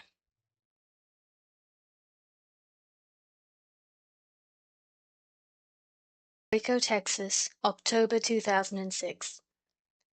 The Railway Children by Edith Nesbit. Chapter 10. The Terrible Secret. When they first went to live at Three Chimneys, the children had talked a great deal about their father, and had asked a great many questions about him, and what he was doing, and where he was, and when he would come home. Mother always answered their questions as well as she could, but as the time went on they grew to speak less of him. Bobby had felt almost from the first that for some strange, miserable reason these questions hurt Mother and made her sad. And little by little the others came to have this feeling too, though they could not have put it into words. One day when Mother was working so hard that she could not leave off even for 10 minutes, Bobby carried up her tea to the big bare room that they called Mother's workshop. It had hardly any furniture, just a table and a chair and a rug, but always big pots of flowers on the window sills and on the mantelpiece. The children saw to that. And from the 3 long uncurtained windows the beautiful stretch of meadow and moorland, the far violet of the hills, and the unchanging changefulness of cloud and sky. "Here's your tea, Mother, love," said Bobby. "Do drink it while it's hot." Mother laid down her pen among the pages that were scattered all over the table, pages covered with her writing, which was almost as plain as print, and much prettier. She ran her hands into her hair as if she were going to pull it out by handfuls. "Poor dear head," said Bobby. "Does it ache?" "No. Yes. Not much," said Mother. "Bobby, do you think Peter and Phil are forgetting Father?" "No!" said Bobby indignantly. "Why? You none of you ever speak of him now." Bobby stood first on one leg and then on the other. "We often talk about him when we're by ourselves," she said. "But not to me," said Mother. "Why?" Bobby did not find it easy to say why. "You," she said, and stopped. She went over to the window and looked out. "Bobby, come here," said her mother, and Bobby came. "Now," said Mother, putting her arm around Bobby and laying her ruffled head against Bobby's shoulder. "Try to tell me, dear." Bobby fidgeted. "Tell Mother." "Well then," said Bobby, "I thought you were so unhappy about Daddy not being here, it made you worse when I talked about him. So I stopped doing it." "And the others?" "I don't know about the others," said Bobby. "I never said anything about that to them. but I expect they felt the same about it as me. "Bobby, dear," said Mother, still leaning her head against her, "I'll tell you. Besides parting from Father, he and I have had a great sorrow. Oh, terrible! Worse than anything you can think of. And at first it did hurt to hear you all talking of him as if everything were just the same. But it would be much more terrible if you were to forget him. That would be worse than anything." "The trouble," said Bobby in a very little voice, "I promised I would never ask you any questions, and I never have I? But the trouble, it won't last always." "No," said Mother. "The worst will be over when Father comes home to us." "I wish I could comfort you," said Bobby. "Oh, my dear, do you suppose you don't? Do you think I haven't noticed how good you've all been, not quarreling nearly as much as you used to, and all the little kind things you do for me, the flowers, and cleaning my shoes, and tearing up to make my bed before I get time to do it myself?" Bobby had sometimes wondered whether Mother noticed these things. "That's nothing," she said, "to what—" "I must get on with my work," said Mother, giving Bobby one last squeeze. "Don't say anything to the others." That evening, in the hour before bedtime, instead of reading to the children, Mother told them stories of the games she and Father used to have when they were children and lived near each other in the country, tales of the adventures of Father with Mother's brothers when they were all boys together. Very funny stories they were, and the children laughed as they listened. "Uncle Edward died before he was grown up, didn't he?" said Phyllis, as Mother lighted the bedroom candles. "Yes, dear," said Mother. "You would have loved him. He was such a brave boy, and so adventurous, always in mischief, and yet friends with everybody in spite of it.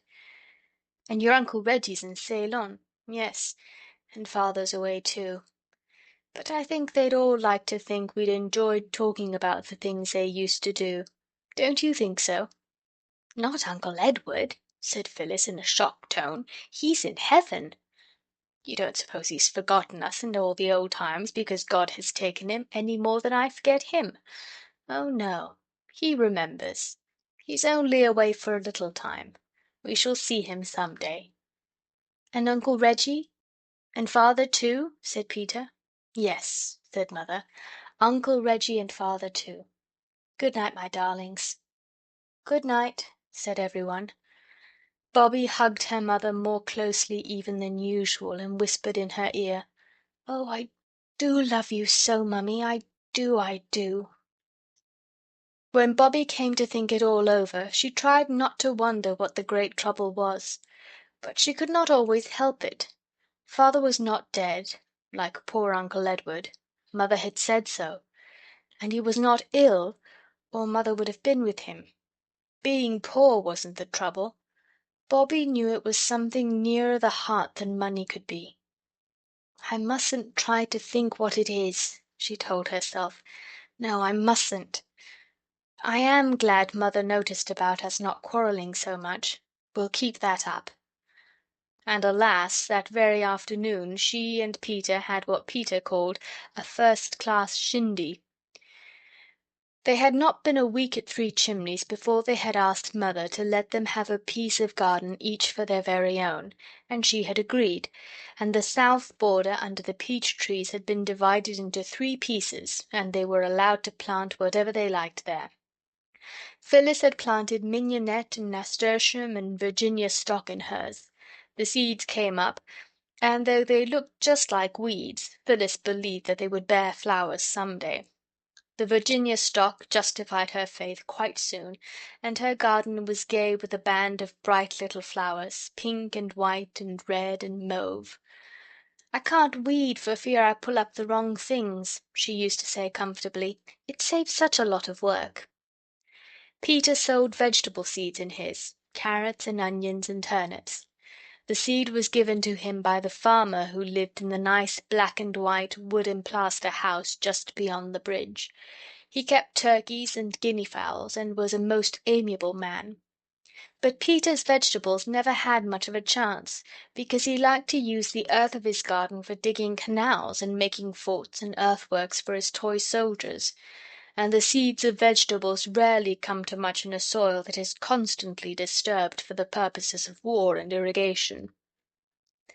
Bobby planted rose bushes in her garden, but all the little new leaves of the rose bushes shriveled and withered, perhaps because she moved them from the other part of the garden in May, which is not at all the right time of year for moving roses.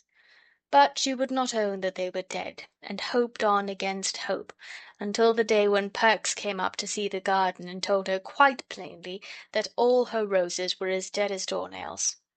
"Only good for bonfires, miss," he said. "You just dig 'em up and burn 'em, and I'll give you some nice fresh roots out of my garden. Pansies and stocks and sweet willies and forget-me-nots. I'll bring 'em along to-morrow if you get the ground ready." So next day she set to work, and that happened to be the day when Mother had praised her and the others about not quarrelling. She moved the rose bushes and carried them to the other end of the garden where the rubbish heap was that they meant to make a bonfire of when Guy Fawkes' Day came. Meanwhile Peter had decided to flatten out all his forts and earthworks, with a view to making a model of the railway tunnel, cutting, embankment, canal, aqueduct, bridges, and all. So when Bobby came back from her last thorny journey with the dead rose bushes, he had got the rake and was using it busily. "I was using the rake," said Bobby. "Well, I'm using it now," said Peter. "But I had it first," said Bobby. "Well, it's my turn now," said Peter. And that was how the quarrel began. "You're always being disagreeable about nothing," said Peter, after some heated argument. "I had the rake first," said Bobby, flushed and defiant, holding on to its handle. "Don't! I tell you I said this morning I meant to have it. Didn't I, Phil?" Phyllis said she didn't want to be mixed up in their rows, and instantly, of course, she was. "If you remember, you ought to say—" "Of course she doesn't remember, but she might say so." "I wish I'd had a brother instead of two whiny little kiddy sisters," said Peter. This was always recognized as indicating the high water mark of Peter's rage. Bobby made the reply she always made to it. "I can't think why little boys were ever invented." And just as she said it she looked up and saw the three long windows of Mother's workshop flashing in the red rays of the sun. The sight brought back those words of praise. "You don't quarrel like you used to." "Oh!" cried Bobby, just as if she'd been hit, or had caught her finger in a door, or had felt the hideous sharp beginnings of toothache. "What's the matter?" said Phyllis. Bobby wanted to say, "Don't let's quarrel, Mother hates it so." But though she tried hard, she couldn't. Peter was looking too disagreeable and insulting. "Take the horrid rake, then," was the best she could manage. And she suddenly let go her hold on the handle. Peter had been holding on to it too firmly and pullingly, and now that the pull the other way was suddenly stopped he staggered and fell over backward, the teeth of the rake between his feet. "Serve you right," said Bobby before she could stop herself. Peter lay still for half a moment, long enough to frighten Bobby a little.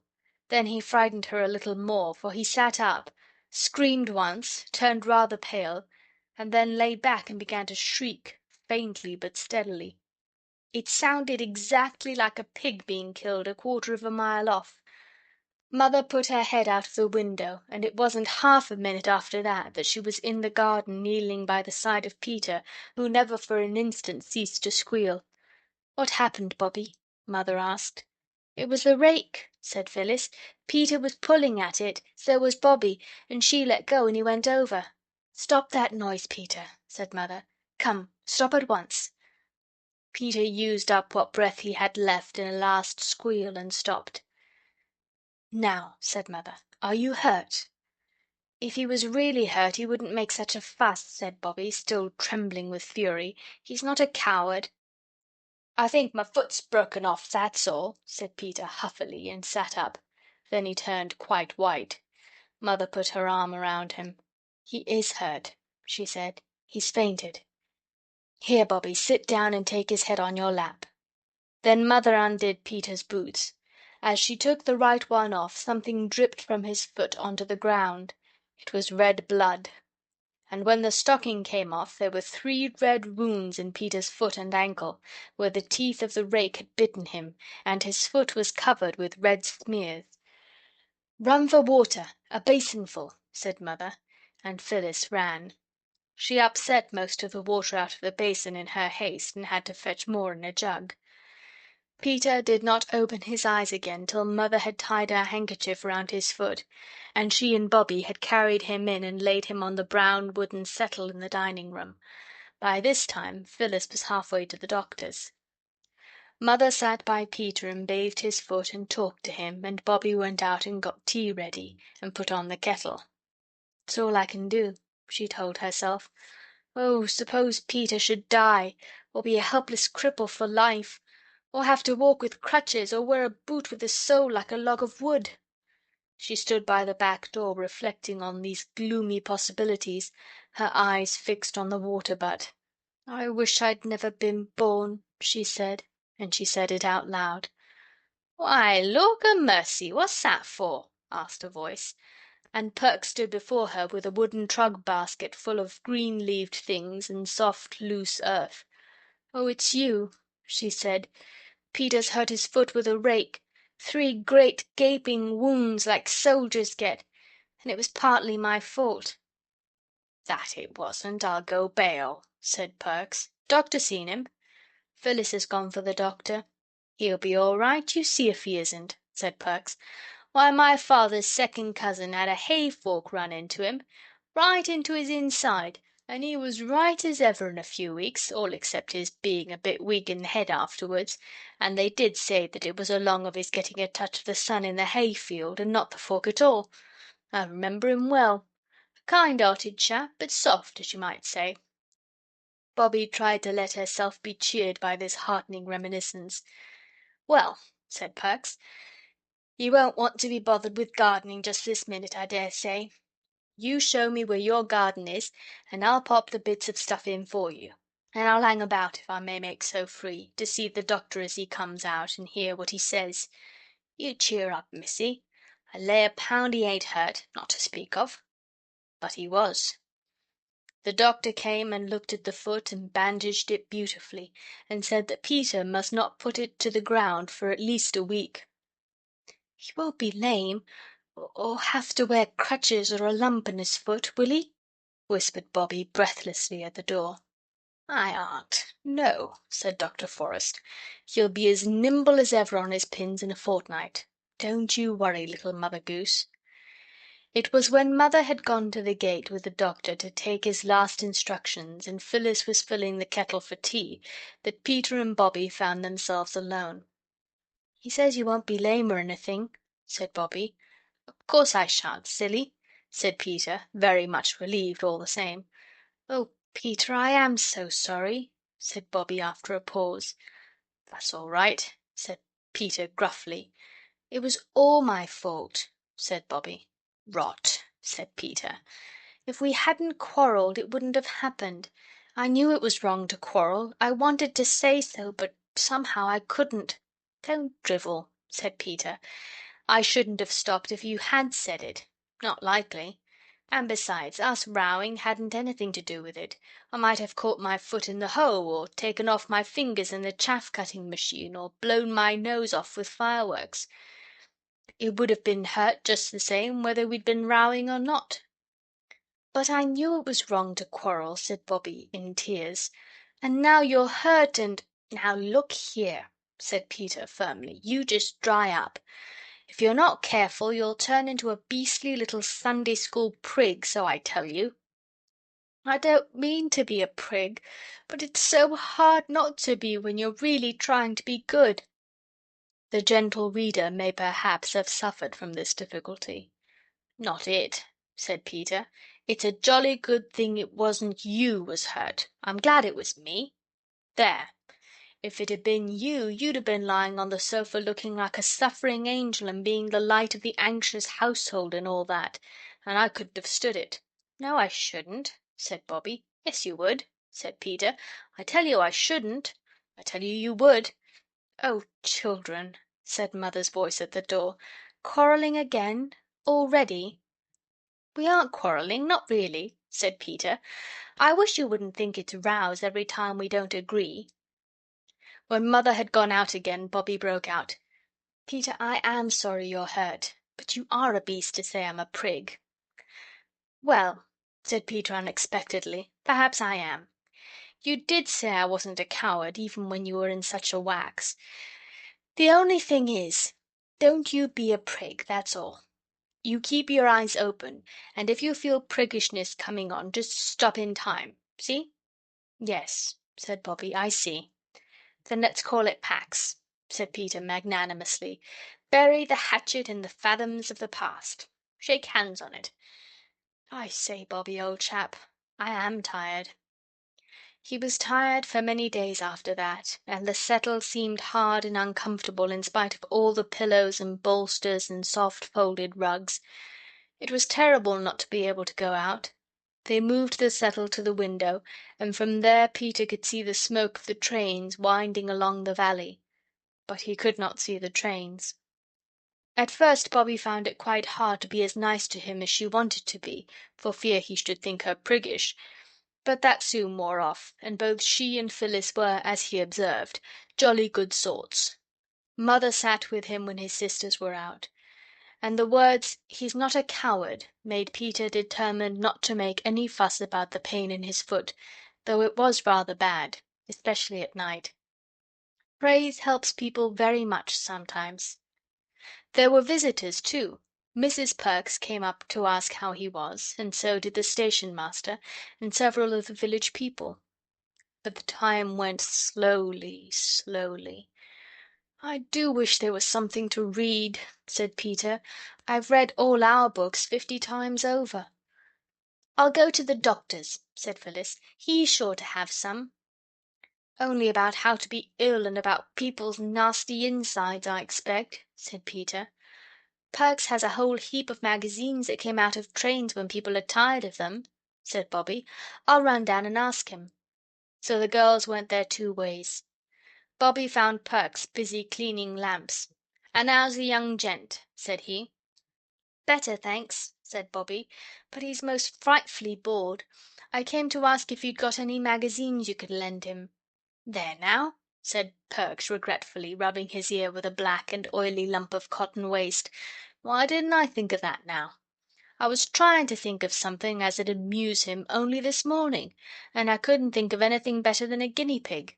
And a young chap I know's going to fetch that over for him this tea time." "How lovely! A real live guinea. He will be pleased. But he'd like the magazines as well." "That's just it," said Perks. "I've just sent the pick of 'em to Snigson's boy, him what's just getting over pneumonia. But I've lots of illustrated papers left." He turned to the pile of papers in the corner and took up a heap 6 inches thick. "There," he said, "I'll just slip a bit of string and a bit of paper around 'em." He pulled an old newspaper from the pile and spread it on the table and made a neat parcel of it. "There," said he, "there's lots of pictures, and if he likes to mess 'em about with his paint box or coloured chalks or what not, why let him. I don't want 'em." "You're a dear," said Bobbie, took the parcel and started. The papers were heavy, and when she had to wait at the level crossing while a train went by, she rested the parcel on the top of the gate, and idly she looked at the printing on the paper that the parcel was wrapped in. Suddenly she clutched the parcel tighter and bent her head over it. It seemed like some horrible dream. She read on. The bottom of the column was torn off. She could read no farther. She never remembered how she got home, but she went on tiptoe to her room and locked the door. Then she undid the parcel and read that printed column again, sitting on the edge of her bed, her hands and feet icy cold and her face burning. When she had read all there was, she drew a long, uneven breath. "So now I know," she said. What she had read was headed "End of the Trial. Verdict. Sentence." The name of the man who had been tried was the name of her father. The verdict was guilty. and the sentence was 5 years' penal servitude. "Oh, Daddy," she whispered, crushing the paper hard, "it's not true. I don't believe it. You never did it. Never, never, never." There was a hammering on the door. "What is it?" said Bobby. "It's me," said the voice of Phyllis. "Tea's ready, and the boys brought Peter a guinea pig. Come along down." And Bobby had to. End of chapter 10.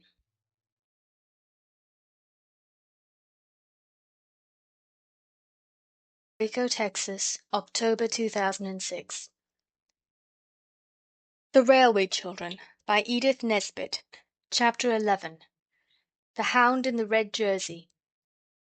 Bobby knew the secret now. A sheet of old newspaper wrapped round a parcel, just a little chance like that, had given the secret to her. And she had to go down to tea and pretend that there was nothing the matter. The pretence was bravely made, but it wasn't very successful. For when she came in, everyone looked up from tea and saw her pink-lidded eyes and her pale face with red tear-blotches on it. "My darling," cried Mother, jumping up from the tea-tray, "whatever is the matter?" "My head aches, rather," said Bobby, and indeed it did. "Has anything gone wrong?" Mother asked. "I'm all right, really," said Bobby, and she telegraphed to her mother from her swollen eyes this brief, imploring message: "Not before the others." Tea was not a cheerful meal. Peter was so distressed by the obvious fact that something horrid had happened to Bobby that he limited his speech to repeating "More bread and butter, please," at startlingly short intervals. Phyllis stroked her sister's hand under the table to express sympathy and knocked her cup over as she did it. Fetching a cloth and wiping up the spilt milk helped Bobby a little. But she thought that tea would never end. Yet at last it did end, as all things do at last, and when Mother took out the tray Bobby followed her. "She's gone to own up," said Phyllis to Peter. "I wonder what she's done." "Broken something, I suppose," said Peter, "but she needn't be so silly over it. Mother never rows for accidents. Listen. Yes, they're going upstairs. She's taking Mother up to show her. The water jug with storks on it, I expect it is." Bobby, in the kitchen, had caught hold of Mother's hand as she set down the tea things. "What is it?" Mother asked. But Bobby only said, "Come upstairs. Come up where nobody can hear us." When she had got Mother alone in her room she locked the door and then stood quite still and quite without words. All through tea she had been thinking of what to say. She had decided that "I know all," or "all is known to me," or "the terrible secret is a secret no longer," would be the proper thing.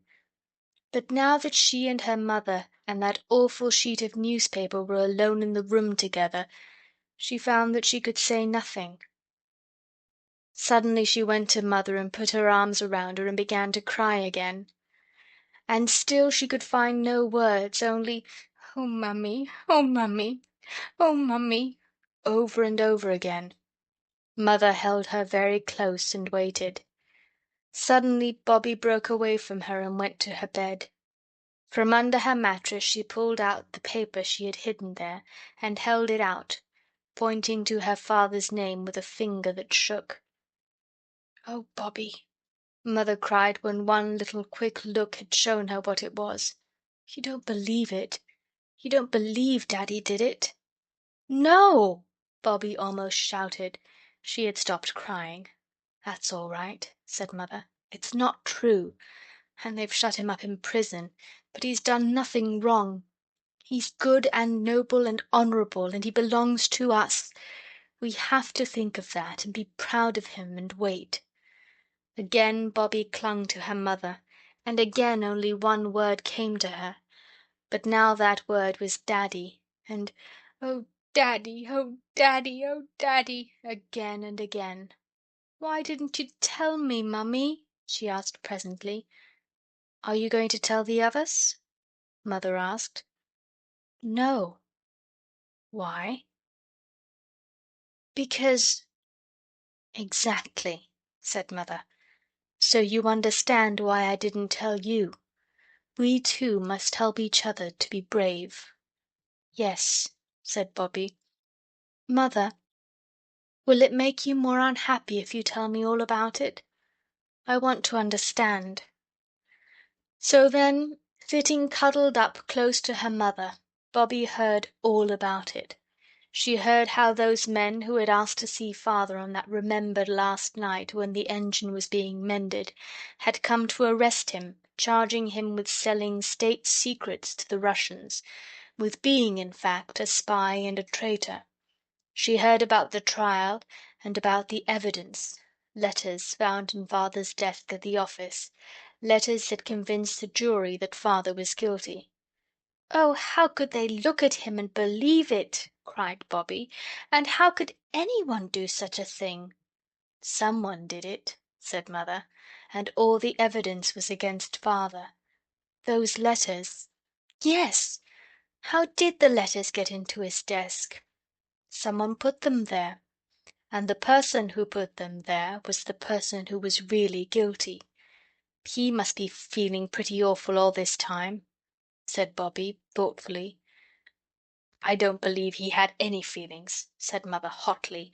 "He couldn't have done a thing like that if he had." "Perhaps he just shoved the letters into the desk to hide them when he thought he was going to be found out. Why don't you tell the lawyers or someone that it must have been that person? There wasn't anyone that would have hurt father on purpose, was there?" "I don't know. I don't know. The man under him who got Daddy's place when the awful thing happened, he was always jealous of your father because Daddy was so clever and everyone thought such a lot of him. And Daddy never quite trusted that man." "Couldn't we explain all that to someone?" "Nobody will listen," said Mother very bitterly. "Nobody at all. Do you suppose I've not tried everything? No, my dearest, there's nothing to be done. All we can do, you and I and Daddy, is to be brave and patient and—" she spoke very softly, "to pray, Bobby dear." "Mother, you've got very thin," said Bobby abruptly. "A little, perhaps. And oh," said Bobby, "I do think you're the bravest person in the world as well as the nicest." "We won't talk of all this any more, will we, dear?" said Mother. "We must bear it and be brave. And, darling, try not to think of it. Try to be cheerful and to amuse yourself and the others. It's much easier for me if you can be a little bit happy and enjoy things. Wash your poor little round face and let's go out into the garden for a bit." The other two were very gentle and kind to Bobby, and they did not ask her what was the matter.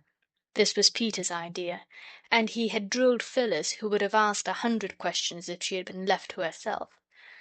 A week later Bobby managed to get away alone, and once more she wrote a letter, and once more it was to the old gentleman. "My dear friend," she said, "you see what is in this paper. It is not true. Father never did it.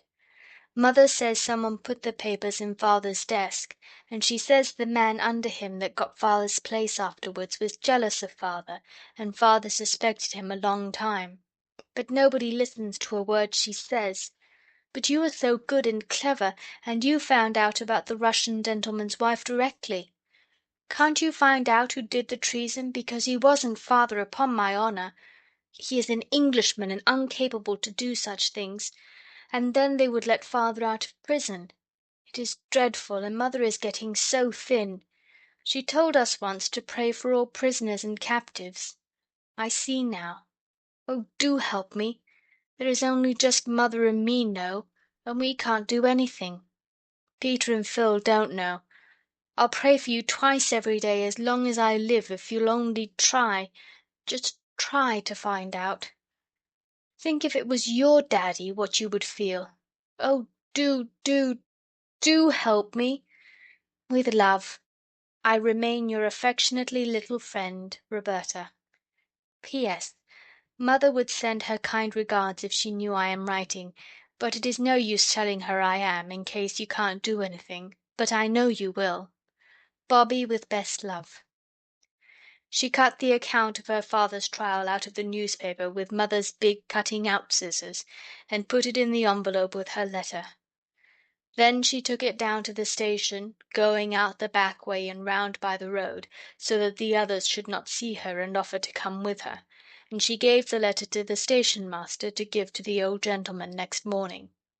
"Where have you been?" shouted Peter from the top of the yard wall where he and Phyllis were. "To the station, of course," said Bobby. "Give us a hand, Pete." She set her foot on the lock of the yard door. Peter reached down a hand. "What on earth?" she asked as she reached the wall top, for Phyllis and Peter were very muddy. A lump of wet clay lay between them on the wall. They had each a slip of slate in a very dirty hand, and behind Peter, out of the reach of accidents, were several strange rounded objects, rather like very fat sausages, hollow, but closed up at one end. "It's nests," said Peter. "Swallows' nests. We're going to dry them in the oven and hang them up with string under the eaves of the coach-house." "Yes," said Phyllis, "and then we're going to save up all the wool and hair we can get, and in the spring we'll line them, and then how pleased the swallows will be." "I've often thought people don't do nearly enough for dumb animals," said Peter with an air of virtue. "I do think people might have thought of making nests for poor little swallows before this." "Oh," said Bobby vaguely, "if everybody thought of everything, there'd be nothing left for anybody else to think about." "Look at the nests. Aren't they pretty?" said Phyllis, reaching across Peter to grasp a nest. "Look out, Phil, you goat," said her brother, but it was too late. Her strong little fingers had crushed the nest. "There now," said Peter. "Never mind," said Bobby. "It is one of my own," said Phyllis, "so you needn't jaw, Peter. Yes, we've put our initial names on the ones we've done, so that the swallows will know who they've got to be so grateful to and fond of." "Swallows can't read, silly," said Peter. "Silly yourself," retorted Phyllis. "How do you know?" "Who thought of making the nests anyhow?" shouted Peter. "I did!" screamed Phyllis. "Nyeh!" rejoined Peter. "You only thought of making hay ones and sticking them in the ivy for the sparrows, and they'd have been sopping long before egg-laying time. It was me said clay and swallows. I don't care what you said." "Look," said Bobby, "I've made the nest all right again. Give me the bit of stick to mark your initial name on it. But how can you? Your letter and Peter's are the same. P for Peter, P for Phyllis." "I put F for Phyllis," said the child of that name. "That's how it sounds. The swallows wouldn't spell Phyllis with a P, I'm certain sure." "They can't spell at all," Peter was still insisting. "Then why do you see them always on Christmas cards and valentines with letters round their necks? How would they know where to go if they couldn't read? That's only in pictures. You never saw one really with letters round its neck." "Well, I have a pigeon then. At least, Daddy told me they did. Only it was under their wings and not round their necks, but it comes to the same thing, and—" "I say," interrupted Bobby, "there's to be a paper chase tomorrow." "Who?" Peter asked. "Grammar school. Perks thinks the hare will go along by the line at first. We might go along the cutting. You can see a long way from there." The paper chase was found to be a more amusing subject of conversation than the reading powers of swallows. Bobby had hoped it might be. And next morning Mother let them take their lunch and go out for the day to see the paper chase. "If we go to the cutting," said Peter, "we shall see the workmen, even if we miss the paper chase." Of course it had taken some time to get the line clear from the rocks and earth and trees that had fallen on it when the great landslip happened. That was the occasion, you will remember, when the three children saved the train from being wrecked by waving 6 little red flannel petticoat flags. It is always interesting to watch people working, especially when they work with such interesting things as spades and picks and shovels and planks and barrows, when they have cindery red fires in iron pots with round holes in them, and red lamps hanging near the works at night. Of course The children were never out at night, but once at dusk, when Peter had got out of his bedroom skylight on to the roof, he had seen the red lamp shining far away at the edge of the cutting. The children had often been down to watch the work, and this day the interest of picks and spades and barrows being wheeled along planks completely put the paper chase out of their heads, so that they quite jumped when a voice just behind them panted, "Let me pass, please." It was the Hare, a big-boned, loose-limbed boy with dark hair lying flat on a very damp forehead. The bag of torn paper under his arm was fastened across one shoulder by a strap. The children stood back. The Hare ran along the line, and the workmen leaned on their picks to watch him. He ran on steadily and disappeared into the mouth of the tunnel. "That's against the by-laws," said the foreman. "Why worry?" said the oldest workman. "Live and let live's what I always say. Ain't you never been young yourself, Mr. Bates?" "I ought to report him," said the foreman. "Why spoil sport's what I always say." "Passengers are forbidden to cross the line on any pretence," murmured the foreman doubtfully. "He ain't no passenger," said one of the workmen. "Nor he ain't crossed the line, not where we could see him do it," said another. "Nor yet he ain't made no pretences," said a third. "And," said the oldest workman, "he's out o' sight now. What the eye don't see, the art needn't take no notice of's what I always say." And now, following the track of the Hare by the little white blots of scattered paper, came the hounds. There were 30 of them, and they all came down the steep ladder-like steps by ones and twos and threes and sixes and sevens. Bobby and Phyllis and Peter counted them as they passed. The foremost ones hesitated a moment at the foot of the ladder, then their eyes caught the gleam of scattered whiteness along the line, and they turned towards the tunnel, and by ones and twos and threes and sixes and sevens disappeared in the dark mouth of it. The last one, in a red jersey, seemed to be extinguished by the darkness like a candle that is blown out. "They don't know what they're in for," said the foreman. "It isn't so easy running in the dark. The tunnel takes 2 or 3 turns." "They'll take a long time to get through, you think?" Peter asked. "An hour or more, I shouldn't wonder." "Then let's cut across the top and see them come out at the other end," said Peter. "We shall get there long before they do." The counsel seemed good, and they went. They climbed the steep steps from which they had picked the wild cherry blossom for the grave of the little wild rabbit, and reaching the top of the cutting, set their faces towards the hill through which the tunnel was cut. It was stiff work. "It's like Alps," said Bobby breathlessly. "Or Andes," said Peter. "It's like what's his name," gasped Phyllis. "Mount Everlasting. Do let's stop." "Stick to it," panted Peter. "You'll get your second wind in a minute." Phyllis consented to stick to it, and on they went, running when the turf was smooth and the slope easy, climbing over stones, helping themselves up rocks by the branches of trees, creeping through narrow openings between tree trunks and rocks, and so on and on, up and up, till at last they stood on the very top of the hill where they had so often wished to be. "Halt!" cried Peter, and threw himself flat on the grass.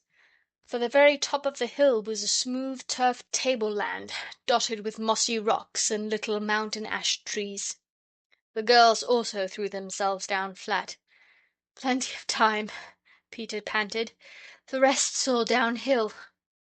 When they were rested enough to sit up and look round them, Bobby cried, "Oh, look!"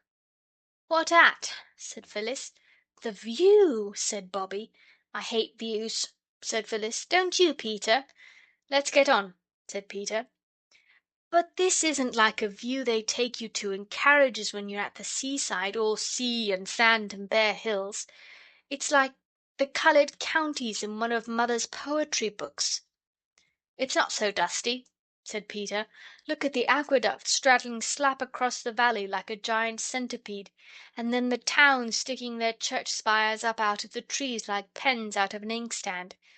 I think it's more like 'There could he see the banners of 12 fair cities shine.'"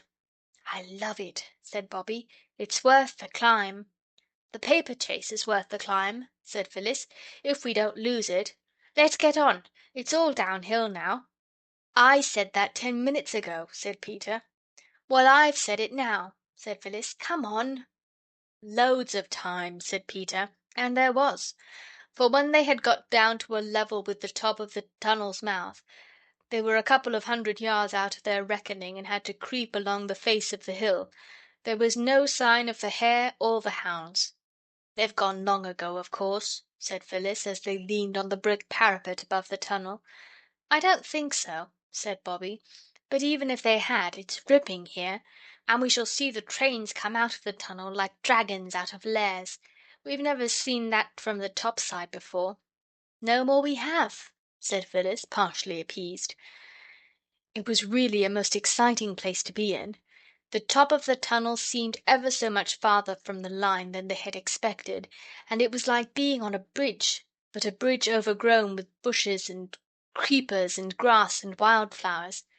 "I know the paper chase has gone long ago," said Phyllis every 2 minutes, and she hardly knew whether she was pleased or disappointed when Peter, leaning over the parapet, suddenly cried, "Look out! Here he comes!" They all leaned over the sun-warmed brick wall in time to see the hare, going very slowly, come out of the shadow of the tunnel. "There now," said Peter. "What did I tell you? Now for the hounds." Very soon came the hounds, by ones and twos and threes and sixes and sevens, and they also were going slowly and seemed very tired. 2 or 3 who lagged far behind came out long after the others. "There," said Bobbie. "That's all. Now what shall we do?" "Go along to the Tulgey Wood over there and have lunch," said Phyllis. "We can see them for miles from up there." "Not yet," said Peter. "That's not the last. There's the one in the red jersey to come out yet. Let's see the last of them come out." But though they waited and waited and waited, the boy in the red jersey did not appear. "Oh, let's have lunch," said Phyllis. "I've got a pain in my front with being so hungry. You must have missed seeing the red-jerseyed one when he came out with the others." But Bobbie and Peter agreed that he had not come out with the others. "Let's go down to the tunnel mouth," said Peter. "Then perhaps we shall see him coming along from the inside. I expect he felt sponchuck and rested in one of the manholes. You stay up here and watch, Bob, and when I signal from below you come down. We might miss seeing him on the way down with all these trees." So the others climbed down, and Bobbie waited till they signalled to her from the line below, and then she too scrambled down the roundabout slippery path among roots and moss till she stepped out between 2 dogwood trees and joined the others on the line. And still there was no sign of the hound with the red jersey. "Oh, do let's have something to eat," wailed Phyllis. "I shall die if I don't, and then you'll be sorry. Give her the sandwiches, for goodness sake, and stop her silly mouth," said Peter, not quite unkindly. "Look here," he added, turning to Bobbie, "perhaps we'd better have one each too. We may need all our strength. Not more than one, though. There's no time." "What?" asked Bobbie, her mouth already full, for she was just as hungry as Phyllis. "Don't you see?" replied Peter impressively. "That red-jerseyed hound has had an accident. That's what it is. Perhaps even as we speak he's lying with his head on the metals, an unresisting prey to any passing express—" "Oh, don't try to talk like a book," cried Bobbie, bolting what was left of her sandwich. "Come on. Phil, keep close behind me, and if a train comes stand flat against the tunnel wall and hold your petticoats close to you." "Give me one more sandwich," pleaded Phyllis, "and I will." "I'm going first," said Peter. "It was my idea." And he went. Of course you know what going into a tunnel is like. The engine gives a scream, and then suddenly the noise of the running, rattling train changes and grows different and much louder. Grown-up people pull up the windows and hold them by the strap. The railway carriage suddenly grows like night, with lamps, of course, unless you're in a slow local train, in which case lamps are not always provided. Then by and by the darkness outside the carriage window is touched by puffs of cloudy whiteness. Then you see a blue light on the walls of the tunnel. Then the sound of the moving train changes once more, and you are out in the good open air again, and grown-ups let the straps go. The windows, all dim with the yellow breath of the tunnel, rattle down into their places, and you see once more the dip and catch of the telegraph wires beside the line, and the straight-cut hawthorn edges, with the tiny baby trees growing up out of them every 30 yards. All this, of course, is what a tunnel means when you're in a train. But everything is quite different when you walk into a tunnel on your own feet, and tread on shifting, sliding stones and gravel on a path that curves downwards from the shining metals to the wall. Then you see slimy, oozy trickles of water running down the inside of the tunnel, and you notice that the bricks are not red or brown, as they are at the tunnel's mouth, but dull, sticky, sickly green. Your voice, when you speak, is quite changed from what it was out in the sunshine, and it is a long time before the tunnel is quite dark. It was not yet quite dark in the tunnel when Phyllis caught at Bobby's skirt, ripping out half a yard of gathers, but no one noticed this at the time.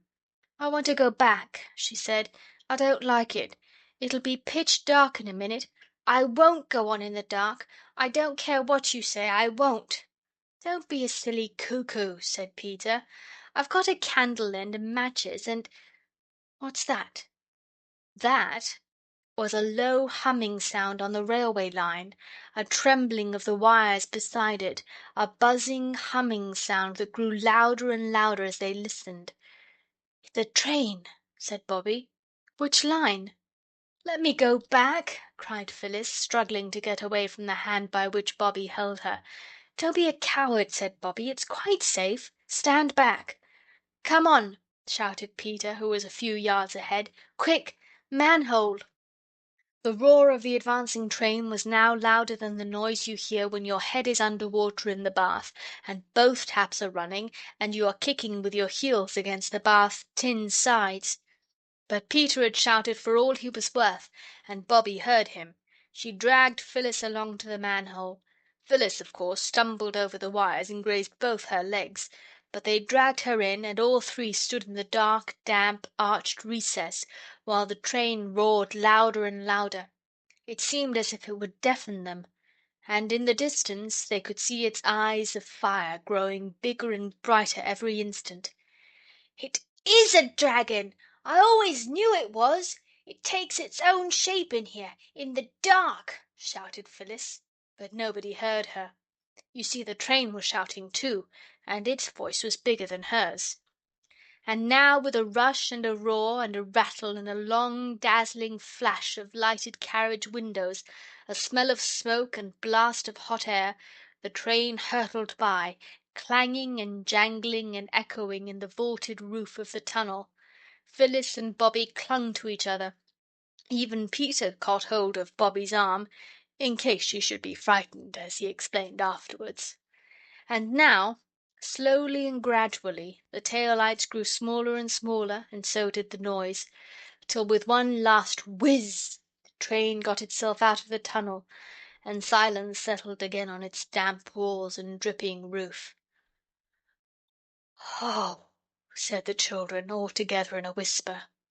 Peter was lighting the candle end with a hand that trembled. "Come on," he said, but he had to clear his throat before he could speak in his natural voice. "Oh," said Phyllis, "if the red-jerseyed one was in the way of the train—" "We've got to go and see," said Peter. "Couldn't we go and send someone from the station?" said Phyllis. "Would you rather wait here for us?" asked Bobby severely, and of course that settled the question. So the three went on into the deeper darkness of the tunnel. Peter led, holding his candle end high to light the way. The grease ran down his fingers and some of it right up his sleeve. He found a long streak from wrist to elbow when he went to bed that night. He was not more than 150 yards from the spot where they had stood while the train went by that Peter stood still, shouted "Hullo!" and then went on much quicker than before. When the others caught him up he stopped, and he stopped within a yard of what they had come into the tunnel to look for. Phyllis saw a gleam of red and shut her eyes tight. There, by the curved, pebbly down line, was the red-jerseyed hound. His back was against the wall, his arms hung limply by his sides, and his eyes were shut. "Was the red blood?" Is he all killed?" asked Phyllis, screwing her eyelids more tightly together. "Killed? Nonsense," said Peter. "There's nothing red about him except his jersey. He's only fainted. What on earth are we to do?" "Can we move him?" asked Bobbie. "I don't know. He's a big chap. Suppose we bathe his forehead with water. No, I know we haven't any, but milk's just as wet. There's a whole bottle." "Yes," said Peter, "and they rub people's hands, I believe." "They burn feathers, I know," said Phyllis. "What's the good of saying that when we haven't any feathers?" "As it happens," said Phyllis, in a tone of exasperated triumph, "I've got a shuttlecock in my pocket. So there!" And now Peter rubbed the hands of the red-jerseyed one, Bobbie burned the feathers of the shuttlecock one by one under his nose, Phyllis splashed warmish milk on his forehead, and all three kept on saying as fast and as earnestly as they could, "Oh, look up! Speak to me! For my sake, speak!" End of chapter 11.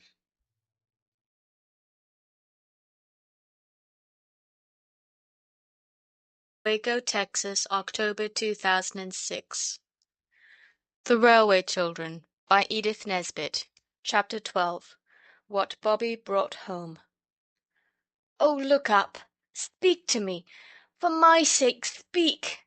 The children said the words over and over again to the unconscious hound in a red jersey, who sat with closed eyes and pale face against the side of the tunnel. "Wet his ears with milk," said Bobbie. "I know they do it to people that faint, with eau de cologne, but I expect milk's just as good." So they wetted his ears, and some of the milk ran down his neck under the red jersey. It was very dark in the tunnel. The candle end Peter had carried, and which now burned on a flat stone, gave hardly any light at all. "Oh, do look up," said Phyllis. "For my sake! I believe he's dead." "For my sake," repeated Bobbie. "No, he isn't." "For any sake," said Peter. "Come out of it." And he shook the sufferer by the arm. And then the boy in the red jersey sighed, and opened his eyes, and shut them again, and said in a very small voice, "Chuck it." "Oh, he's not dead," said Phyllis. "I knew he wasn't." And then she began to cry. "What's up? I'm all right," said the boy. "Drink this," said Peter firmly, thrusting the nose of the milk bottle into the boy's mouth. The boy struggled, and some of the milk was upset before he could get his mouth free to say, "What is it?" "It's milk," said Peter. "Fear not. You are in the hands of friends. Phil, you stop bleating this minute." "Do drink it," said Bobbie gently. "It'll do you good." So he drank, and the three stood by without speaking to him. "Let him be a minute," Peter whispered. "He'll be all right as soon as the milk begins to run like fire through his veins." He was. "I'm better now," he announced. "I remember all about it."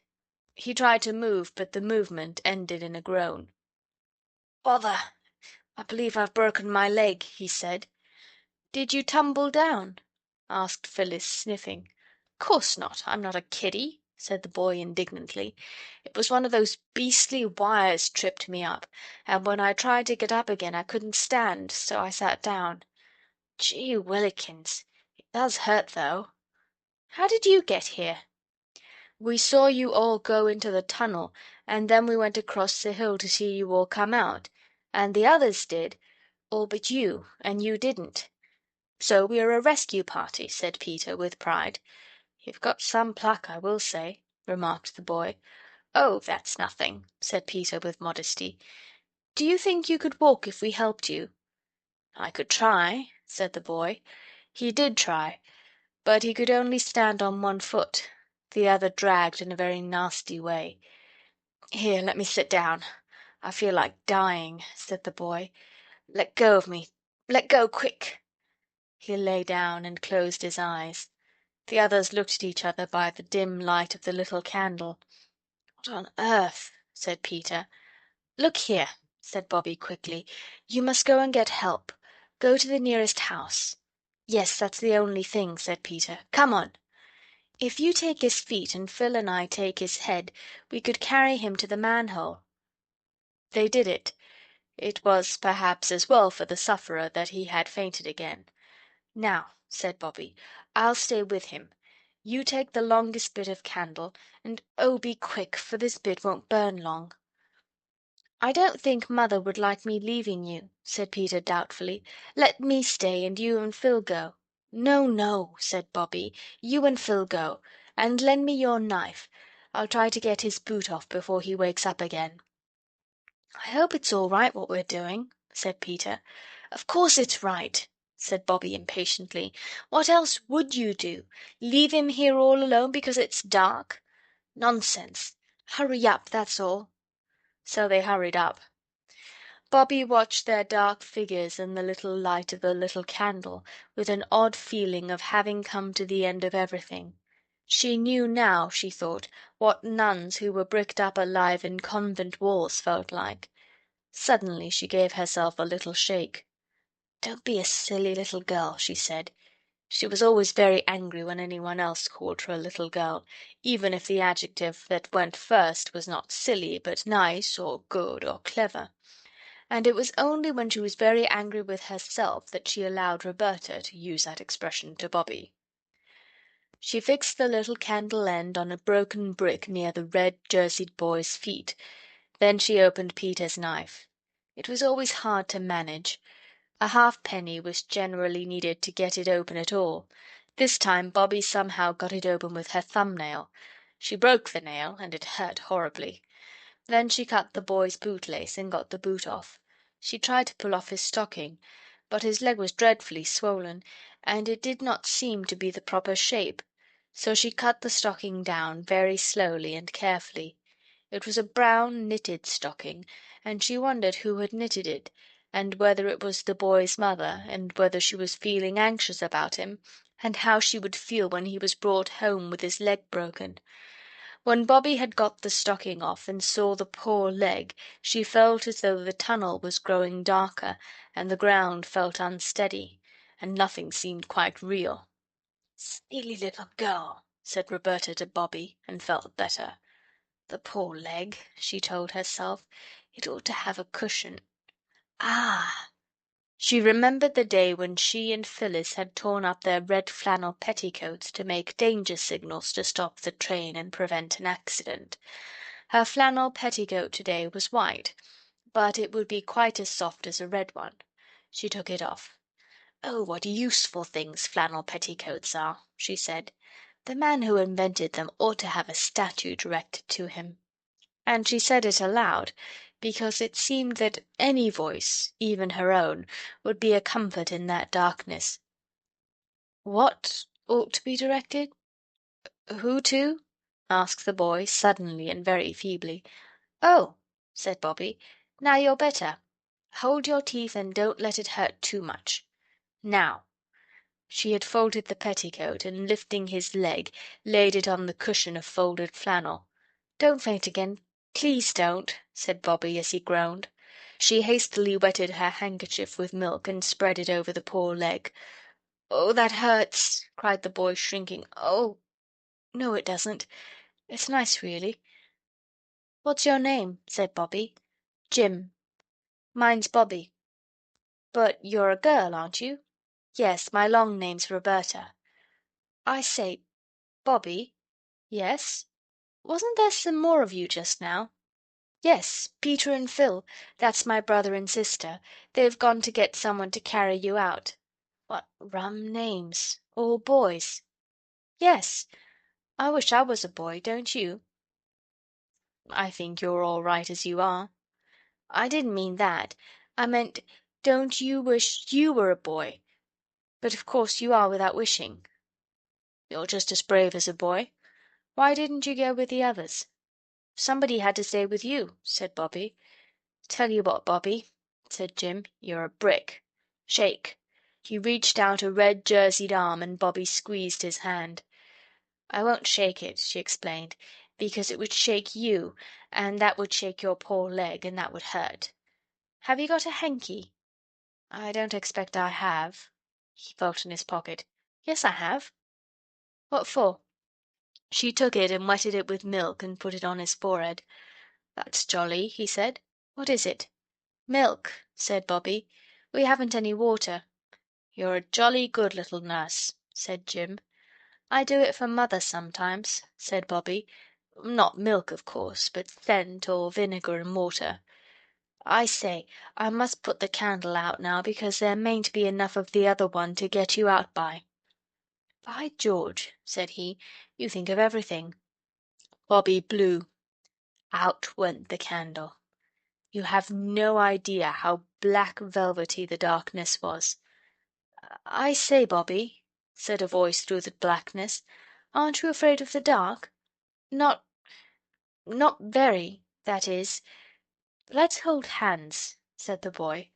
And it was really rather good of him, because he was like most boys of his age and hated all material tokens of affection, such as kissing and holding of hands. He called all such things pawings, and detested them.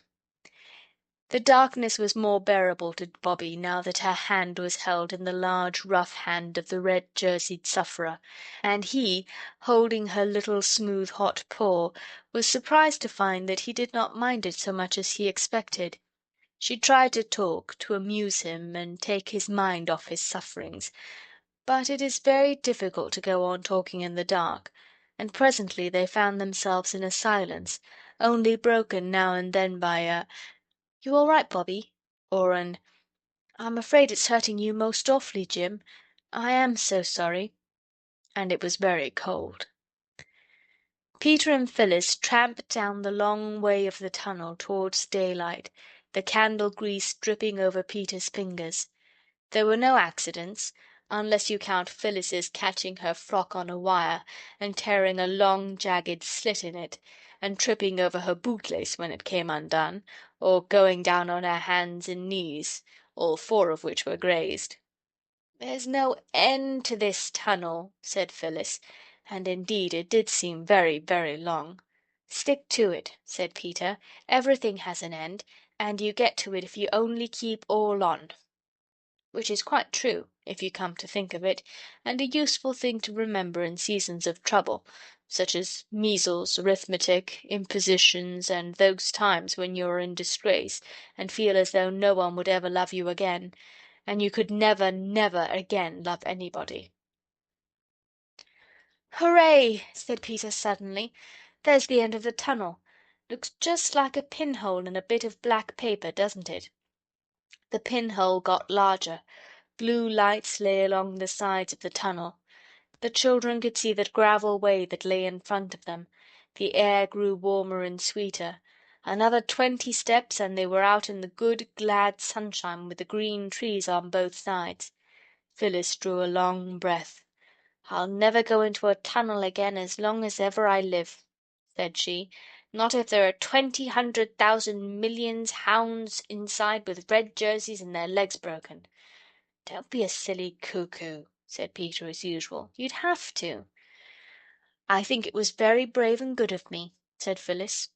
"Not it," said Peter. "You didn't go because you were brave, but because Bobby and I aren't skunks. Now where's the nearest house, I wonder? You can't see anything here for the trees."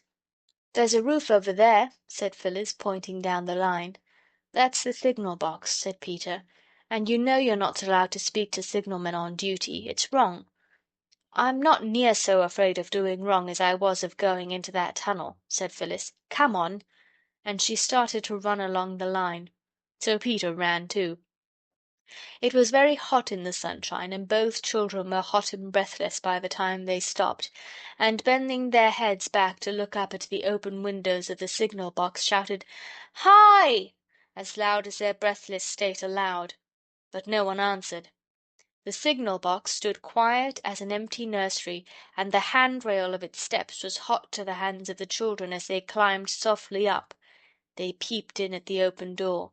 The signalman was sitting on a chair tilted back against the wall.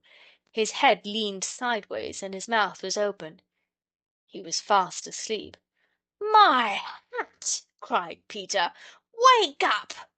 and he cried it in a terrible voice, for he knew that if a signalman sleeps on duty he risks losing his situation, let alone all the other dreadful risks to trains which expect him to tell them when it is safe for them to go their ways. The signalman never moved. Then Peter sprang to him and shook him, and slowly, yawning and stretching, the man awoke. But the moment he was awake, he leapt to his feet, put his hands to his head like a mad maniac, as Phyllis said afterwards, and shouted, "Oh, my heavens! What's o'clock?" "12:13," said Peter, and indeed it was by the white-faced, round-faced clock on the wall of the signal-box. The man looked at the clock, sprang to the levers, and wrenched them this way and that. An electric bell tingled, the wires and cranks creaked, and the man threw himself into a chair. He was very pale, and the sweat stood on his forehead like large dewdrops on a white cabbage, as Phyllis remarked later. He was trembling, too. The children could see his big hairy hands shake from side to side, with quite extra-sized trembles, to use the subsequent words of Peter. He drew long breaths. Then suddenly he cried, "Thank God! Thank God you come in when you did! Oh, thank God!" And his shoulders began to heave, and his face grew red again, and he hid it in those large hairy hands of his. "Oh, don't cry, don't!" said Phyllis. "It's all right now," and she patted him on one big, broad shoulder, while Peter conscientiously thumped the other.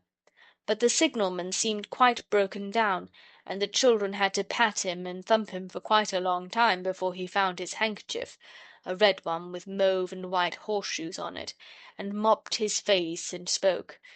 During this patting and thumping interval a train thundered by. "I'm downright shamed, that I am," were the words of the big signalman when he had stopped crying, snivelling like a kid. Then suddenly he seemed to get cross. "And what was you doing up here, anyway?" he said. "You know it ain't allowed." "Yes," said Phyllis, "we knew it was wrong, but I wasn't afraid of doing wrong, and so it turned out right. You aren't sorry we came?" "Lor' love you, if you hadn't a come—" He stopped, and then went on. "It's a disgrace, so it is, sleeping on duty.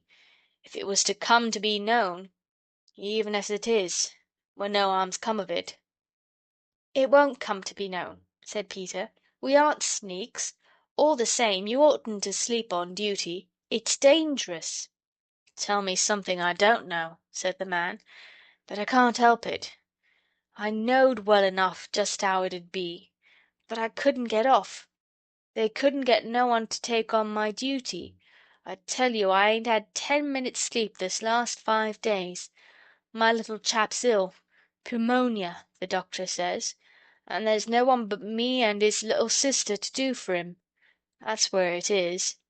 The girl must have her sleep. Dangerous.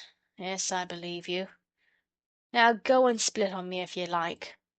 But Phyllis ignored the whole of the signalman's speech, except for the first 6 words. "You asked us," she said, "to tell you something you don't know. Well, I will. There's a boy in the tunnel over there with a red jersey and his leg broken." "What did he want to go into the bloomin' tunnel for, then?" said the man. "Don't you be so cross," said Phyllis kindly. "We haven't done anything wrong except coming and waking you up, and that was right as it happens." Then Peter told how the boy came to be in the tunnel. "Well," said the man, "I don't see as I can do anything. I can't leave the box." "You might tell us where to go after someone who isn't in a box, though," said Phyllis. "There's Bridgen's farm over yonder, where you see the smoke a-comin' up through the trees," said the man, more and more grumpy, as Phyllis noticed. "Well, good-bye, then," said Peter. But the man said, "Wait a minute." He put his hand in his pocket and brought out some money, a lot of pennies and 1 or 2 shillings and sixpences and half a crown. He picked out 2 shillings and held them out. "Here," he said, "I'll give you this to hold your tongues about what's taken place today." There was a short, unpleasant pause. Then, "You are a nasty man, though, aren't you?" said Phyllis. Peter took a step forward and knocked the man's hand up, so that the shillings leapt out of it and rolled on the floor. "If anything could make me sneak, that would," he said. "Come, Phil," and marched out of the signal box with flaming cheeks. Phyllis hesitated. Then she took the hand, still held out stupidly, that the shillings had been in. "I forgive you," she said, "even if Peter doesn't. You're not in your proper senses, or you'd never have done that. I know want of sleep sends people mad. Mother told me. I hope your little boy will soon be better, and—" "Come on, Phil!" cried Peter eagerly. "I give you my sacred honour word he will never tell anyone. Kiss and be friends," said Phyllis, feeling how noble it was of her to try to make up a quarrel in which she was not to blame. The signalman stooped and kissed her. "I do believe I'm a bit off my head, Sissy," he said. "Now run along home to mother. I didn't mean to put you about. There." So Phil left the hot signal box and followed Peter across the fields to the farm. When the farm men, led by Peter and Phyllis and carrying a hurdle covered with horse-cloths, reached the manhole in the tunnel, Bobby was fast asleep, and so was Jim. Worn out with the pain, the doctor said afterwards. "Where does he live?" the bailiff from the farm asked, when Jim had been lifted on to the hurdle.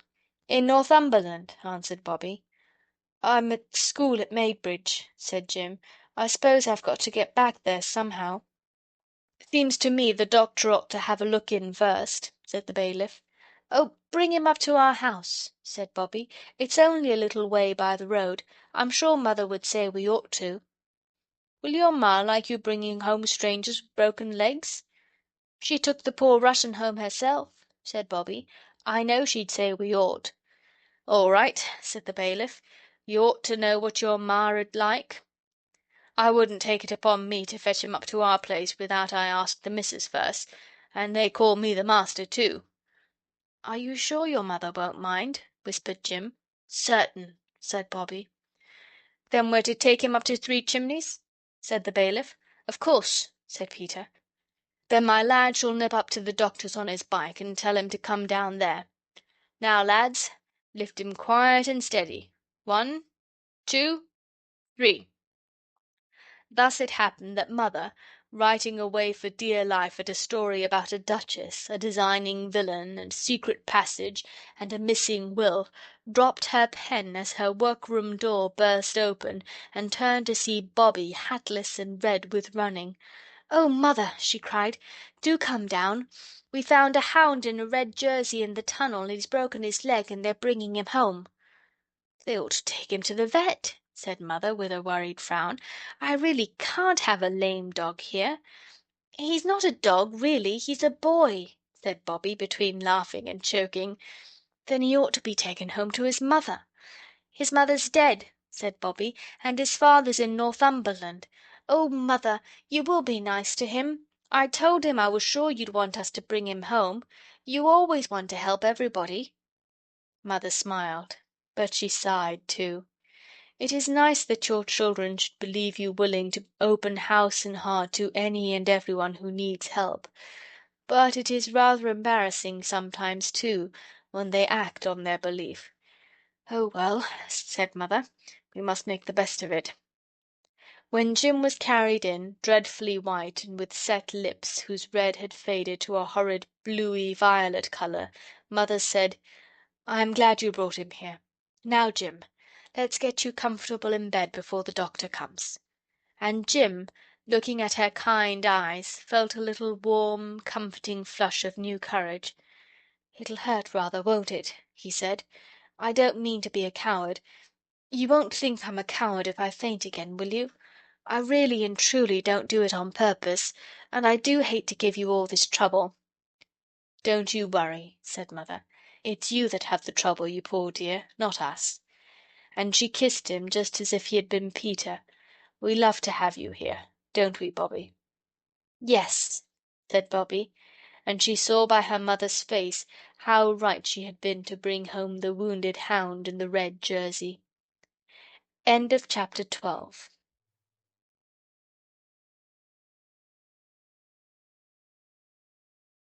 Waco, Texas, October 2006.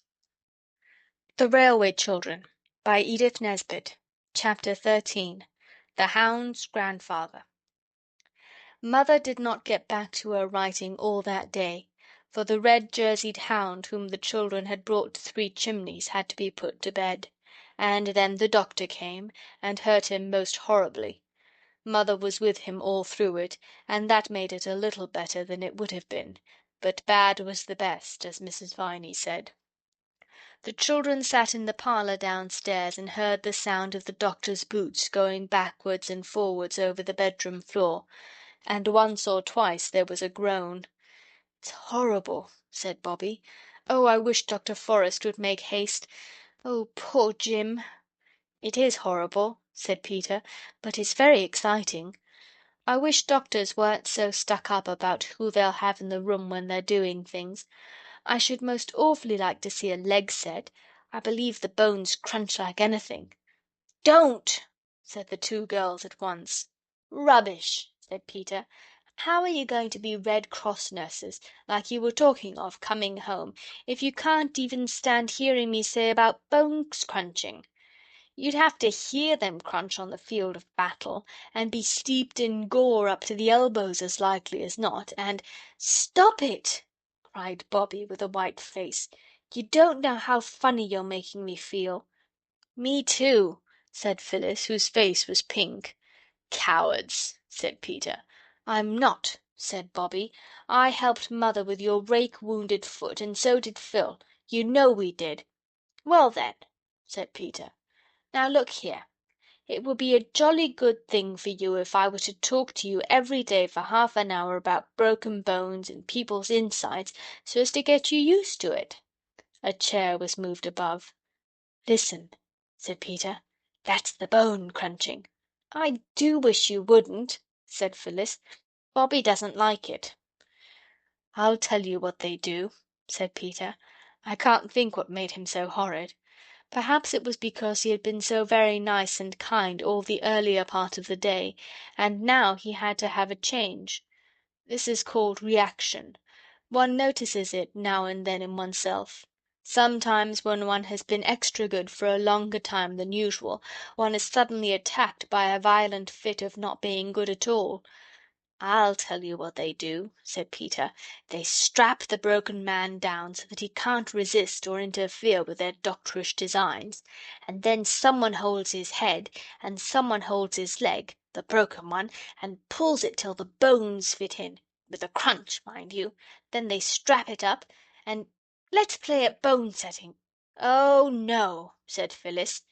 But Bobby said suddenly, "All right, let's.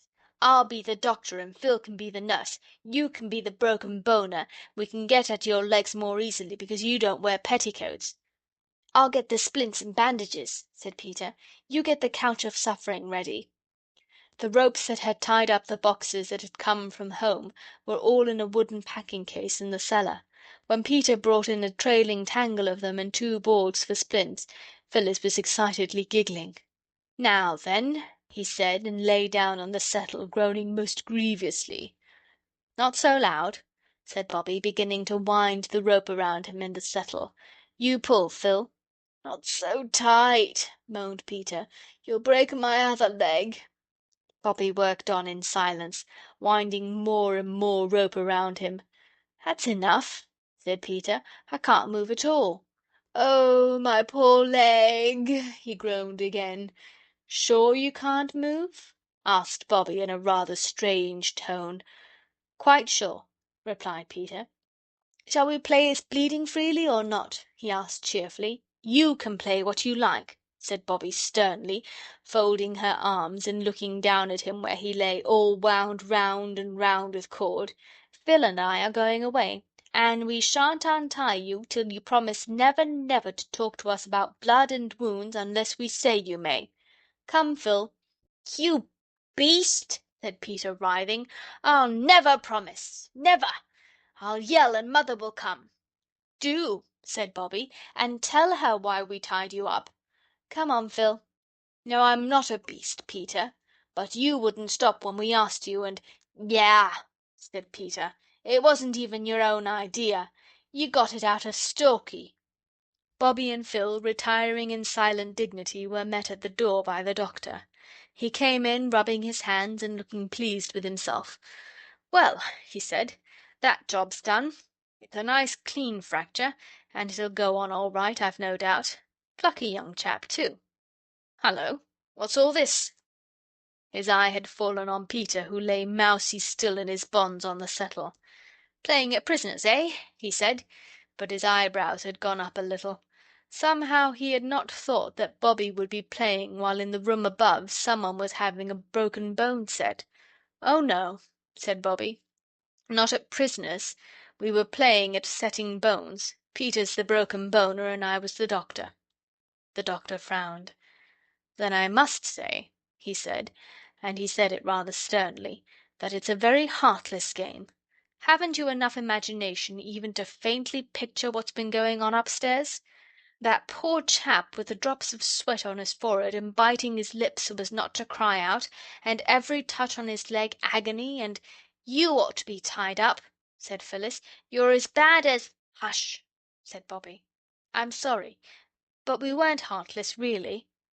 "I was, I suppose," said Peter crossly. "All right, Bobby. Don't you go on being noble and screening me, because I jolly well won't have it. It was only that I kept on talking about blood and wounds. I wanted to train them for Red Cross nurses, and I wouldn't stop when they asked me."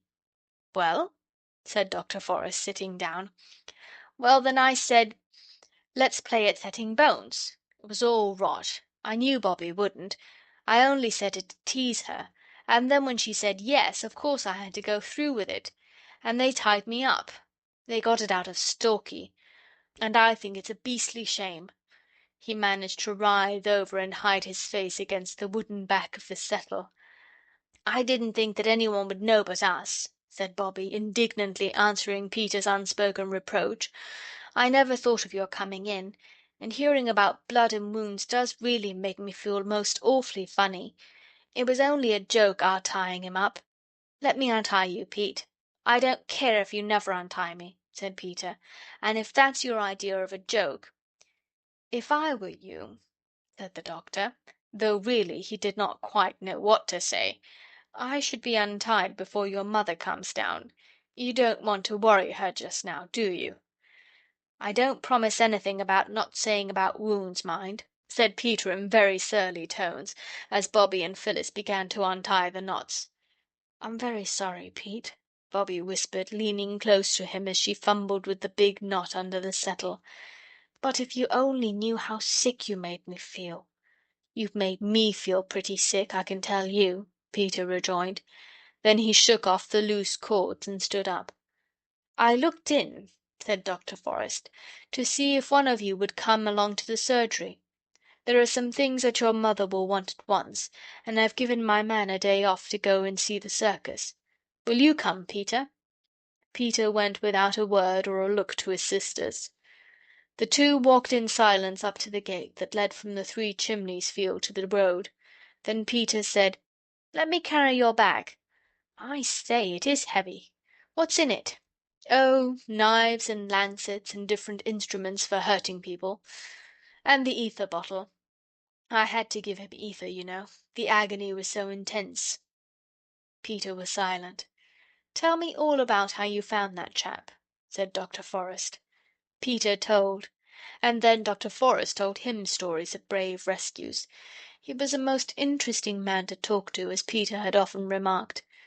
Then in the surgery Peter had a better chance than he had ever had of examining the doctor's balance, and his microscope, and his scales and measuring glasses. When all the things were ready that Peter was to take back, the doctor said suddenly, "You'll excuse my shoving my oar in, won't you? But I should like to say something to you." Now for a rowing, thought Peter, who had been wondering how it was he had escaped one. "Something scientific," added the doctor. "Yes," said Peter, fiddling with the fossil ammonite that the doctor used for a paperweight. "Well then, you see, boys and girls are only little men and women, and we are much harder and hardier than they are." Peter liked the "we." Perhaps the doctor had known he would. "And much stronger, and things that hurt them don't hurt us. You know you mustn't hit a girl." "I should think not indeed," muttered Peter indignantly. "Not even if she's your own sister. That's because girls are so much softer and weaker than we are. They have to be, you know," he added, "because if they weren't it wouldn't be nice for the babies. And that's why all the animals are so good to the mother animals. They never fight them, you know." "I know," said Peter, interested. "Two buck rabbits will fight all day if you let them, but they won't hurt a doe." "No. And quite wild beasts, lions and elephants, they're immensely gentle with the female beasts. And they've got to be, too." "I see," said Peter. "And their hearts are soft, too," the doctor went on, "and things that we shouldn't think anything of hurt them dreadfully, so that a man has to be very careful, not only of his fists, but of his words. They're awfully brave, you know," he went on. "Think of Bobby waiting alone in the tunnel with that poor chap. It's an odd thing. The softer and more easily hurt a woman is, the better she can screw herself up to do what has to be done. I've seen some brave women. Your mother's one," he ended abruptly. "Yes," said Peter. "Well, that's all. Excuse my mentioning it, but nobody knows everything without being told. And you see what I mean, don't you?" "Yes," said Peter. "I'm sorry. There. Of course you are. People always are, directly they understand. Everyone ought to be taught these scientific facts. So long." They shook hands heartily. When Peter came home his sisters looked at him doubtfully. "It's Pax," said Peter, dumping down the basket on the table. "Dr. Forrest has been talking scientific to me. No, it's no use my telling you what he said, you wouldn't understand. But it all comes to you girls being poor, soft, weak, frightened things like rabbits, so us men have just got to put up with them. He said you were female beasts. Shall I take this up to Mother, or will you?" "I know what boys are," said Phyllis, with flaming cheeks. "They're just the nastiest, rudest—" "They're very brave," said Bobby, "sometimes." "Ah, you mean the chap upstairs? I see. Go ahead, Phil. I shall put up with you whatever you say, because you're a poor, weak, frightened, soft—" "Not if I pull your hair, you won't," said Phyllis, springing at him. "He said Pax," said Bobby, pulling her away. "Don't you see?" she whispered as Peter picked up the basket and stalked out with him. "He's sorry, really, only he won't say so. Let's say we're sorry." "It's so goody-goody," said Phyllis doubtfully. "He said we were female beasts and soft and frightened." "Then let's show him we're not frightened of him thinking us goody-goody," said Bobby, "and we're not any more beasts than he is." And when Peter came back, still with his chin in the air, Bobby said, "We're sorry we tied you up, Pete." "I thought you would be," said Peter, very stiff and superior. This was hard to bear, but— "Well, so we are," said Bobby. "Now let honour be satisfied on both sides." "I did call it Pax," said Peter in an injured tone. "Then let it be Pax," said Bobby. "Come on, Phil, let's get the tea. Pete, you might lay the cloth." "I say," said Phyllis, when peace was really restored, which was not till they were washing up the cups after tea, "Dr. Forrest didn't really say we were female beasts, did he?" "Yes," said Peter firmly, "but I think he meant we men were wild beasts too." "How funny of him," said Phyllis, breaking a cup. "May I come in, Mother?" Peter was at the door of Mother's writing room, where Mother sat at her table with two candles in front of her. Their flames looked orange and violet against the clear grey blue of the sky, where already a few stars were twinkling. "Yes, dear," said Mother, absently. "Anything wrong?" She wrote a few more words and then laid down her pen and began to fold up what she had written. "I was just writing to Jim's grandfather. He lives near here, you know." "Yes, you said so at tea. That's what I want to say. Must you write to him, Mother? Couldn't we keep Jim and not say anything to his people till he's well? It would be such a surprise for them." "Well, yes," said Mother, laughing. "I think it would." "You see," Peter went on, Of course, the girls are all right and all that. I'm not saying anything against them. But I should like it if I had another chap to talk to sometimes." "Yes," said Mother, "I know it's dull for you, dear, but I can't help it. Next year perhaps I can send you to school. You'd like that, wouldn't you?" "I do miss the other chaps rather," Peter confessed, "but if Jim could stay after his leg was well, we could have awful larks." "I've no doubt of it," said Mother. "Well, perhaps he could, but you know, dear, we're not rich. We can't afford to get him everything he'll want, and he must have a nurse. Can't you nurse him, Mother? You do nurse people so beautifully." "That's a pretty compliment, Pete, but I can't do nursing and my writing as well. That's the worst of it." "Then you must send the letter to his grandfather?" "Of course, and to his schoolmaster too. We telegraphed to them both, but I must write as well. They'll be most dreadfully anxious." "I say, Mother, why can't his grandfather pay for a nurse?" Peter suggested. "That would be ripping. I expect the old boy's rolling in money. Grandfathers in books always are." "Well, this one isn't in a book," said Mother, "so we mustn't expect him to roll much." "I say," said Peter musingly, "wouldn't it be jolly if we all were in a book, and you were writing it? Then you could make all sorts of jolly things happen, and make Jim's legs get well at once and be all right tomorrow, and Father would come home soon, and—" "Do you miss your father very much?" Mother asked, rather coldly, Peter thought. "Awfully," said Peter briefly. Mother was enveloping and addressing the second letter. "You see," Peter went on slowly, "you see, it's not only him being Father, but now he's away there's no other man in the house but me. That's why I want Jim to stay so frightfully much. Wouldn't you like to be writing that book with us all in it, Mother, and make Daddy come home soon?" Peter's mother put her arm round him suddenly and hugged him in silence for a minute. Then she said, "Don't you think it's rather nice to think that we're in a book that God's writing? If I were writing the book I might make mistakes, but God knows how to make the story end just right, in the way that's best for us." "Do you really believe that, Mother?" Peter asked quietly. "Yes," she said, "I do believe it. Almost always, except when I'm so sad that I can't believe anything. But even when I can't believe it, I know it's true, and I try to believe. You don't know how I try, Peter. Now, take the letters to the post, and don't let's be sad any more. Courage, courage. That's the finest of all the virtues. I dare say Jim will be here for 2 or 3 weeks yet." For what was left of the evening Peter was so angelic that Bobby feared he was going to be ill. She was quite relieved in the morning to find him plaiting Phyllis's hair onto the back of her chair in quite his old manner. It was soon after breakfast that a knock came at the door. The children were hard at work cleaning the brass candlesticks in honour of Jim's visit. "That'll be the doctor," said Mother. "I'll go.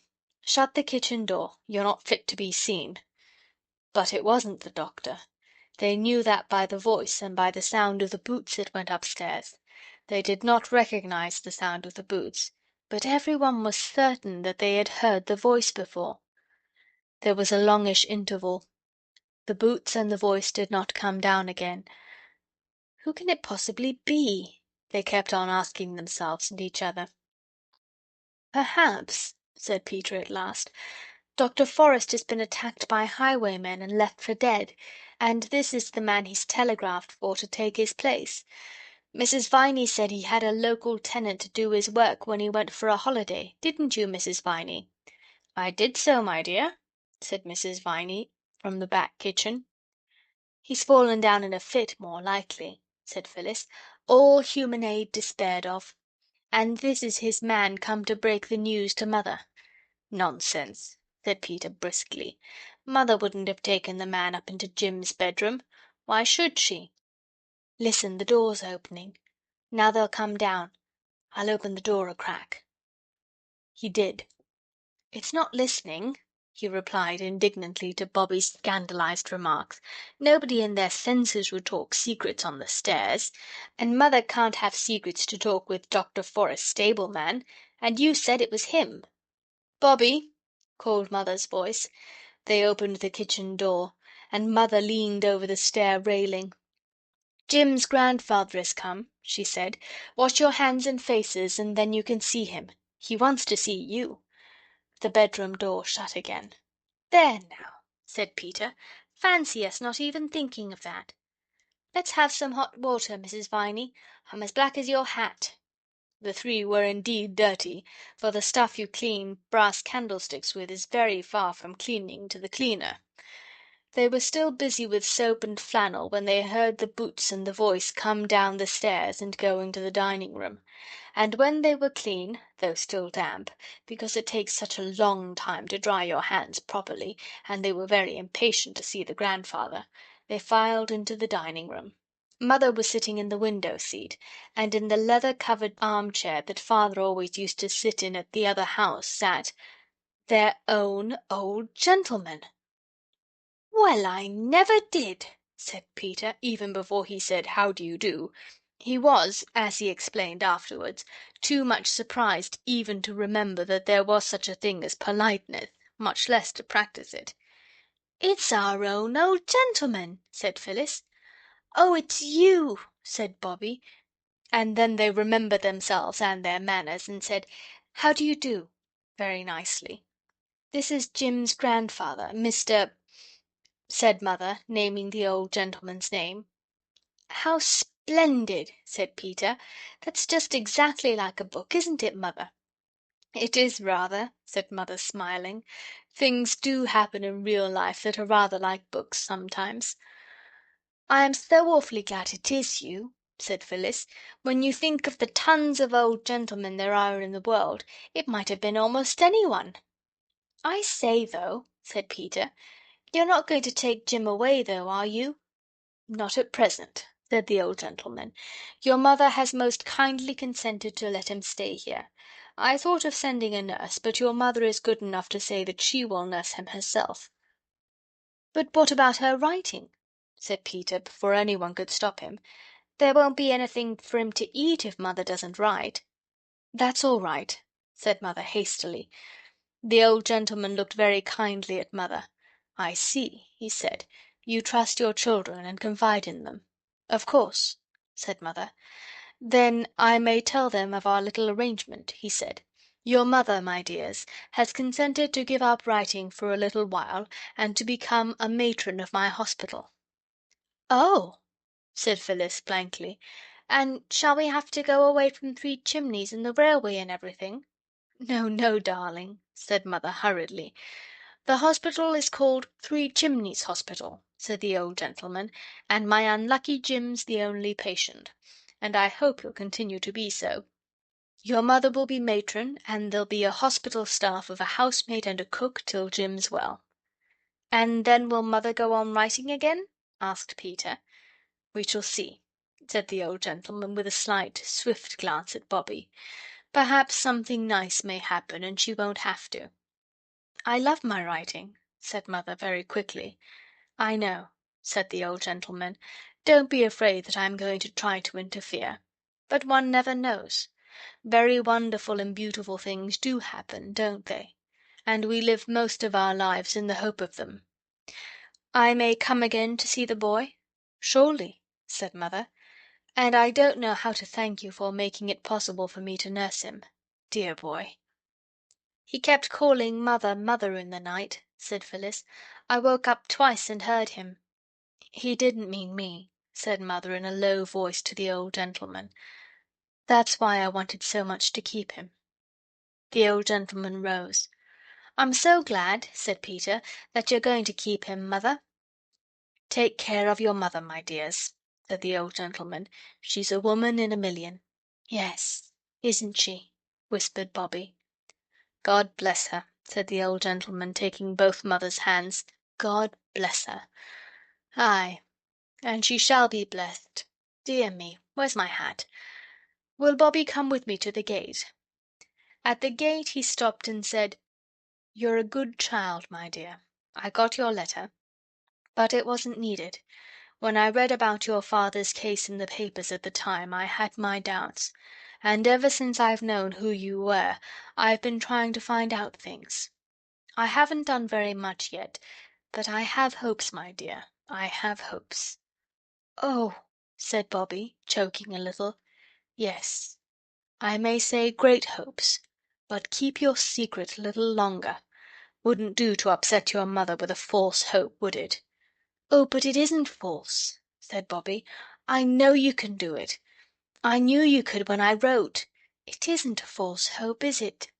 "No," he said, "I don't think it is a false hope, or I wouldn't have told you.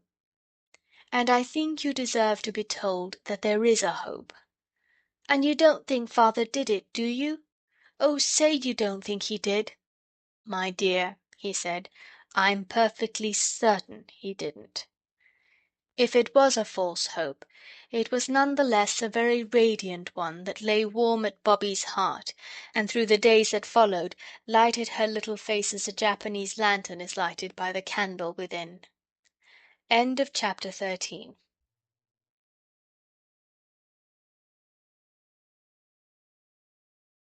Waco, Texas, October 2006.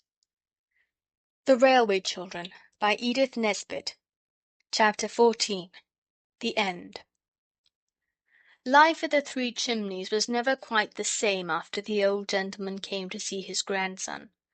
Although they now knew his name, the children never spoke of him by it, at any rate, when they were by themselves. To them he was always the old gentleman, and I think he had better be the old gentleman to us too. It wouldn't make him seem any more real to you, would it, if I were to tell you that his name was Snooks or Jenkins, which it wasn't? And, after all, I must be allowed to keep one secret. It's the only one. I have told you everything else, except what I am going to tell you in this chapter, which is the last. At least, of course, I haven't told you everything. If I were to do that, the book would never come to an end, and that would be a pity, wouldn't it? Well, as I was saying, life at Three Chimneys was never quite the same again. The cook and the housemaid were very nice. I don't mind telling you their names. They were Clara and Ethelwyn. But they told mother they did not seem to want Mrs. Viney, and that she was an old muddler. So Mrs. Viney came only 2 days a week to do washing and ironing. Then Clara and Ethelwyn said they could do the work all right if they weren't interfered with, and that meant that the children no longer got the tea and cleared it away and washed up the tea things and dusted the rooms. This would have left quite a blank in their lives, although they had often pretended to themselves and to each other that they hated housework. But now that mother had no writing and no housework to do, she had time for lessons. And lessons the children had to do. However nice the person who is teaching you may be, lessons are lessons all the world over, and at their best are worse fun than peeling potatoes or lighting a fire. On the other hand, if mother now had time for lessons, she also had time for play, and to make up little rhymes for the children as she had used to do. She had not had much time for rhymes since she came to Three Chimneys. There was one very odd thing about these lessons. Whatever the children were doing, they always wanted to be doing something else. When Peter was doing his Latin, he thought it would be nice to be learning history like Bobby. Bobby would have preferred arithmetic, which was what Phyllis happened to be doing, and Phyllis, of course, thought Latin much the most interesting kind of lesson, and so on.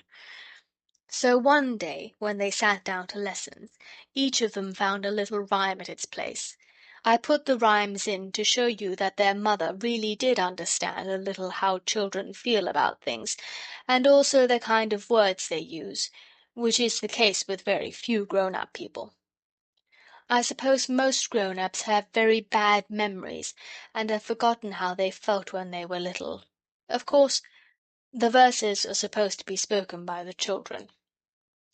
Peter. I once thought Caesar easy pap. How very soft I must have been. When they start Caesar with a chap, he little know what that will mean. "Oh, verbs are silly, stupid things. I'd rather learn the dates of kings." Bobby. The worst of all my lesson things is learning who succeeded who, in all the rows of queens and kings, with dates to everything they do, with dates enough to make you sick. I wish it was arithmetic. Phyllis. Such pounds and pounds of apples fill my slate, what is the price you'd spend? You scratch the figures out until you cry upon the dividend. I'd break the slate and scream for joy if I did Latin like a boy. This kind of thing, of course, made lessons much jollier. It is something to know that the person who is teaching you sees that it is not all plain sailing for you, and does not think that it is just your stupidness that makes you not know your lessons till you've learned them. Then, as Jim's leg got better, it was very pleasant to go up and sit with him and hear tales about his school life and the other boys. There was one boy, named Parr, of whom Jim seemed to have formed the lowest possible opinion, and another boy named Wigsby Minor, for whose views Jim had a great respect. Also there were 3 brothers named Paley, and the youngest was called Paley Terts, and was much given to fighting. Peter drank in all this with deep joy, and Mother seemed to have listened with some interest, for one day she gave Jim a sheet of paper on which she had written a rhyme about Parr, bringing in Paley and Wigsby by name in a most wonderful way, as well as all the reasons Jim had for not liking Parr, and Wigsby's wise opinion on the matter. Jim was immensely pleased. He had never had a rhyme written expressly for him before. He read it till he knew it by heart, and then he sent it to Wigsby, who liked it almost as much as Jim did. Perhaps you may like it too. The New Boy. His name is Parr. He says that he is given bread and milk for tea. He says his father killed a bear. He says his mother cuts his hair. He wears galoshes when it's wet. I've heard his people call him Pet. He has no proper sense of shame. He told the chaps his Christian name. He cannot wicket keep at all. He's frightened of a cricket ball. He reads indoors for hours and hours. He knows the names of beastly flowers. He says his French just like Mossoo. Beastly stuck-up thing to do. He won't keep cave, shirks his turn, and says he came to school to learn. He won't play football, says it hurts. He wouldn't fight with Paley Terts. He couldn't whistle if he tried, and when we laughed at him he cried. Now Wigsby Minor says that Pa is only like all new boys are. I know when I first came to school I wasn't such a jolly fool. Jim could never understand how Mother could have been clever enough to do it. To the others it seemed nice, but natural. You see, they had always been used to having a mother who could write verses like the way people talk, even to the shocking expression at the end of the rhyme, which was Jim's very own. Jim taught Peter to play chess and draughts and dominoes, and altogether it was a nice quiet time. Only Jim's leg got better and better, and a general feeling began to spring up among Bobby, Peter, and Phyllis that something ought to be done to amuse him, not just games, but something really handsome. But it was extraordinarily difficult to think of anything. "It's no good," said Peter, when all of them had thought and thought till their heads felt quite heavy and swollen. "If we can't think of anything to amuse him, we just can't, and there's an end of it. Perhaps something will just happen of its own accord that he'll like." "Things do happen by themselves sometimes, without your making them," said Phyllis, rather as though, usually, everything that happened in the world was her doing. "I wish something would happen," said Bobby dreamily, "something wonderful." And something wonderful did happen exactly 4 days after she had said this. I wish I could say it was 3 days after, because in fairy tales it is always 3 days after that things happen. But this is not a fairy story, and besides, it really was 4 and not 3, and I am nothing if not strictly truthful. They seemed to be hardly railway children at all in those days, and as the days went on, Each had an uneasy feeling about this which Phyllis expressed one day. "I wonder if the railway misses us," she said plaintively. "We never go to see it now." "It seems ungrateful," said Bobby. "We loved it so when we hadn't anyone else to play with."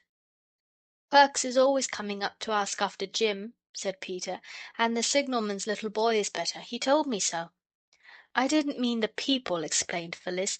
"I meant the dear railway itself." "The thing I don't like," said Bobby on this fourth day, which was a Tuesday, "is our having stopped waving to the 9:15 and sending our love to Father by it." "Let's begin again," said Phyllis, and they did. Somehow the change of everything that was made by having servants in the house and Mother not doing any writing made the time seem extremely long since that strange morning at the beginning of things, when they had got up so early and burnt the bottom out of the kettle and had apple pie for breakfast and first seen the railway. It was September now, and the turf on the slope to the railway was dry and crisp. Little long grass spikes stood up like bits of gold wire, frail blue harebells trembled on their tough, slender stalks, gypsy roses opened wide and flat their lilac-coloured discs, and the golden stars of St. John's wort shone at the edges of the pool that lay halfway to the railway. Bobby gathered a generous handful of the flowers and thought how pretty they would look, lying on the green and pink blanket of silk waste that now covered Jim's poor broken leg. "Hurry up," said Peter, "or we shall miss the 9:15. "I can't hurry up more than I am doing," said Phyllis. "Oh, bother it, my bootlace has come undone again!" "When you're married," said Peter, "your bootlace will come undone going up the church aisle, and your man that you're going to get married to will tumble over it and smash his nose in on the ornamented pavement, and then you'll say you won't marry him, and you'll have to be an old maid." "I shan't," said Phyllis. "I'd much rather marry a man with his nose smashed in than not marry anybody." "It would be horrid to marry a man with a smashed nose all the same," went on Bobby. "He wouldn't be able to smell the flowers at the wedding. Wouldn't that be awful?"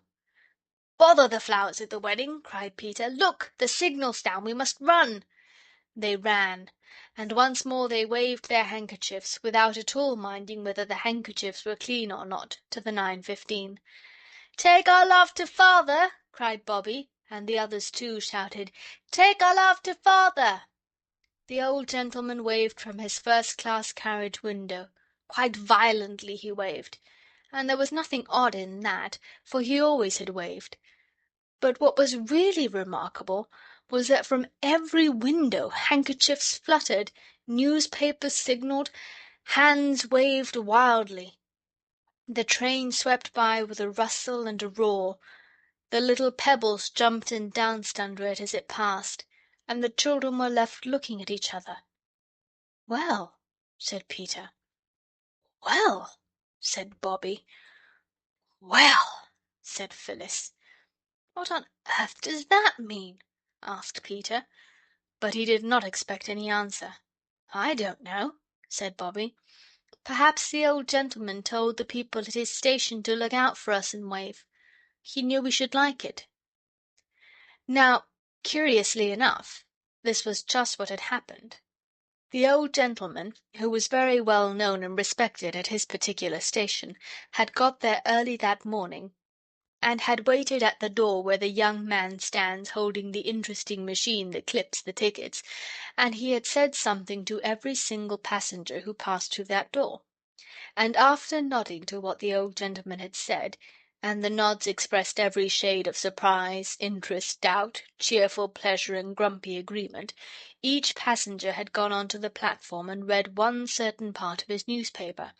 And when the passengers got into the train, they had told the other passengers who were already there what the old gentleman had said. And then the other passengers had also looked at their newspapers and seemed very astonished and mostly pleased. Then, when the train passed the fence where the three children were, newspapers and hands and handkerchiefs were waved madly, till all that side of the train was fluttery with white like the pictures of the King's coronation in the Biograph at Maskelyne and Cook's. To the children it almost seemed as though the train itself was alive, and was at last responding to the love that they had given it so freely and so long. "It is most extraordinarily rum," said Peter. "Most stronry," echoed Phyllis. But Bobby said, "Don't you think the old gentleman's waves seemed more significating than usual?" "No," said the others. "I do," said Bobby. "I thought he was trying to explain something to us with his newspaper." "Explain what?" asked Peter, not unnaturally. "I don't know," Bobby answered, "but I do feel most awfully funny. I feel just exactly as if something was going to happen."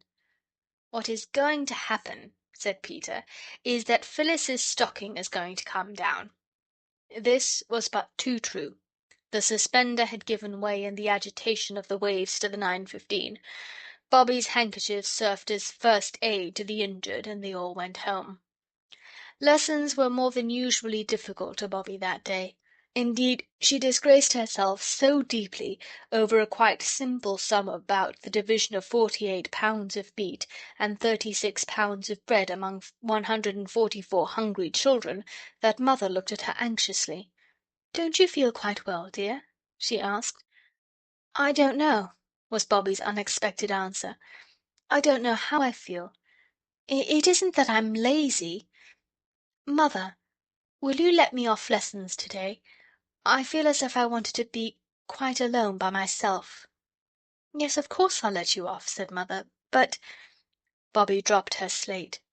It cracked just across the little green mark that is so useful for drawing patterns round, and it was never the same slate again. Without waiting to pick it up, she bolted. Mother caught her in the hall, feeling blindly among the waterproofs and umbrellas for her garden hat. "What is it, my sweetheart?" said Mother. "You don't feel ill, do you?" "I don't know," Bobby answered a little breathlessly. "But I want to be by myself and see if my head really is all silly and my inside all squirmy twisty." "Hadn't you better lie down?" Mother said, stroking her hair back from her forehead. "I'd be more alive in the garden, I think," said Bobby. But she could not stay in the garden. The hollyhocks and the asters and the late roses all seemed to be waiting for something to happen. It was one of those still, shiny autumn days when everything does seem to be waiting. Bobby could not wait. "I'll go down to the station," she said, "and talk to Perks and ask about the signalman's little boy." So she went down. On the way she passed the old lady from the post office, who gave her a kiss and a hug, but rather to Bobby's surprise, no words except "God bless you, love," and, after a pause, "Run along, do." The draper's boy, who had sometimes been a little less than civil and a little more than contemptuous, now touched his cap and uttered the remarkable words, "Morning, miss, I'm sure." The blacksmith, coming along with an open newspaper in his hand, was even more strange in his manner. He grinned broadly, though as a rule he was a man not given to smiles, and waved the newspaper long before he came up to her, and as he passed her he said, in answer to her "Good morning," "Good morning to you, missy, and many of them. I wish you joy, that I do." "Oh," said Bobby to herself, and her heart quickened its beats. "Something is going to happen. I know it is. Everyone is so odd, like people are in dreams." The station master wrung her hand warmly. In fact, he worked it up and down like a pump handle. But he gave her no reason for this unusually enthusiastic greeting. He only said, "The 11:54's a bit late, miss. The extra luggage this holiday time," and went away very quickly into that inner temple of his into which even Bobby dared not follow him. Perks was not to be seen, and Bobby shared the solitude of the platform with the station cat. This tortoise-shell lady, usually of a retiring disposition, came to-day to rub herself against the brown stockings of Bobby, with arched back, waving tail, and reverberating purrs. "Dear me," said Bobby, stooping to stroke her, "how very kind everybody is to-day. Even you, Pussy." Perks did not appear until the 11:54 was signalled, and then he, like everybody else that morning, had a newspaper in his hand. "Hallo!" he said. "Here you are. Well, if this is the train, it'll be smart work. God bless you, my dear. I see it in the paper, and I don't think I was ever so glad of anything in all my born days." He looked at Bobbie a moment, then said, "One I must have, miss, and no offence, I know, on a day like this here." And with that he kissed her, first on one cheek and then on the other. "You ain't offended, are you?" he asked anxiously. "I ain't took too great a liberty on a day like this, you know." "No, no," said Bobbie, "of course it's not a liberty, dear Mr. Perks.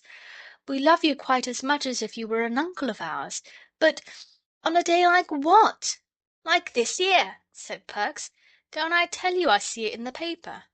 "Saw what in the paper?" asked Bobbie, but already the 11:54 was steaming into the station, and the station master was looking at all the places where Perks was not and ought to have been. Bobbie was left standing alone, the station cat watching her from under the bench with friendly golden eyes. Of course, you already know exactly what was going to happen. Bobbie was not so clever. She had the vague, confused, expectant feeling that comes to one's heart in dreams. What her heart expected I can't tell, perhaps the very thing that you and I know was going to happen, but her mind expected nothing. It was almost blank, and felt nothing but tiredness and stupidness and an empty feeling, like your body has when you have been a long walk and it is very far indeed past your proper dinner time. Only 3 people got out of the 11:54. The first was a countryman with 2 baskety boxes full of live chickens, who stuck their russet heads out anxiously through the wicker bars. The second was Miss Peckett, the grocer's wife's cousin, with a tin box and 3 brown paper parcels. And the third— "Oh, my Daddy! My Daddy!" The scream went like a knife into the heart of everyone in the train, and people put their heads out of the windows to see a tall, pale man with lips set in a thin, close line, and a little girl clinging to him with arms and legs, while his arms went tightly around her. "I knew something wonderful was going to happen," said Bobbie as they went up the road, "but I didn't think it was going to be this. Oh, my Daddy, my Daddy!" "Then didn't Mother get my letter?" Father asked. "There weren't any letters this morning. Oh, Daddy, it is really you, isn't it?" The clasp of a hand she had not forgotten assured her that it was.